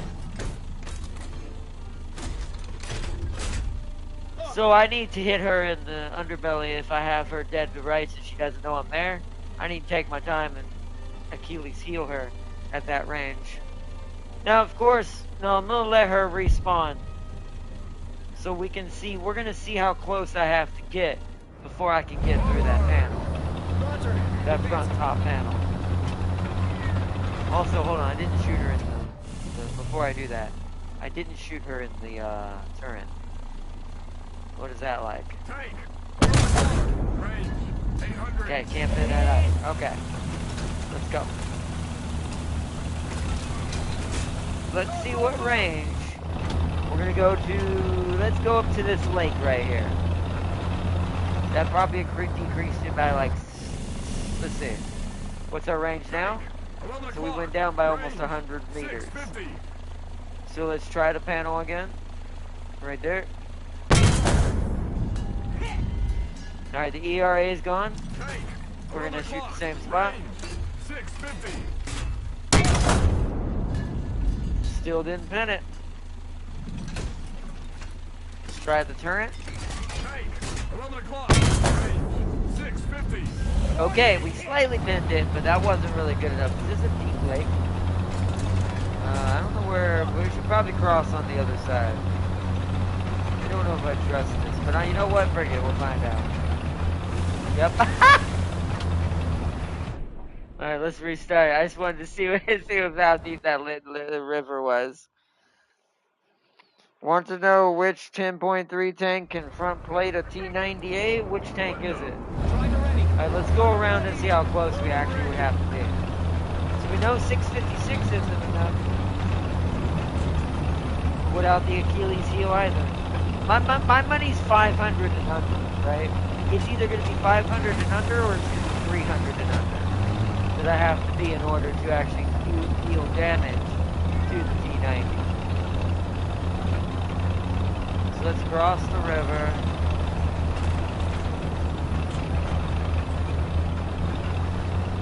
We're going to go over to where we would have crossed the river from. Right there. Right over here.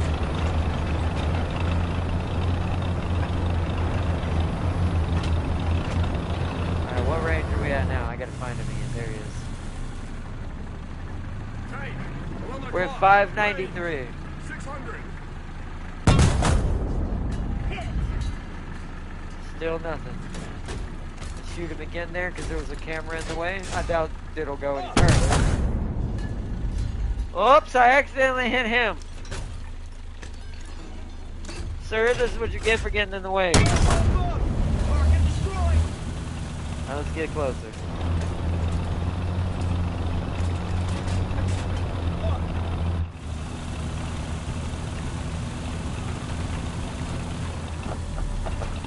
Hey, 460, we're beneath 500 now. Let's try this. So let's try panel first. Top panel. Right there. Alright, ERA is gone. Tank, 12 o'clock. Range, 450. Okay. Below 500. But I still have to shoot twice, so let's see if we can go through the turret. Let's see if we can cheek him at 500. So it's 500 meters and under. So that's a note I'm going to make for myself. Am I going to get hit by you? No, Target destroyed.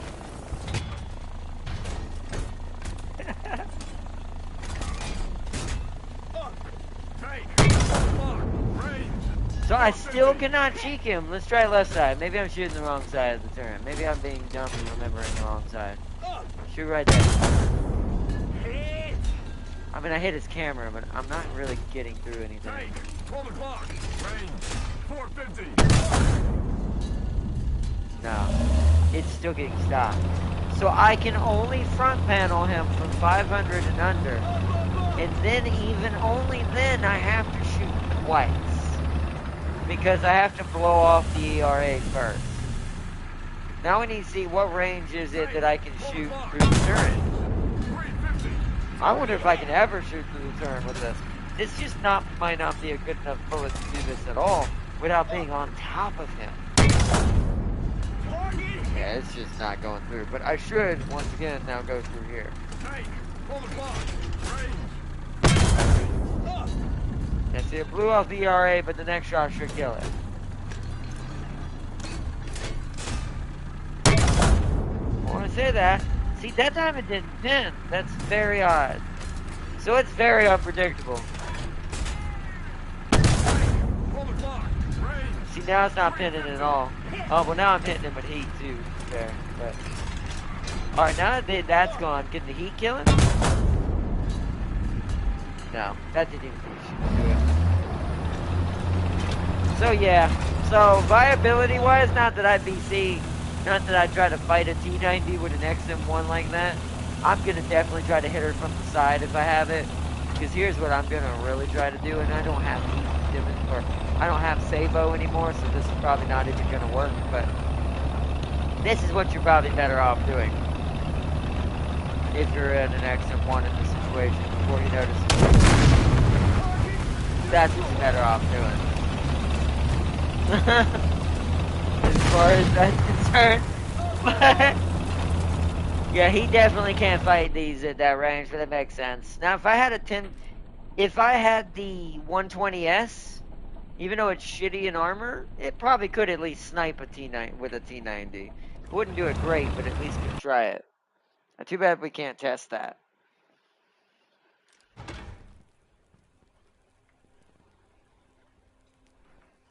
The one that should not exist, the M63000. If this stars aligns, the map is. Oh, wow.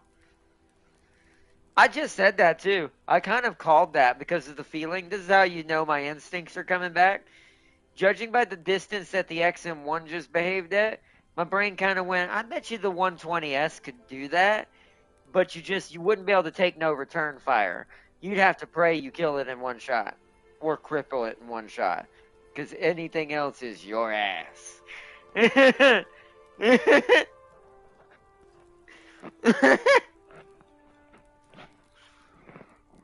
Plus, obviously, the Object 120 with the 152 could do that too. It's a 152. It might take 2 shots to do it, but it might cheek it. I should have tried that with it. I don't remember if we did or not. I think we did, and it killed it. If you have good cover behind the rocks, that's true. That's what you would want to do. You definitely would have to take advantage of the tiny tank Abrams mentality. Get behind that rock, get a good position, and go, time to test him and rock him. Sorry, I had to make a tiny tank reference.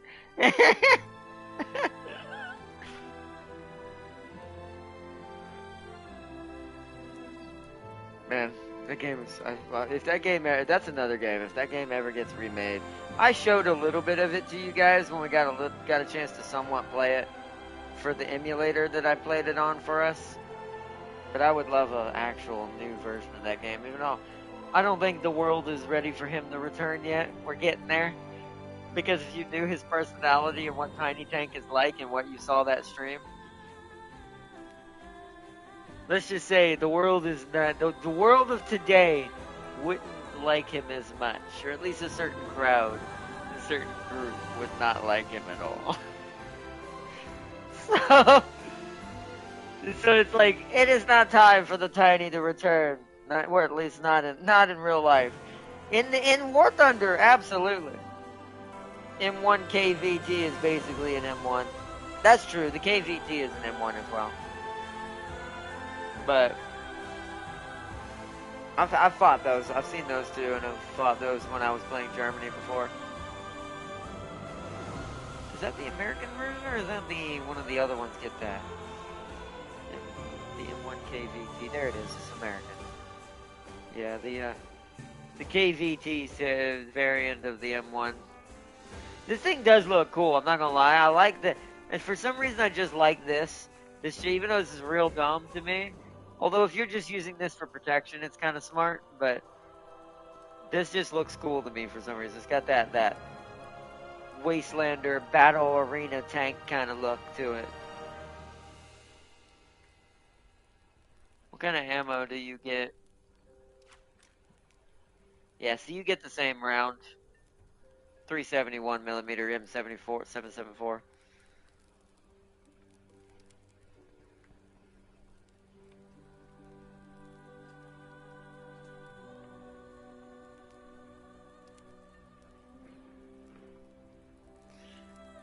What would you say is the best tank in the game? Skills. I mean, if you're not used to the game, I would say the best tank in the game. The most reliable tank.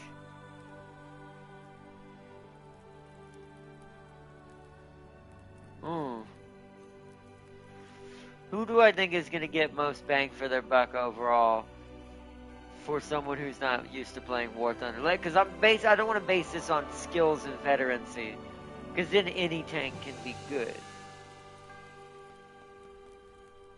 It's going to be a close race between, in my opinion, if you're just picking up the game, between the T80U or T90M, which is the Russian heavy ballers, or surprisingly, in my opinion, because I get killed by this thing so much nowadays,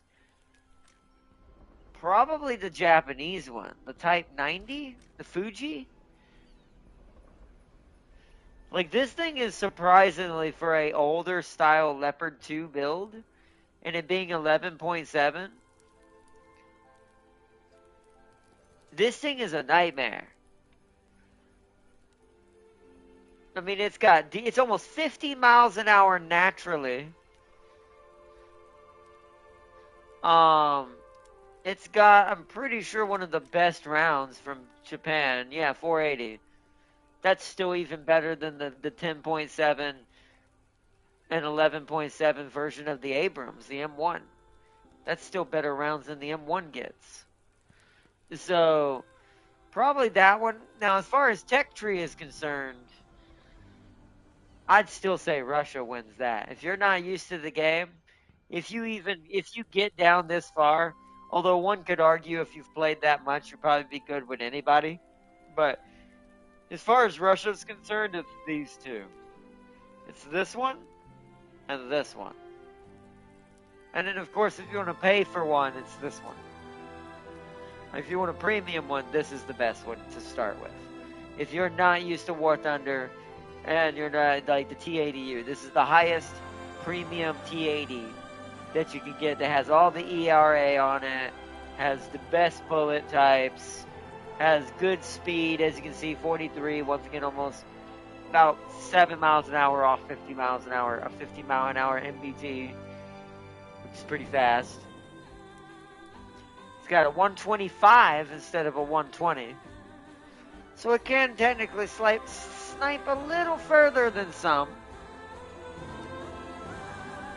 And then, of course, tech tree-wise, the one we were shooting at as a test, this is what we were shooting at.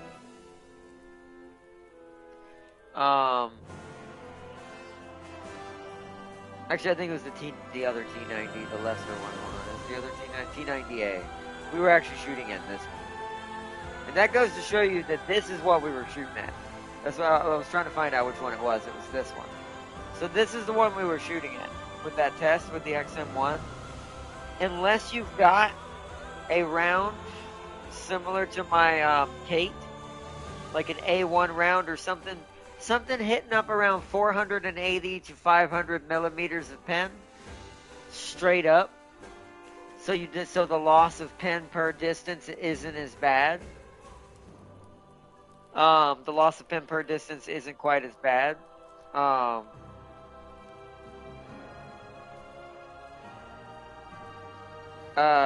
You're gonna need something really high level. Otherwise, you're better off once again shooting it here,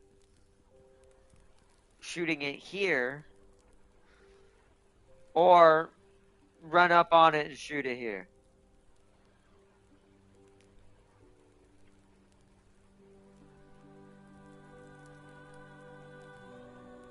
Leopard 2A7 and Strav. Tempting, the premium tanks have no advantage over tech tree tanks. Yeah, they really don't. They just start with stuff pre-unlocked. They technically the same type of tank versus premium versus tech tree are exactly the same. The only difference is you don't have to work to unlock all the modifications. Like, so for instance, this T90A is not gonna start fully like this. It's gonna have to unlock all of this, and as you can see, it's gonna get a better. Oh, it actually does get an even better round. But yeah, it's gonna get better rounds. It's gonna get a rocket type round it can fire out of its cannon, because Russia. But wow, it actually gets 2 different Savos. That's nice. But yeah, so the only difference between premium and the regular tech is you have to do all of this yourself. You have to actually unlock all of this. Also, I am very mad that this has an LWS. Yeah, Kate and the other. I don't think Maria's got one either. But what was I gonna say?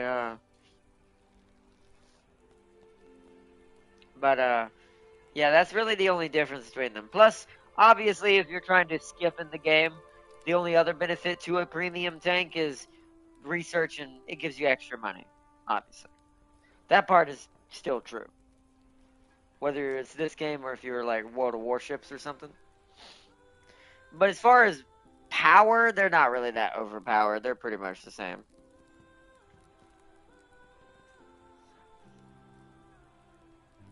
Besides the fucking T-58. The T-58 is pretty. I will give her that. But that's only because it's got something that no other tank has. It's the only premium that's got something no one has. Let me see. I'll show Tam King what you're talking about. This is the beast that she is speaking of. This is the only thing in this game one could argue is absolutely busted. Like, absolutely busted, and you're about to see why. It's now, it can't fight modern. It doesn't have modern ammo. This is for, like, early Cold War and late World War II. But I want you to note something we're about to do. So, alright. I want you to note the reload on this. We're going to shoot this tank in front of us. Let me mark what the distance is. It's 200. Oops. So I'm going to shoot this and watch the reload. Target destroyed. I can shoot again. Tank, 1 o'clock. Range. Now I'm going to show you, I'm going to try to rapid fire this the best I can.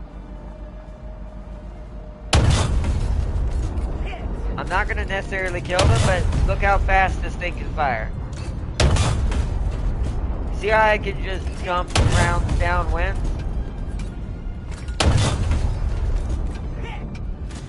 And once again, I'm not even really trying to win. I'm just like showing you that, yeah, this thing has, and I'll show you why it's annoying, but it's only against its own rank. I will say that. It is only overpowered against its own tier and up-tiered by 1 tier. Because that's all you can be up-tiered anyways. Which I'll show you. Let me highlight it. Its reload speed is 2.6 seconds. Buying 4 of them now. But this is only for 8.3 though. This could not fight at the higher 12.0s, 10.0s. Because the bullets just won't go through anything. You saw it wasn't even hurting that T-64. Like, even low level Cold War Russian tanks can body this thing. But that's because it's an 8.3. The highest this is going to see is 9.3. And there ain't no Russian tank that strong at 9.3. Or German. Or Japanese. Or British. Or Chinese. Or Swedish. Or Italian. Or Israeli. Hell, even the other Americans on your team feel bad when you're next to them in this thing.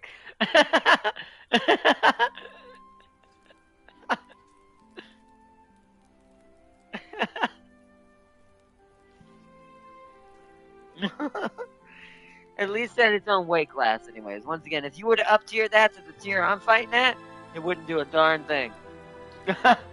It'd be like shooting peas at a titanium wall. People were killing BMP Terminators and T-90Ms with it. You can't kill a T-90M with that. I just proved it in test. If I can't kill a little shoddy T-64 at 300 meters away, then I can't kill a T-90M. That's BS. Maybe once upon a time that was the case, but if that's the case, then they debuffed it. That thing cannot kill a T-90M. It won't even pin it. If we can't pin it with something equivalent to a Sabo, when that thing doesn't even get a Sabo round, it can't do that.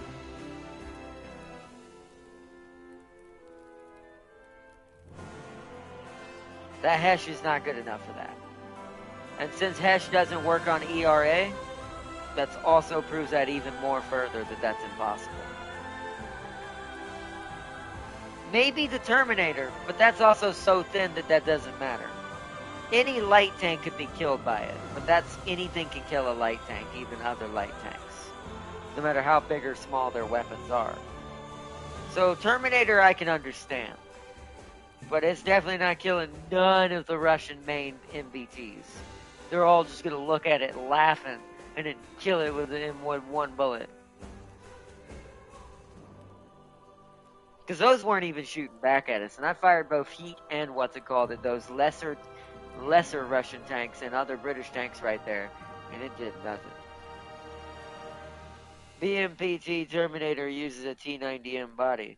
Yes, but it's not built the same way. And it's not a full T90M body. It's like, it is modified. Its ERA is good, but it is not as thick, and it does not have a stick of armor. So like I said, plus you wouldn't shoot at the body probably anyways, you'd probably shoot at the turret. Because with most Terminators or most ATGM rocket platforms, if you shoot the ATGM launcher, you blew up the whole tank. Because they did make that a thing finally.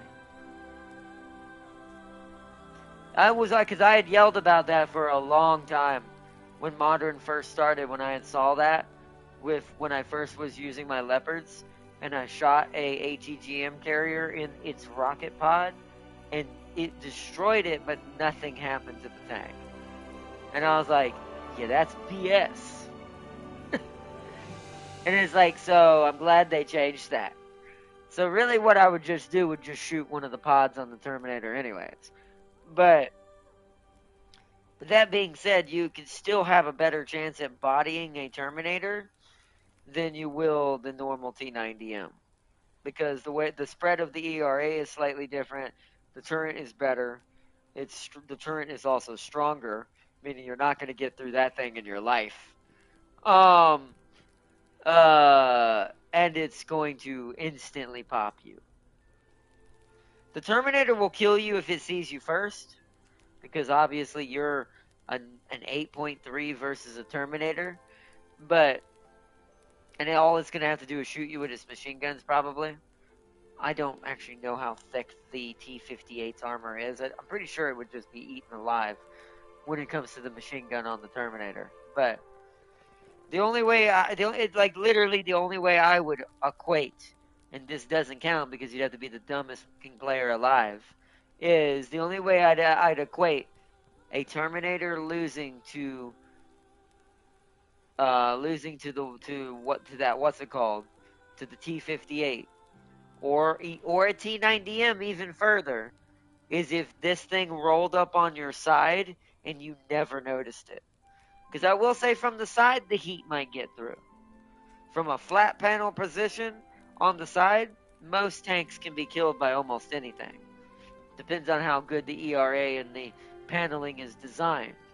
But most skirting and side skirting is pretty hardcore to avoid. But once again, at that point, that has nothing to do with either of the tanks. It has to do with the idiot who didn't notice a slow-ass T-58 rolling up beside him in a Terminator, who's twice the speed. So you see my point. So no, they cannot kill Terminators in T-90s. Because any common sense, barely playing Russian player is going to wipe you from the face of the planet.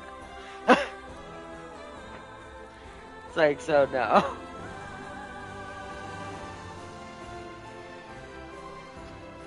Let's see.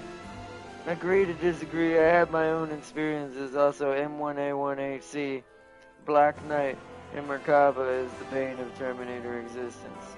Well, obviously it's got real rounds, but I mean, I agree that we all have our own experiences in that way, but you literally just saw it, Farseer. You saw it in the test round. The test drive literally proves you wrong. We just did it. If it can't kill a T-64 with that heat round, it ain't killing no fucking T-90.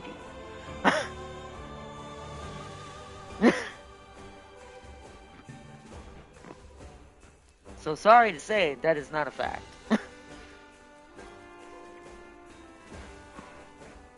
So maybe you were no offense, Farseer. Maybe were a little bit dead-eyed and didn't pay attention, and it killed you with a side panel. But that was on you.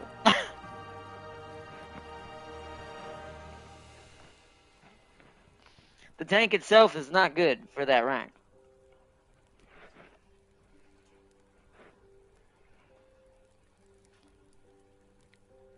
Well, you might have saw it, but if you saw it on a video, it doesn't count. Because you just saw me do it in test drive and it didn't happen. Common sense, Farseer. It's like, don't argue with something that happens in front of your eyes and something that's on a live stream versus a video. And once again, if it happened to you, no offense. You can't prove to me you weren't just being stupid and got side paneled. Sorry to tell you.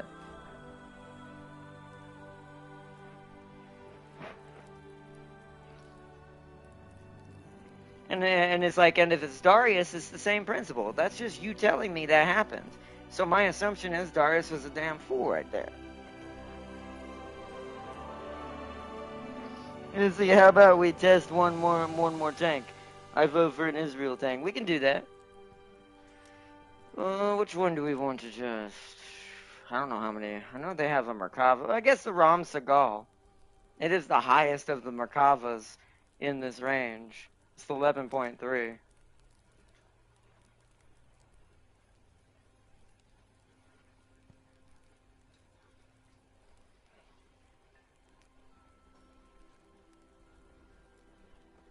Let's do that. Let's do my normal setup I would have for that. But we'll wrap it up after we do like one more test here. Because it is getting late. It's 10:03. Alright, I'm actually quite curious. I might as well shoot at the T90A. טנק, שעה 3. אח, 800. Alright, go. הדן חש.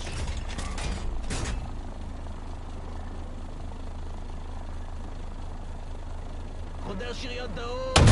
טנק, שעה 3. Yeah, see the T90A is just so good. Its armor is just way too good. And that's not even the M. Keep that in mind too. It's like so. It's so, like I said, and that was a Sabo. It's like, so I don't know, like I said, if higher range tanks can't even do that to an A, I'm sorry to tell you, that means faction fast.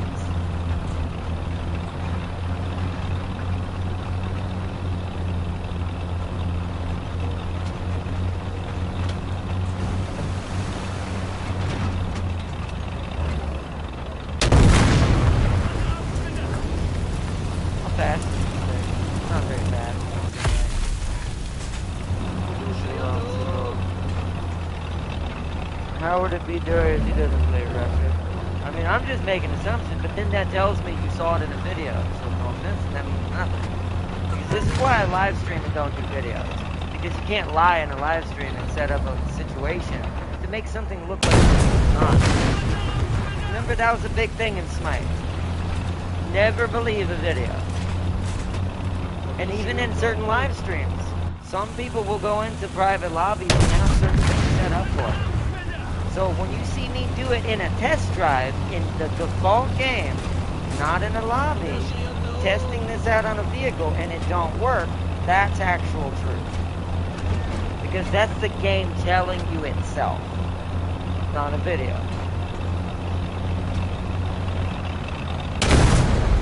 That is not doing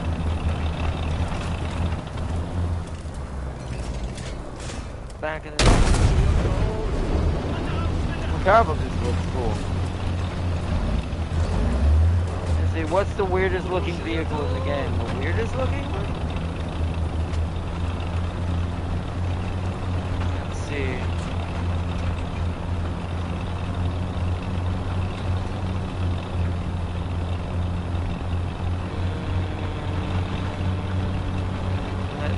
I don't know. What would be the weirdest looking tank in this game, in my opinion?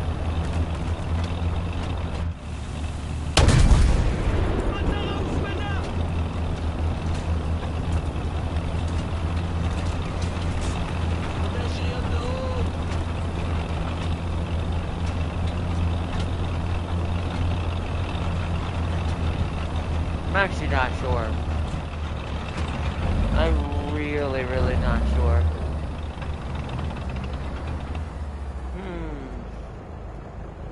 Something unique that stands out. Let me think about it. Hold on. Let me go back and look through the thing real quick before we start wrapping it up.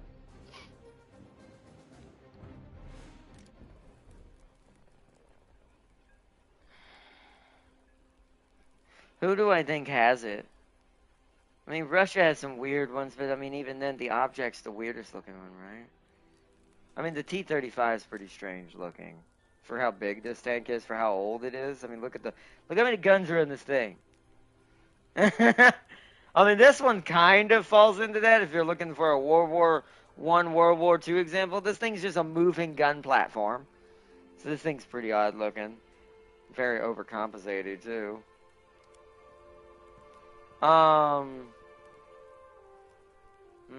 Weirdest, though. Weirdest.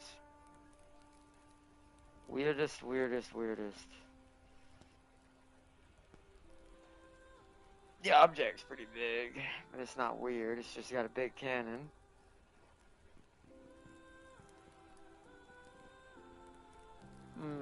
China? See what China's got. Yeah, pretty normal actually over here in China.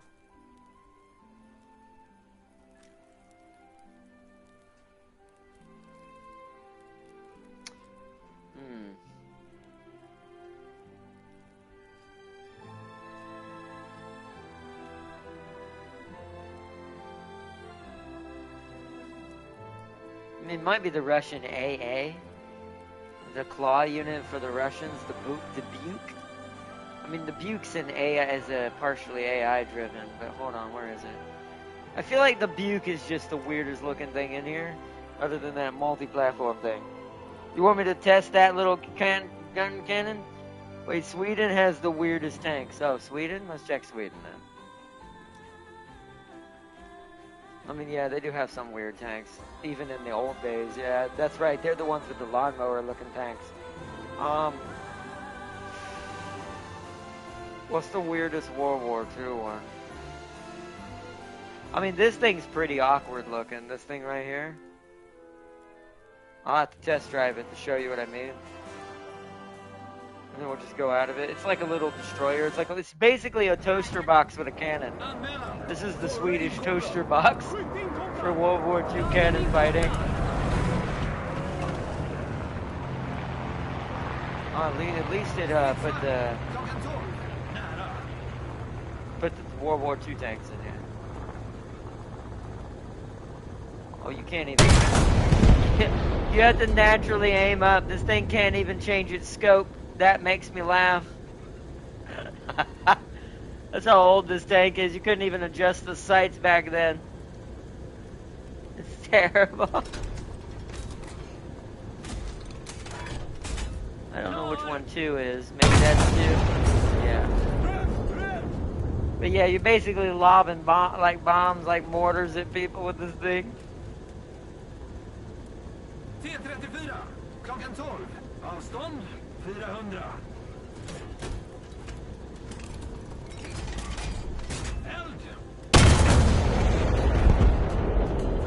Well, that was... Wow. So 4 must be there.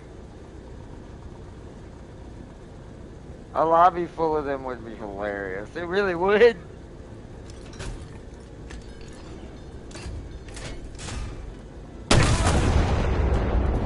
I got it. You definitely have to treat this like artillery. You definitely have to know your ranges. But you have to manually kind of know your ranges just a bit. So marking, and then that would be a 600. So that's the mark under the 4. So I think it's this one.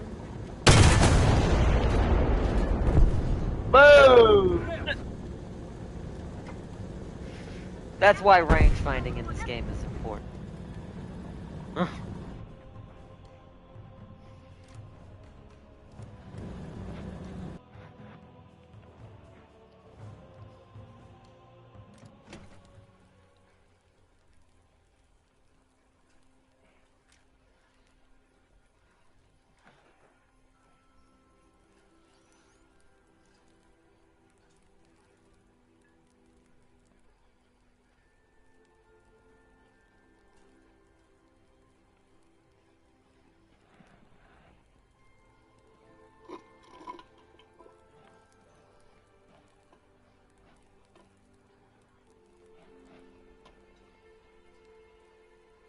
Its armor can be, what, 50 cal?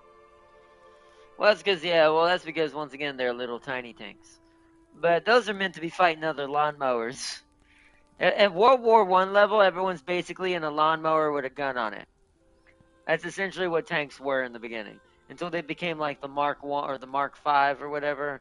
The one that the British and then the German one that really made tanks start getting bigger.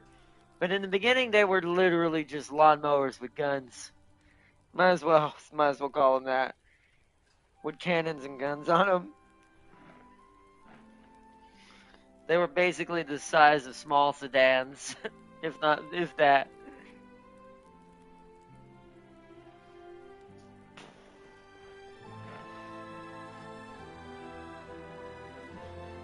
But alright, chat. I think that's what we'll wrap it up for tonight, though. This has been a really good episode of War Thunder. Like I said, I'm fully back into this game. I'm gonna be playing it completely on my own time now. This is probably gonna be my main go-to for when I'm just sitting here. Like I might do some more matches after stream, just because I have nothing else to do tonight. But yeah, I want to give a big shout out to my moderators, Urban Mech Farseer, and Sir Seeley himself. And big shout out to, of course, Tam King, to, let me bring up everyone that came up in chat. As soon as my phone loads. Come on.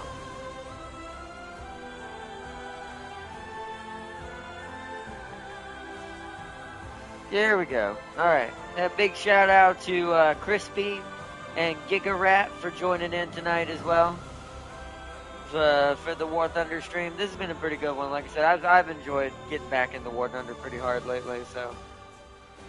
Sam King says GG, yo. But yeah, this is a pretty awesome one. Tomorrow will be James, because I forgot tomorrow's his day off. So the Mad Lad will be most likely joining us tomorrow for either some more Baldur's Gate and the chaos that will ensue in that universe, or maybe when I tell him the secret surprise of something that's on sale, he might all of a sudden jump right back into British firepower. Or I guess we'll see. So we might see another War Thunder episode if James decides he wants to do some War Thunder instead. But I have a feeling it'll be Baldur's Gate, most likely. And we will continue our madness and see who ends up having to kill the other one first to save Our Lady. Because at some point, me and James are going to definitely come to blows. Because I don't think he's going to give up on trying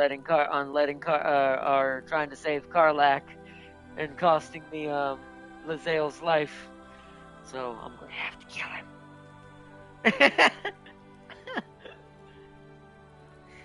Gonna have to take the Mad Lad out.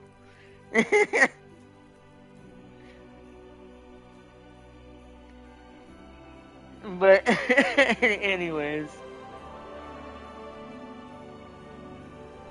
and see, I'll be playing my T-72 BVA. I've been killed by a few of those too. And we'll leave it on this. I saw it happen multiple times in a match. In the future, I'll need to add all the contacts. I mean, I know you said you saw it, and once again, maybe at one point it was allowed to kill Madara. Maybe. But I can tell you right now that was probably a bug, and it got patched out, at best. That is at best what you witnessed. But even then, how come I've never seen this anywhere else? This is what I'm saying, and that's how I'll leave it, Farseer. Because you're arguing to something that is not even witnessed even in every stream I've ever done. So like I said, I'll leave it at that. It's like the best I can give it is that it was a bug and it got patched out. But no World War II round can hurt a modern tank. Unless you're point blank or it's a hollow round. A round similar to Sabo. But even then you'd have to be like kissing the cheek. Kind of like James did that one day to my Abrams. You'd have to be literally 2 feet away from me in order for that to work. At least in a T90. I don't think an Abrams could technically take that easily. I actually think that it might kill an Abrams with that. Because Abrams don't have ERA. But that's a different type of metal and plating as well. So, I do think it could kill Abrams, but they're on its team. So that's the problem. And we all know that Hessian Heat don't do shit against Germans. So you see my point. So it's like, so maybe you did see it, and maybe it was a bug. But I can guarantee you in the mass majority of the time I've played just coming back to this, and playing Modern, I've never seen that thing kill one thing even anywhere near 10.0. Never seen it, not once. So it's not that overpowered. But so when is the next vlog then, or not? That'll be Wednesday. So not tomorrow, Wednesday. Because tomorrow is James, Wednesday will be the vlog.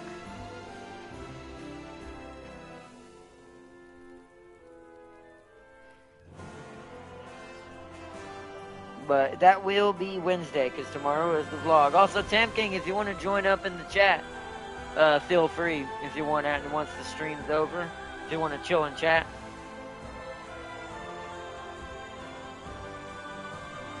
But as well, Tam King, because if you're not getting off anytime soon, no Uma tomorrow.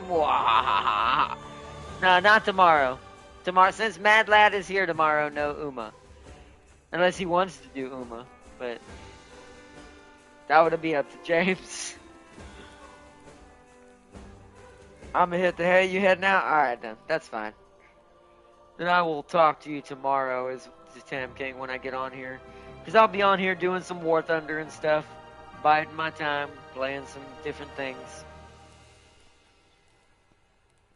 I'm still in a jolly mood because I got Christmas O'Geary. Ah, Sealy got O'Geary. Yay! Digital gets to have more friends. Thanks, Sealy. I told you Digital needed more O'Gearys. Good job. You did it.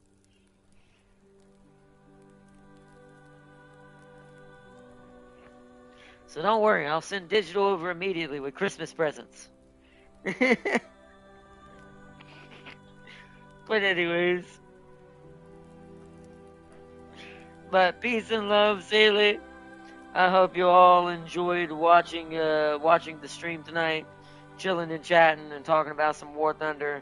Big shout out to everyone in chat and to everyone watching in the background as well. And I hope y'all enjoyed, and I hope to see y'all tomorrow for either most likely Baldur's Gate with the Mad Lad, or maybe something surprising. Who knows? Maybe me and James will pull a fast one and decide to do something completely different. I'll leave that up to him when he gets on here. Hopefully he'll get on here kind of early. Because the other issue we've been having with our streams together lately is he's usually not getting on till about my 7, almost 8 o'clock, and it's really hard to do a stream that late. It really is.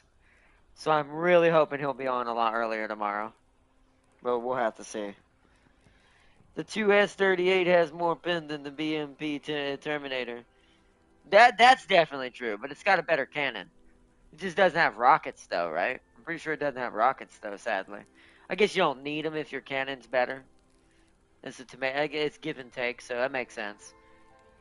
I still think that, for me personally, I would prefer the Terminator's weaponry. Just because I like rapid-fire weapons on my light vehicles like that can do some damage. But that's why I want my LAV AD. Because I'll get my minigun. I'll have an A10 Warhog minigun and a freaking Striker. And so, it's like, that's why I do want that. But I will say, yeah, the S definitely does have better pen. Also, I will say this. I think Kate got gimped in the HC department. Well, I think she doesn't get the dozer for one. I think that's stupid. I think it's dumb she does not have the dozer when the regular HC has the dozer. I should at least still get that.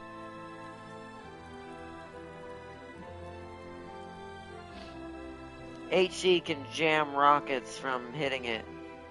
Wait, let me look at that real quick. We're not test driving. I just want to look at the nods. Wait, really?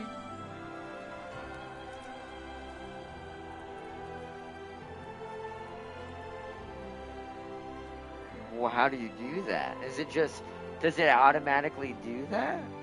I forget what that's called. It's a certain system. I know certain tanks have them. I forget what it's called. It must be built into it. I'll have to, I mean, I'm going to have the regular HC at some point. It'll just be a bit.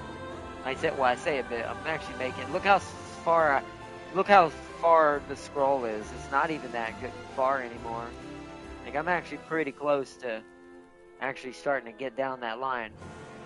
Now, of course, as it gets further down, it's going to be double the XP and money going to be required to get certain things done. But it is what it is. It's built into the tank. You see, are you faster without the dozer, though? No, you're not, because you can just deploy the dozer and retract it. See, the regular HC can just retract it to go full speed, and then extend it when it wants to dig its hole down into the ground.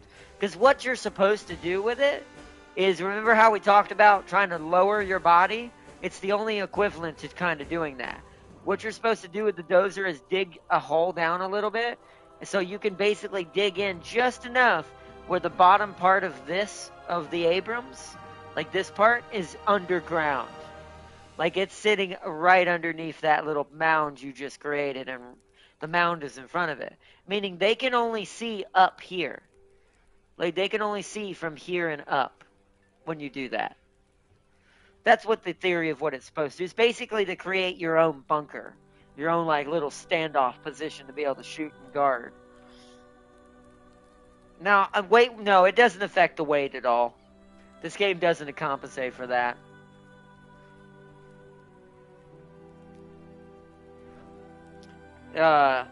It doesn't make you slower. That's what makes it kind of strange the premium doesn't have it, when the regular one does. This is also what proves what Farseer said right earlier, why some of the premiums aren't necessarily better than the tech tree ones. They may make more money in research, but some of the tech tree ones actually do have things some of the premium ones don't. So, could you not build a mound big enough to use as leverage? You can, that's what I'm saying, but you can't do it without the dozer. Does the dozer count as extra armor? Yes, it does. The dozer can actually block things from your front panel.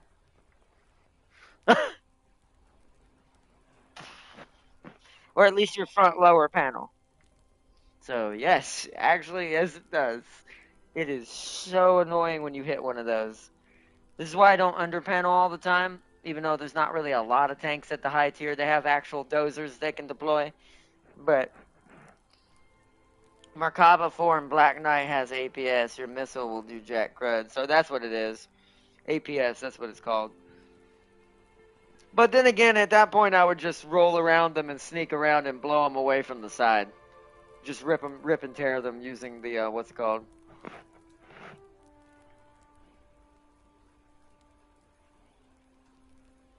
But also, I think the APS is not guaranteed. If I fire 4 at a time, I'm pretty sure it's not going to stop all 4. Now, of course, that's not really super smart to fire all 4. But if you know it's got an APS, that's guaranteeing the kill, at least. You'll have to reload and wait for your rockets again, but this is why fighting British and Israeli tanks are actually kind of difficult with ATGMs. But yeah, to answer Tam King's question, yes, when it's deployed, it does actually count as extra armor. Every time you say dozer, it reminds me of that one dude's creation called the Kill Dozer.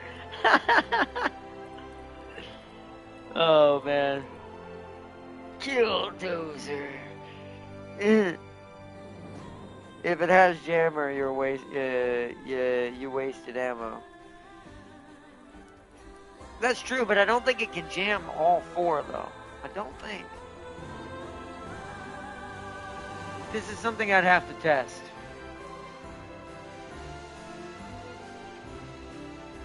But I don't have is there a Merkava to shoot at in the There's not. I was gonna say if there was a Merkava with it to shoot at, I could show you at the test range and see, and we could see what it does. And we can see if it will block all 4, or will it block only 1 to 2? We know it'll block 1 for sure. 1's definitely going off into who knows where. But it's like, will it get all 4 though? That's what I'd like to see. But have you seen that one guy's War Thunder setup with the cannon using soda bottles for realism? I have seen that. I have seen that. That's like a Mech Warrior level type of devotion, but using soda cans of trying to make realism real.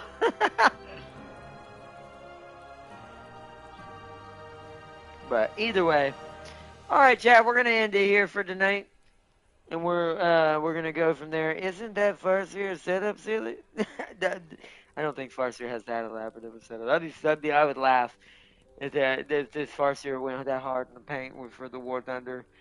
It's like, let me get my soda can tank ready. Merkava has hard kill HC. Merkava has hard kill HC, JAS, the jammer, and from someone who played BMP that has similar missiles to Terminator. It's HC definitely can. Okay. Then we'll have to try. We'll have to shoot at one with the machine guns next time we see one, so we don't waste our rockets. I'm still gonna see what it does. I want to see if I can overwhelm the system and see if the game has a limit. But the chances of me running into a Merkava or a Black Knight specifically, and I don't have a Terminator to do this with, we'd have to use the ADATs. The ADATs would be the only way to test this during a map.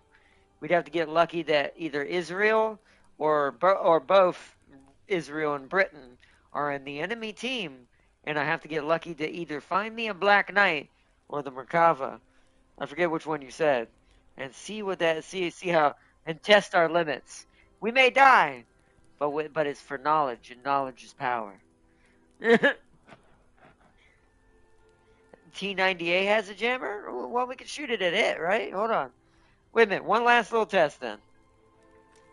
Wait, didn't the T-90A the one in the test range? Hold on. Then she should stop it, right? Whoa. Let's see. I want to. That way we know for future reference if I ever have the ADATs in a situation with a Black Knight, I need to just ignore her and avoid her. Because or anything with APS on it, or whatever it's called for the radar, the jamming system. So let's do one last little test drive. I want to see if it diverts it. Does the player actually question? Does the player have to activate it, or is it natural? Oh, I turned it to an Abrams. That's not gonna have it. Well, we can't test it then. Because I'm Russian. That makes sense. It puts it on, yeah, see. Well, okay, these guys didn't change. But, damn it, it made it a freaking Abrams. And a Leopard. Well, we know this isn't going to do good. I'm going to fire it. Although that didn't pin very well. That rocket ain't too good against an Abrams. Hold on, I got both of them loaded. Oh, no, I don't. Maybe I would actually need the other one for the Abrams.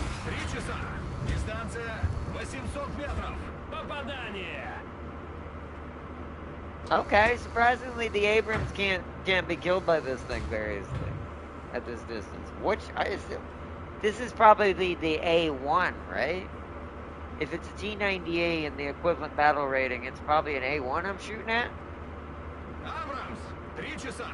Дистанция 800 метров.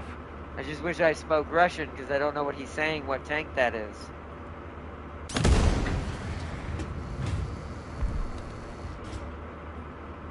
Okay, that at least breached and killed the gunning, jammed the gun, so, you know, technically I wouldn't die now. 3 часа. Дистанция 800 метров. Surprisingly, that's pretty good.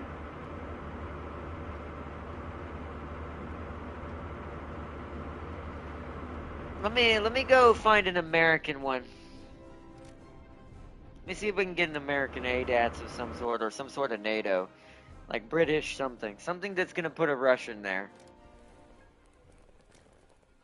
Let's see, premium. Do we have a premium ADATS of any AG? Do you have an ATGM? You do not. Do you? You do not. Do you? You do not. Do you? You do not. Well, damn. Alright, let's try, I don't think US has one either. I don't know. Oh, no, wait, there might be one. Hold on. Where is it? Where is it? Where is it? Where is it? Where is it? Where is it? Where is it? Where is it? Where is it? You don't have one, right? Yeah, so it would be you? I mean, that's an ATGM. It's an 8.3, though. I wanted something a little higher than that. Can't you fire rockets out of your cannon? I don't remember. Do you have one? No, just a cannon. Yeah, we're just gonna have to try it with the M901. We're gonna have to use M901. USA is decent, I think. Alright, here we go. Let's try this. Now it should be a T90 again, right? Yes. So realistically, this rocket shouldn't even explode, I think is the way this works. I think it's gonna divert it to a different direction. Take! Rig lock! Yep. So you saw that? So now, I wonder how many I can fire per second. I need something. Problem is I can't rapid fire with this thing. This thing can only fire one at a time. So let's try, let's that. Come on, load. No. Whoa, that actually screwed up. What the heck? Oh, because it has to reload like that. I forget this is that weird one. But they actually have to, there's no one comes out. But realistically what happens is it leans back and a guy has to come up out of that hatch and bloody, like, reload the darn thing. So I wouldn't know unless I could rapid fire, but something tells me it would still do it to all four, but you'd have to get just a lucky chance that it still hits it. So let's fire both of those. So it diverted both of those. One almost did it. One almost did it. But it didn't fully. Too bad you can't fire three at a time, but I think that it is pretty consistent from what I can tell. So we definitely would waste rockets on any Black Knight, any T90A with shooting the ADATs at it. They would just deflect.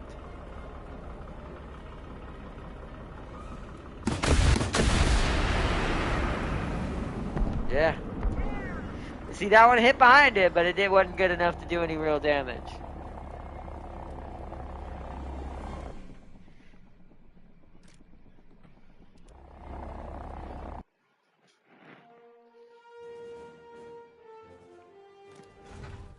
So that is good to know.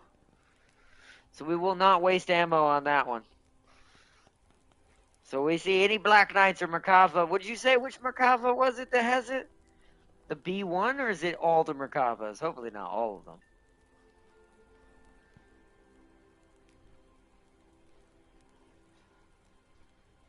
Yeah, I know the Black Knight has one. Which Merkava did you say has it? Try closer. Well, that's true. We could try closer and see if closer matters. I'll do that real quick. Hold on. Let's do one more. One more, Chad. One more. One more, then. We'll drive up and see if we can... I have a feeling the jammer works even at close range, but we'll test it. We'll have to drive across the bridge. Hold on.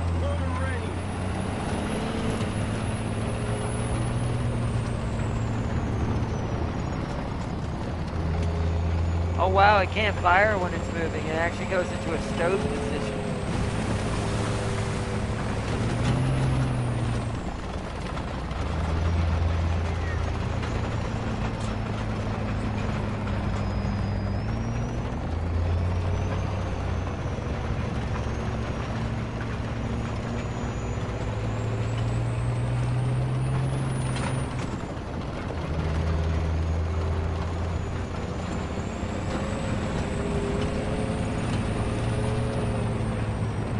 Alright, we've got plenty of reloads. Let's try it from here. I gotta wait for it to redeploy.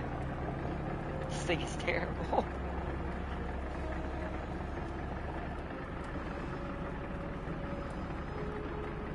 That's probably too far away. Test fire one. MP might be right. Hold on. Fire the other one. Let's fire the other one and let it reload while. See, that one almost stayed on track. MP might have found the secret. I wonder if it's range. It has to have time to lock onto the missile and divert it. Let's see.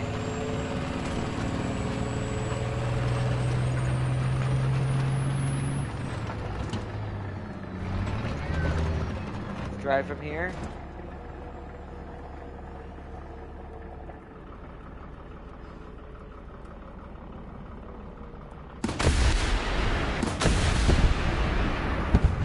Okay, so once again, it had a better chance. It is a distance thing. The closer I get, the more likely the rocket has less time to get diverted. That one almost stayed on target. If not, I need to tell Arnold the weakness of it.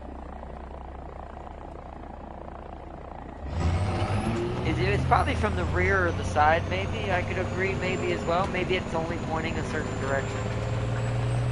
Maybe it's wherever the gun is pointing. That I don't know, actually. Since I don't know enough. I want to stay in front of it, though. So let's try. I gotta wait for it to deploy again. This is our last 2 rounds, I think.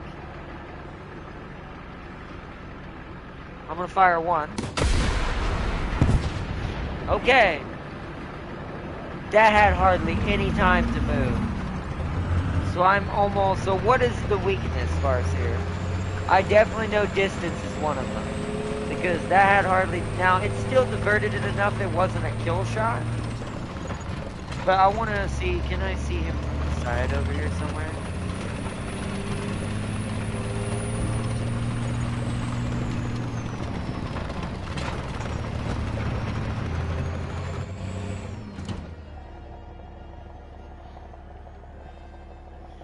So what is the technical weakness of it, Farseer?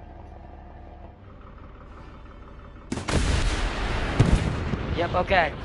Alright, so this is I also wonder I think that it's from the side as well. I could be wrong. Maybe it's just a distancing. Hello, Happy New Year's. Welcome, welcome, Wizard. Hello, hello. Jamming is directional. The front of the turret. Ah! So that's why it's working from over here.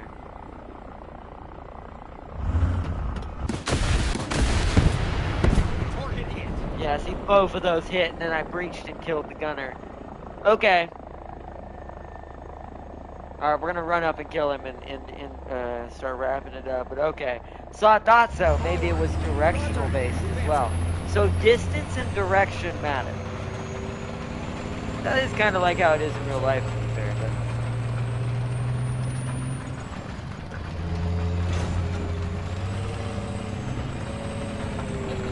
So obviously... Hold on, now that we know the side is definitely the weakness, I want to see... Let's get right in front of them. I want to see, like, at this, like, point-blank range over here, from the front, where the radar is, excuse me, where the jammer is. Let us see if the rocket has time to change direction. It does not. So, obviously distance. Obviously distance is what you want. Now, I'd still rather shoot him from the side because you'd get more likely you'd kill him.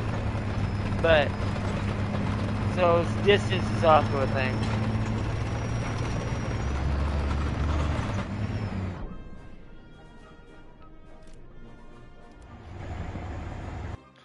Merkava and Black Knight has a 360 hard kill APS that can outright destroy your missiles. Ah, the ones that shoot the missile as it comes up, kind of like a trophy system. So I wish I could test it out on one of them, but you can't choose what tank you're shooting at. Sadly, it don't seem. I kind of wish they do like crossout, and maybe you can, and I don't know it, but I kind of wish you could do like you do in crossout, and customize what tanks are in your training area so you could test different things. So you could get better at the game. It would help people train and get better with their tanks and learn what their positioning is and be more efficient with their tank and try to get kills and be more useful to the team. So I do wish you could choose what you're shooting at. So you could do like a bunch of different tests. But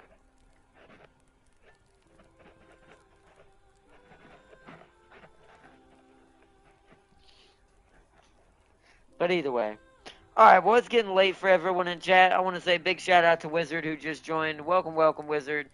And big shout out to everyone who joined tonight for the stream for another episode of War Thunder as we continue the grind and continue to get the Americans powerful once more.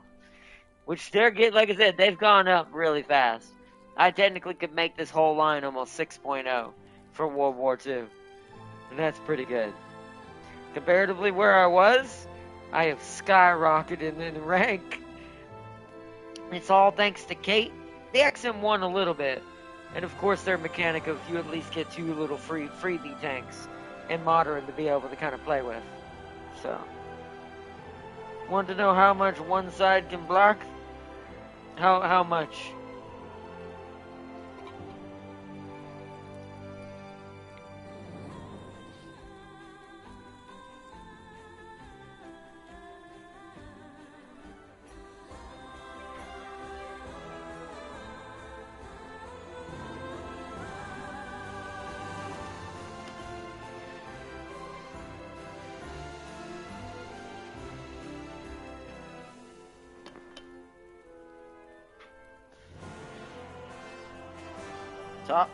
Top tier is MBT Fest because if freaking Macabre can block 4 missiles. That's pretty good. 4 missiles is pretty harsh because that's the full load of a Terminator. A Terminator can only fire 4. Most of them don't have that many without having to reload. The only reason why the 901 has so many is they're stored inside the tank. But they have to be reloaded, as you saw, and it takes forever. But, that being said, most preloaded ATGM builds are 4 at most, maybe 6. Unless you're the, what's it called? The one Farseer uses. The Russian one that's AAN ATGM. That thing has, I'm pretty sure, 12. Because that's 6 on both sides. But as a Black Knight is less, if memory is correct. That makes sense. Merkava are, in real life, the Merkava were the ones who were known for the hard kill trophy systems. Like I knew about that about them in real life because I had to watch that in a documentary about a Merkava I found one time. It was just about tanks, and it was mainly covering the Merkava in Israel, and I'm like, man, this thing can shoot down rockets. Or at least coming at it anyways. So, didn't know the Black Knight had that, but...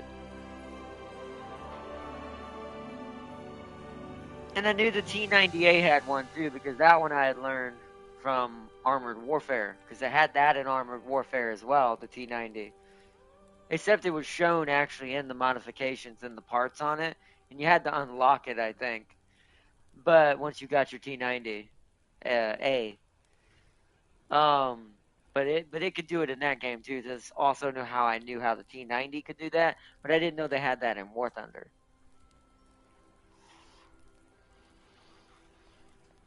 Tier 9 probably won't have missiles, missile IFVs. Probably not. Or at least not any that are going to be heavy, right?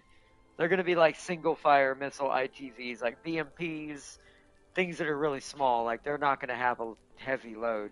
Something that's going to be easy for a trophy system to deal with, basically. So...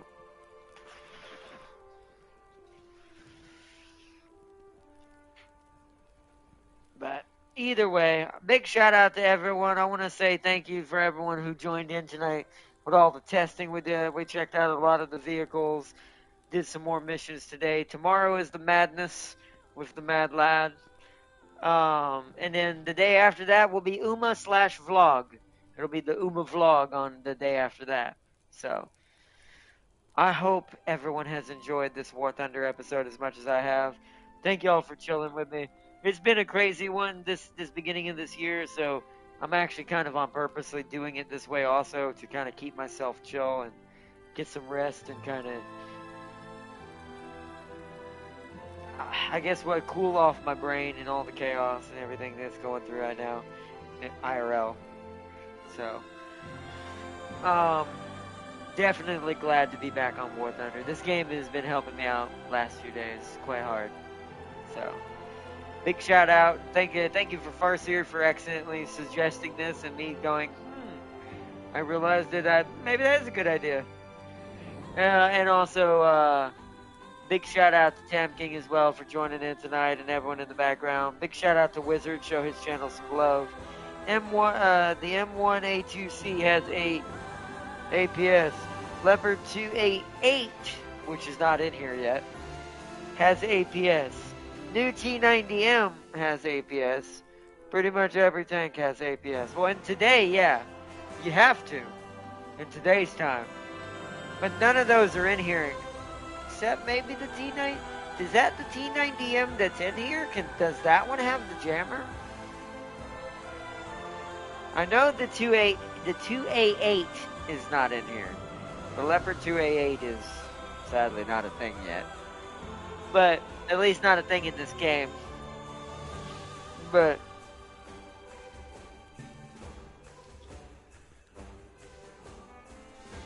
the M1A2C, that's not in here either. They didn't do that variant in here because I don't think the regular 2, I don't think any of the A2s in this game have it, sadly. They should, but anyways, one day they'll add the 2A8. But talking about the next battle rating tier, yeah, that's definitely where those will be. I was just wondering if the current T90M actually does have the jammer, but I don't think it does. I think it's a variant after that. I'm just going to quickly look. Well, you wouldn't know, right? Because we can't test it. You can't tell it by looking at it. Who knows? Maybe it does, maybe it doesn't. That's something I won't know until I fight one with an HEGM. And then it just doesn't work. And then I go, oh. And then I die. But anyways, all of them have all of them are hard kills. That makes sense. Once again, for modern times, for what they would be fighting in real life, because rockets are too much of a thing in today's era, doesn't surprise me. But anyways, I hope y'all all enjoyed. Thank you for joining in tonight, everyone. Hope y'all had fun watching the stream. And until next time, I will see you all tomorrow for the madness with the Mad Lad. As we kick it off, whether it be the Baldur's Gate, whether we somehow, for some reason, decide to get on War Thunder, or maybe even out of nowhere, start a war of all wars. Who knows? Who knows, chat? Who knows? With James around, anything can happen. We might even just play Uma still if he decides he doesn't want to do anything else, and we just all get on Uma at the same time. But who knows? I will let him decide that. It does not. The new variant has a hard kill APS designed to fight fire and forget missiles like javelins. Wonder why? See, that's why I said it does not surprise me. Every single modern tank has that thing in it. Because I wonder why. I wonder who caused this.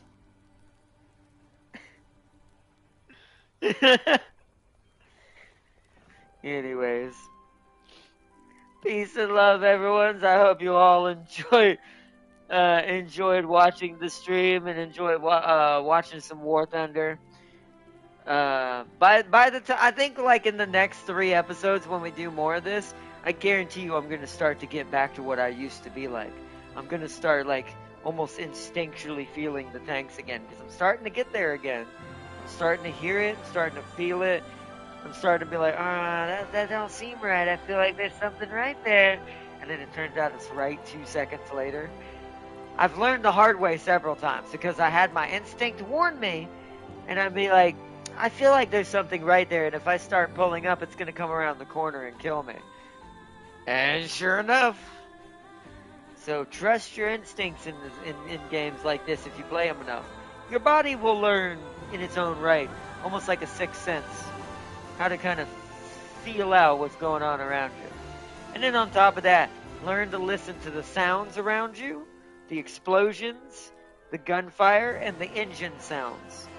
And look at your map when you're listening to engine sounds. Does it sound like that you should be hearing an engine that near you right now? Are your allies nearby you? If not, that tells you that there is an enemy tank somewhere within range of you that you can hear him moving around. This should in its own right tell you you're in a brawling scenario where one of you might end up jumping the other. So, kind of how I ended up saving myself with that G kill we made earlier when our turret was busted. I heard him coming around the corner. So I turned my tank to be able to fire so I could hit him. But I thought I was going to be able to kill him in that shot. And when he swung around, that's why I decoupled the repair and turned and finished him off. But I only knew that was going to happen because I heard him. And I realized there was no one around me that should be making that sound. And eventually, the more you listen, you'll actually eventually get good enough, like you would cars, probably to be able to tell what type of tank it is by the engine sound. Because they've done a really good job now, finally. It wasn't like that in the beginning for certain tanks. That all the tanks have the engine sound that they have in real life. The Abrams sounds like a turbine. It's hard to not know it's an Abrams when there's an Abrams around you. They're just too unique. You definitely know when one is near you. This is what used to make it easy as a Leopard because that is a very, very noticeable sound, that hum. That light, loud hum that the turbine engine makes. And it doesn't have the crickety noise of like Caterpillar engines and diesel engines. So you definitely know what it is when you hear it. So, but with all the other Caterpillar and diesel engines, you kind of have to understand the size of engine, the sound, and go, is that Russian or is that what such and such? Because most Russians are diesel, I'm pretty sure. Some, I think, use Caterpillars, but most are diesel. But, anyways, I could go on and on. But, I hope to see y'all in tomorrow's episode with the Mad Lad and our continued filler week as we go into this week preparing for the anime to drop in like a hell diver out of nowhere. But I hope y'all enjoyed. And until next time, bye Sealy, bye Farseer, bye Tam King, bye bye Wizard, bye Gigarat, and bye Crispy. Bye everybody. Hope y'all enjoyed tonight, and I will see you all tomorrow. Bye.